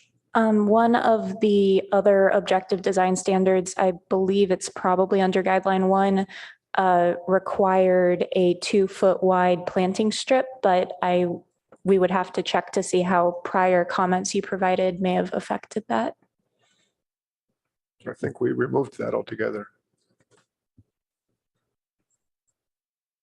Oh, the spacing between trees. 25 feet, I believe. Yeah. 25 feet. Yeah. But the 25 feet is a minimum, and so this would kind of be layered with that to place those where it makes sense with where the windows are located. So 2 feet, 2 feet, 4 feet is a distance now that is a required side yard distance or what? 4 foot setback for. 4 foot. SB9. And of which 2 feet is a planting strip. Really? At least 2 feet has to be a planting strip. Yeah. Uh-huh. So the minimum is 6 feet then, or what? Or no, No, 4 feet. 4 feet. There's only 2 feet left to be used as any pathway on the sides of buildings. Is that a reasonable dimension? That would be correct, but most of these buildings are taking access from the center of the lot. And in reality, most of the lots have their 5 feet easement at the back, right? Some have easements, some don't. So actually, if you're planting trees every 25 feet, it's not creating much cover, is it? In the house that's next to me, somebody in planning suggested they wanted to see podocarpus. Their kitchen windows were looking directly in our direction. Do you know about that? You're smiling. We Jody. process 100 houses every year. Oh, okay. So, but they use podocarpus, and the podocarpus are solid, So I don't think it creates much privacy if you're 25 feet apart on any particular tree. So again, there's 2 different things. There's a 25 feet minimum, and then there's the privacy requirement. So that might mean that you have more than just the 25 feet. Okay. So the minimum is 25 feet. And the minimum has to, if you're starting at the front property line, I couldn't understand this whole thing. You're starting at the front property line, which immediately maybe 5 feet back of the front property line is the first tree. It's looking at roughly 25 feet along the property line. So, if you happen to have one at the front of the property, then I suppose it would then be 25 feet from that. Or if you don't have one at the front of the property, then you would have to have one at least 25 feet back. 25 feet back of the front property line then would be the first tree? If you didn't have one at the front of the property. I see. Okay, I just couldn't understand whether or not you start with the front of the property and you have a tree and then you have another tree 25 feet and another tree. Yeah, so we can go back and look. This is 1.4 that you're speaking of right now, and we can go back and make sure that that's clear about how to measure that. Okay, that's the first thing. And then I would say that, you know, if you're going to measure that, then one should think about the side yard lot line. And what are you doing? What can you do in that side yard? What will it be effectively? It's changing a lot, you know. I have a 6-foot side yard on one side and about 14 feet on the other side. And it's, of course, one side is the 14 feet is the car. And the 6 feet is very important to me as well. Garbage, et cetera, all those things. Okay, Just, we're not talking about that right now, I Right, understand, that's right. but I wanted to kind of sort of bring it up just to clarify where these trees appear and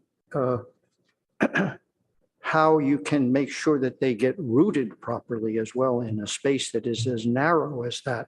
And then you have a tree, almost you have to think about the podocarpus is an incredible tree for privacy.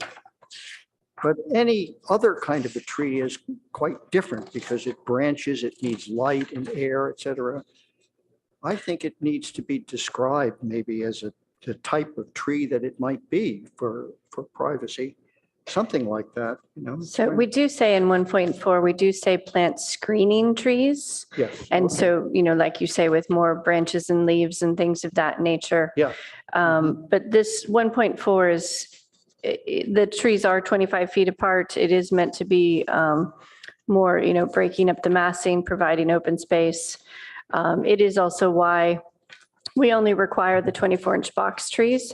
We want them to be, I mean, that is a larger size tree, but it's not so large that it won't adapt to the site. And so that's why we've, you know, kind of hit that sweet spot of 24-inch box trees. And so if you had two houses next to each other, they would have the same requirement. Within, you know, it's not simple, you know, nothing ever is simple. In that case, I mean, they usually would triangulate the trees and set them off from each other if it was two houses adjacent to each other. Okay, so Board Member Hirsch, we can consider a closer spacing if you'd like, but is there any other comments you have on section 5 here, independent of the landscaping? On the whole of the section. I have a personal opinion about privacy. It's a little bit different than what I've heard. And that is that privacy is, as I understand it, the best way to create privacy is a window shade, a window drape, wooden louvered windows, you know, something like that. So I hear you. We're trying to objectify the IR guidelines, which may not agree with your opinion about privacy. Okay. But we really want 16 minutes left. Okay. Board Member Tom Rosenberg, do you have any comments on this? I do. I have a few. I'm going to run through them quickly. Comment 5.2A, there was a, you know, question about whether this is actually a good idea or not. It would promote a visual interest on that front facade by having that, so I can support it. Now, the one thing I would say is that house versus like ADU might be a little bit different, so just food for thought. Overall, in all of these 5-point items, I'd like to change where the sill is 5 feet to 4'6". So just in 5.2B sub C, where it says 5 feet, make that 6. So I would want to not have some possible? significant conversation about that. We've been implementing the 5 feet for a fair amount of time now. The point of that was that you'd have to get, you know, pretty close to the window to be able to see Yeah, your at all. neighbor. Okay, so And- that's just something that's just not going to be. I mean, we're open to the idea, but I just would like to hear everyone's opinion on that. Again, we're just trying to get a little less restrictive because these are smaller portions, but if it's 5 foot and that's a precedent and it's been used throughout the city, I'm not going to argue over 6 inches. I would, go ahead. But why not 3 feet? Well, because 3 feet is a full body, whereas 4'6", right? You know, when you take average human height at 5 feet, that's my eyeballs, right? That's literally right there. 4'6" gives you just a little bit more breathing room to actually maneuver the crank and actually have some visual outside. Now, I understand that the point of this sill height is to promote privacy, but again, you still have to get really close to that window to see even out of a 4'6". But I would argue that it's a nicer element at 4'6" than 5 feet. Again, I'm not going to hold this up or argue over 6 inches of sill height here. 5.2B lists A, B, and C. I think that those A, B, and C should apply to the stair window privacy. It will allow for a little bit more flexibility in that staircase design. If they wanted to have something a little bit more interesting at the staircase, they could use obscure glazing instead of just this sort of more, I mean, it does say obscure glazing, but if they could have the privacy screens, I guess it's just the way that it's formatted. It's really the exact same A, B, and C, right? From 5.2B to 5.2C. The 3 points are pretty much the same. It's just one's listed in sort of a run-on sentence and the other one's listed as A, B, and C. This is really nitpicky, I'm sorry. Yeah, the intention is just to clarify where we're measuring it from. So From the point, landing. Yep, yeah. So, okay. yeah. Okay. Support Peters 5.3A up to 32. 5.3B is the one that I have issue with. I think that this is overly restrictive. I think that if you've got an obscure glazing window, you're going to want to decide which way that opens based on where your neighbor is. So I, for example, I can just off the top of my head, in my master bathroom, if I open the window, I'm staring straight at my neighbor, but it technically faces the street front. So if you flip that window and I have an obscure window, I would maintain my privacy so much better by having it face the backyard. So I just think trying to regulate which direction a casement opens is too restrictive. I think that once you have this 5-foot sill, we just don't need this. This is just, it's something we don't need, right? If you've got a tilt and turn, if you've got an awning, as long as it's a 5-foot sill, none of this matters. So I would strike 5.3B. So there are cases where we allow, if you're using obscured glazing, you don't need to follow the 5-foot sill. Sure. And so this is in those cases. Okay.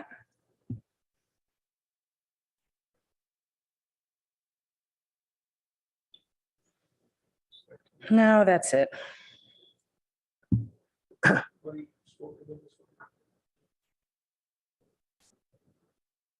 Let's go back to the top. Your microphone's off. Not anymore. 5.1A, I've heard no objection whatsoever. It's a standard thing. 5.2, I've heard Board Member Rosenberg suggested that the 3 criteria in 5.2B also apply to 5.2C. It just seems like a consistent way to do it. Staff, does that make sense to you? Any objections from anybody? Silence is approval. Do we want to talk about the 5 feet at all? Or? We will. Okay.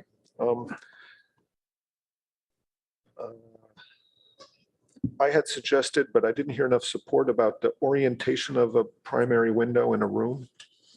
The way it's written here, it just says it has to at least face forward. Board Member Chen brought up that when you have a building at the back of a property, does that still apply that it faces forward? In other words, it faces into the property rather than at the back. Maybe that is a good intent. Yeah, I could see scratching that just because it might just make more sense. It'll depend on the property and it'll depend on the orientation of the building. I had suggested making it front or rear lot line. The issue is that when you have a 4-foot setback, you don't want that facing backwards. Mm-hmm. As I think it through, maybe the way it's written is the best. Maybe there's a way to just simply say front or rear if there is a 10-foot setback or something like that. Is that a worthwhile thing to go for, or just as it's written, leave it alone? I'm fine with it as it's written. To be honest, my concern was more that a number of clients are very noise sensitive and don't want their bedroom facing a street. And this would force them to do so on at least one bedroom on a house. I think it's probably an outlying situation. This is already a small SB9 thing. When your lot is this small, you have lots of other compromises you're making. if it's really that important, you can go through the IR process. I'm okay with it the way it is. Yeah, and for noise issues, if it's really that important, you can do a triple pane window. Yeah. So any objection to leaving it as it is? That's fine. Okay, and then on the landscaping, Board Member Hirsch had been concerned about the spacing of trees for landscaping. Is that right? And I agree, 25 feet is too far apart if you're trying to achieve privacy. Staff, could we just change that 25-foot number in section 1.4 to be closer to maybe 15 feet? Do we have consensus on the board that that might be a better number? Yeah, I think we probably need to not do the reference to 1.4. You know, this has a different reasoning, so we could have closer numbers for this 5. I think Board Member Hirsch was just commenting that if you're going to have several plants providing screening, then 25 feet apart is too much. Should we just pick in that? What number do you think would work then? Let me make one counter argument here, though. You might have trees at 25 feet with separate plantings in between. So I think that by keeping the trees at 25 feet, you're allowing trees to be planted at one level. You're allowing for something in between, because this privacy screening is sort of another layer to that tree spacing, right? So if you've got two, Japanese maples at 25 feet apart, you might grow something that's reasonably tall, 8 feet tall in between, or maybe not. It does say. Staff, help us out here. What's a reasonable way that you've seen this done? I mean, as it's currently written, where it kind of asks for the screening shrubs to be placed where the windows are, and having the 1 per 25 as a separate requirement, we would expect what gets proposed to be something in between. I guess if we need to consider if that's not objective enough, but they are 2 separate requirements with 2 separate purposes. And so in order to meet the privacy requirement, it may very well be more than 1 per 25 feet. Board Member Hirsch, are you okay with us just leaving it unspecified? In other words, leaving it to staff's judgment whether it's meeting privacy requirements? Just so. If they strike the reference to 1.4, then that's what that does, right? Colleagues? Say yes or shake your head, do something. Yes. So I know you heard me. Yeah. Board Member Thompson. She's I'm- thinking something.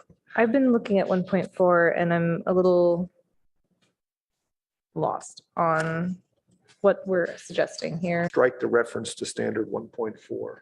1.4 would remain. We're just striking out the reference from this one back to 1.4. So we're just saying privacy screening shall be provided. And it says it has to be aligned with the violation of privacy, with the windows. Yeah. So staff would then decide if it's 2 trees or a tree and a shrub or 2 Yeah, shrubs and a this- tree. Is that something staff feels comfortable? This might be one where staff needs to come back, because I think, 1.4 talks about the size of tree you should be planting, but I think we hear the ARB talking about the spacing, and I think we understand, but it's going to take a minute to write the language. Jody, I would feel comfortable, sorry, this is Amy. I feel comfortable striking that reference to 1.4 because 1.4 is more about trees, whereas most of the time in a 4-foot setback scenario, that's not going to be trees. That's going to be shrubs, right? Pretty sure the purpose of having the reference was so that when an architect is reading through and trying to figure out, what they're doing and what they're planting, there's just that little reminder that they do need to comply with both of them. So I think you're hearing from us is that we need an additional detail on how privacy screening is done with landscaping. So are we all on board with that statement, that we'd like them to come up with more detail for how that's done? Yeah, maybe updated language. So let's not force it now, but let's make a note that it has to be done. Yeah. That's good? Okay, the 5.3A was regarding the minimum size of a sideward facing window. Is there any other thoughts on that? I had suggested changing it to 32. I'm comfortable with based on my 32. experience. That's fine. You're fine with that? Oh, great, wonderful. Give them 2 feet. Operable windows and the sill height of windows. So let's get into that then. The 5 foot is an established precedent throughout Palo Alto, and it's been that way for quite some time now, that if a windowsill is less than 5 feet, it's considered a privacy violation. So if we want to do something different than that, we should acknowledge that we're doing something different than what's currently enforced as an IR standard. And is the 5 feet written explicitly in the IR, or is that just something staff has been going off of? Yeah, this is a staff solution that has been used. We've created a precedent at this point for using it for 10 plus years. Okay. I think it's worth talking about it. Fair enough. As a practicing architect, it's effectively written in my office that we just know 5 feet is the number, it'll get approved or not approved. So we don't argue about it anymore, we just do it. It's that widely understood throughout town. I would say that it would be setting a bad precedent for changing it specifically for these SB 9 regulations. If it's 5 feet throughout Palo Alto, it should stay 5 through here. So if that's what it is, I'll defer to that. Now, the reasoning for 4.6 is purely because I'm short and I want to see out the window. And also that neighboring city does use 4.6 very effectively. However, I will also say that to backtrack my own comments, if 5 foot is the standard, SB 9 should not be different. I differ with all of you. I think the base of the window, the first, if it's a glazing over glazing and you, what is the name of a window? Double hung window. It should have the diffused glass in the bottom of it, should be required. And then it could be as low as 3 feet. Yes, that's right. The standards allow that. If it's a, Is that in here? If it's a translucent glazing, then you can go lower than 5 glazing in feet. the lower I section. think we're talking about clear glazing, the lower limit of clear. Lower glazing. limit could be 5 feet for clear glazing. I'm okay with that. That's Of course. that's the current standard. And you can go lower than that if you have a diffused glass. That's right. Okay. That's what's in here now. Terrific. That's The- just fine. The only reason I want to talk about this is because people are short and They're getting taller. By the way. are they getting taller? I don't know. I don't know if people are getting taller. Maybe they are, but maybe they're also getting shorter. But I do, Kay Kendra's point of, there's a lot of people in this world that are short. And I think it's worth just talking about the fact that this 5 foot limit might have been set at a time when people weren't thinking about 50% of the population that's short. I'm trying to, it's like a conversation more about like equity and it's like inclusivity, right? You're thinking about a 6 foot tall somebody as your standard person, but that's not actually the standard. And we as architects have been, in school, we always had to show a 6 foot tall person, but that's like a very Western centric thing. And we are a much more diverse community. And I just want to throw it out there that, maybe there has been a precedent for 5 feet, but maybe that's not appropriate anymore. I just want to throw it out there. If I may just add one point, that I have certainly been out to site visits that forgot to put in the glazing or just chose not to. And it's been something that they need to resolve. And, it's had very clear views into homes, and you go back for the second inspections where they fix it, and it very much has resolved the issue. And it's been very effective, on a lot of times if people don't put it in, I hear from the neighbor that, hey, they've installed these windows and it doesn't have it in. And so it's been a very effective way to just, it gets resolved. I don't hear from the neighbor again, the neighbor's happy, and it's not an ongoing discussion. So, I can't speak to whether 4.6 would be, equally as effective, but I will say that it's been a very effective way of resolving issues. And while I support Osma's comments on, short people matter too. I mean, the long and the short is that what I was proposing is a 6-inch difference. It's not really going to make or break it one way or the other. We do allow for the option in Palo Alto of having that obscure glazing below that limit. So again, it's not something that I think that is worth setting a new precedent for SB 9 specific projects. I think if they change it in Palo Alto as a whole, that's a conversation, and then we could apply it back to this. If I could, we don't actually have the words in here about it being clear glazing. And I think we need to add where it says operable casement windows. It should say operable windows with clear glazing. I think we agree on that. Yeah. And I think maybe the other reason I bring this up is because up until now, 5 feet has never been written anywhere. And now we are setting a precedent by having it written in black and white. And so, I mean, I'm not trying to, and maybe now's not the time for change. Okay, maybe it's Do you not. see the word objective on the top of this list? Listen, can we also strike the word operable? We're really talking about windows that are transparent. Whether or not it's operable doesn't change how a neighbor perceives privacy.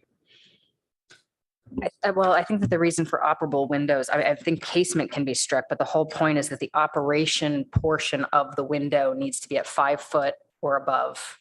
Because even if it's like obscure glass down to the floor, you wouldn't want to actually be able to casement that open or slide that open. Well, yeah, let me speak from my experience though, that the staff has consistently interpreted us to require 5 feet when a window is transparent, the sill height, whether or not it opens. They have not consistently regulated whether you can see through the window once it's open. In numerous cases, we've had casement windows that would allow a privacy violation. It's been deemed to be not consistently an issue. Sometimes it is, sometimes it's not. Sometimes we have to put a regulator on the amount it opens. Sometimes we don't. And it's changed over time less consistently than the 5 foot standard, in my experience. The 5 feet has been very standard. We have tried to have, the obscured windows open towards the public street so that they're not violating privacy when they're open. That has been a newer revelation that we've, been implementing, but that it has been years in the making. And we're very open to, talking about the 5 foot measurement. I just wanted people to be aware that we probably would want to make that change, across all projects, not just SB 9. So I recommend that we keep 5.3B to say that clear windows on the upper level with a sill height of less than 5 feet, et cetera. So not just operable, but all windows that have clear glass that are less than a 5 foot sill height is what's being regulated. I recommend we strike completely the reference to how the windows operate and where they're hinged towards. Sure. Can you please, Peter, if you don't mind, could you just state what you think this should be read as? Like state how you think it should be read. Windows with clear glazing. So right here, instead of operable casement windows, windows with clear glazing on the upper level with a sill height of less than 5 feet above the finished floor and within 20 feet of an interior side lot line shall.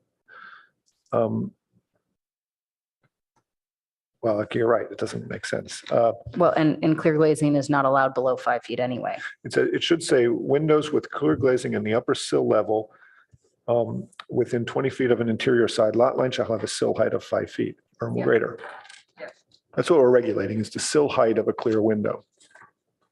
And the conditions are clear glazing and within 20 feet of the side lot line. Okay, so I think my point that I would like to add to this is, or I guess kind of like pull out of this, is that I think that the operation portion of the window should also be that limit at 5 feet if the whole point is to protect privacy. Yeah, but suppose I have a double hung window or a sliding window or a tilt turn. Exactly. There's all kinds of windows. But that's, so it's, again, I'm not trying to say casement, I'm trying to say operable. Right. So the operable portion of the window should be at 5 feet and above if we're trying to maintain that privacy. So for example, you could have a full height window, but the lower portion 5 feet and below is fixed and obscure, and the upper portion that is clear is allowed to be operable. If it's allowed to be clear, it's allowed to be operable. That's sort of the goal, that the privacy is maintained below that 5 foot sill, because they're trying to account for the direction of when it opens. And I think my argument is that I don't think the direction matters as much as the height. So if it's 5 feet and above, it could be a side to side slider, it could be a tilt and turn, it could be a casement, it could be an awning, doesn't matter. But I'd really like to Would have it the be option. helpful if we explained what 5.3B looks like when we apply it to existing projects? Sure. Because I kind of feel like what Chair Balte had described as how he wanted 5.3B to be changed just became what 5.2B actually says. Sorry.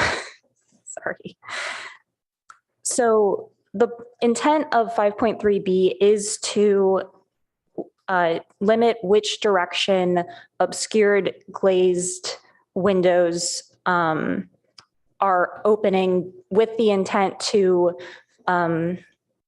push those views to be towards the street rather than towards people's rear yards. I think that Board Member Rosenberg made a very good point that in some individual cases that can lead to looking into other windows, which is something that we would want to avoid and wasn't something we had considered previously.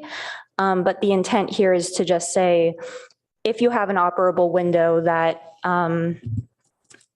is obscured glazing, which is what word is missing from this, but is implied by having a sill height less than 5 feet, that the views are still somewhat shielded rather than just, completely open and negating whatever obscured glazing there is.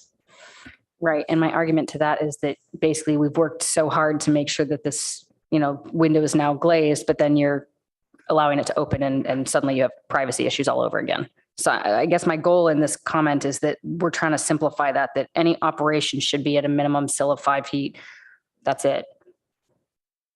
Maybe I'm the only one. Well, there's many cases where we really need to have a window operate, and so we choose to make obscure glazing and still have it operate, both for ventilation and egress.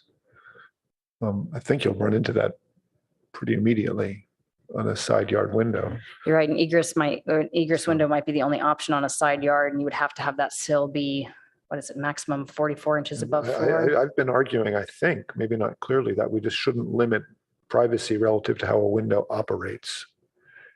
A casement window can open up 100% and then there's no privacy impact.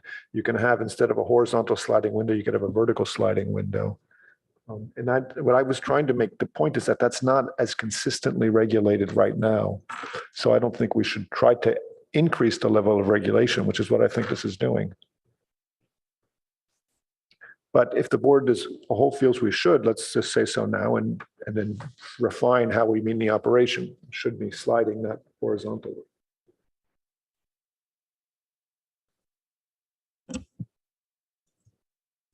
I haven't heard an argument for why we should regulate the operability of a window that's above 5 feet. So I would be okay to remove it. We're talking potentially below 5 feet though. Right. Imagine that there's a window, it's allowed to be at a 4-foot sill or a 3-foot sill because it's obscured glazing. Yeah. This is intending so that it operates facing the street, because when it's open, that 3-foot sill is open too. Oh, I see. Right. So that's what this one is going for. And so it's also limiting that you can't have a sliding window. Correct. So if we refine this, you can't have a double hung window. And if you have a house that has that style elsewhere, it's a pretty significant restriction. Basically, you're saying you're not going to have anything but casement or awning windows on the sides of a house. And that's not currently required.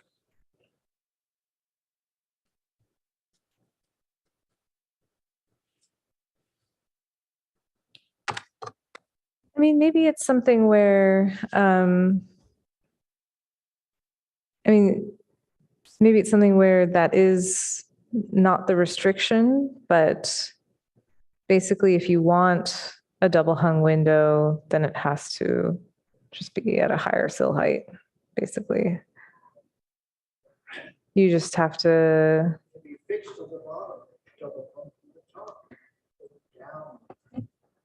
But you have to meet egress on these. The typical.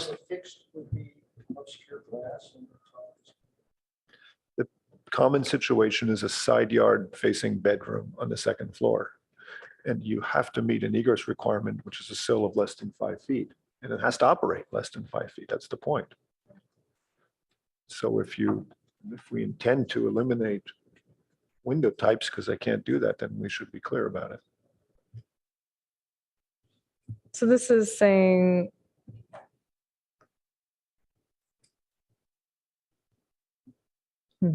okay. We could leave it, if you have hinged windows, they have to hinge in a way to minimize privacy impact.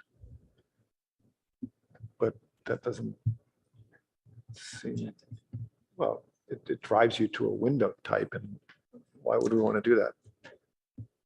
Yeah, it's specifically also banning horizontal sliding windows from being within that 20 feet. And an egress window. So I guess you could have a separate egress element that's not your sliding window. This is complicated and difficult because it's a complicated and difficult issue that's gone all over the place in our town. This issue has come up all the way, filtered all the way up to city council on various cases with this privacy versus egress issue. I really feel uncomfortable with us trying to wade in with increased regulation on something like this. I think if anything, we should err on the opposite side. And so my opinion is we should strike this altogether. Yeah, I'm okay with that. Board Member Hirsch, Shen? No.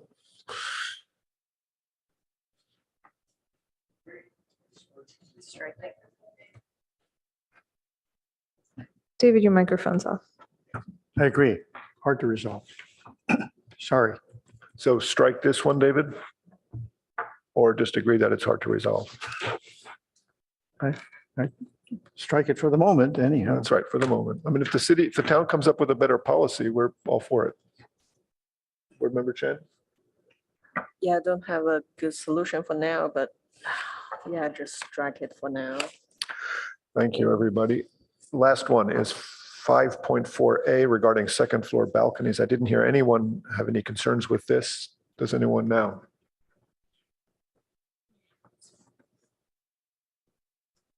This has been a hot button issue throughout the town. I think this is a reasonable interpretation of the current standard. Yeah. Board Member Hirsch, are you? I'm okay. Yeah. Although I had a little comment and she knows what I think. Okay. With that, we have gone through all three remaining items. Does staff have any questions about our comments? No? Okay. No, thank you so much for your efforts. Okay, let's move on quickly to the last agenda item was board member questions, comments, and announcements. And I realize I asked board member Rosenberg to make an announcement that she should have made properly here. Next time we will. And we also have board member Thompson's going to report out on our ad hoc committee regarding the street design work. So your show was, and let's set the timer to 3 minutes, please. So it's a matter of being consistent. I probably won't take that long. Yeah, so the two folks on this subcommittee are myself and Chair Bolte, and we been keeping an eye on the development of California Avenue. We have been working with the planner who's running that project. So so today actually is the first third Thursday of the third Thursday program that's going to happen throughout the summer. And actually, I would encourage everybody to go out today between 6 and 9 to check out the program, live music. Additionally, on Cal Ave, there are, I think, roughly about 4 or 5 community spaces that we worked with the planner on looking at how we can make these accessible to the public, both architecturally, logistically, and furniture-wise. So I don't think the full design concepts have been fully executed for today, but I think there are some initial stuff out there today. And I think if you guys have a chance to go out there and take a look, you can kind of let us know your comments, and also members of the public to let us know their comments. And I think the program, the flexible public spaces are going to evolve, and probably in June, there'll probably be an update as well. And I don't know if I missed anything else on that. I don't know if you want to add anything. I think you missed, no, it was a good summary. Big picture though, the city has hired a consultant to help take public comment and figure out how do you either deal with whether you want to close California Avenue, there's a certain area that's closed now, and portions of Ramona Street downtown. They've been doing that, taking public input. Part of that process was that they were authorized by council to do a demonstration project. And that's where board members Thompson and I got involved, helping the planning staff figure out the best way to do a demonstration project. And I think we've been quite helpful. We'll see if they really listen to us with what they do, but just what kind of furniture to purchase, where do you do it? How do you give it a design sensibility? I think our advice was highly needed and perhaps highly effective. Certainly board member Thompson deserves lots of credit for giving it real design thought as a practicing professional, and in my opinion, making a big difference. So if everybody was out there, that'd be good. If you have feedback on what you see, just remember it's not a permanent solution. This is a demonstration to the town that these closed streets can have effective and quality urban spaces. Yes, I have a sort of a comment about this is because when on a recent trip to Cal Ave, and I do it a few times now since we last discussed it, there are these sort of empty areas, huge amounts of empty areas in between, the lively eating facilities. So if this happens, and those can be filled with activity, it's going to be a terrific thing, Yeah, that's the thinking is they've sort of charted out, the planners have charted out where all the eating spaces are that are currently there. We also needed to make provisions for emergency vehicle access. And then for those remaining pieces, there's going to be live music. And so thinking about what kind of furniture works that's both accessible to the public as well as creates kind of an ambiance. So definitely, yeah, there is a consultant taking public comment throughout this phase, I think, because Peter's right. It's just a temporary demonstration project right now. And if it becomes more successful, we can find more ways of making it better. Yeah, I just want to make another comment. I went to Market Street in San Francisco when they had the street fair, and they had the art schools, the architecture departments putting together elements that would work on the street. Some of them were like rocking things that you sit on, and the groups of people would quickly jump onto those things and stay there a long time because they were great spots. And there were odd structures that they built that are kind of vertical, which people could climb on to some extent, and places where there were gongs or whatever that you could make music out of, there's a lot of possibilities. There were some where they're sort of visual magnifiers, so you could look at the person opposite you and they would be distorted. Just think about those kind of activities too. Those are really, really exciting. Of course, you need to get a whole school working on it as a project to make it effective, but something that is, I'm just suggesting that and maybe I could dig up my photos on that, some of those to pass on to you to make some suggestions. These are good ideas. I think we'll come back to it again as we work through this process. Thank you, Board Member Thompson. Okay, with that, we are adjourned. Thank you, everybody.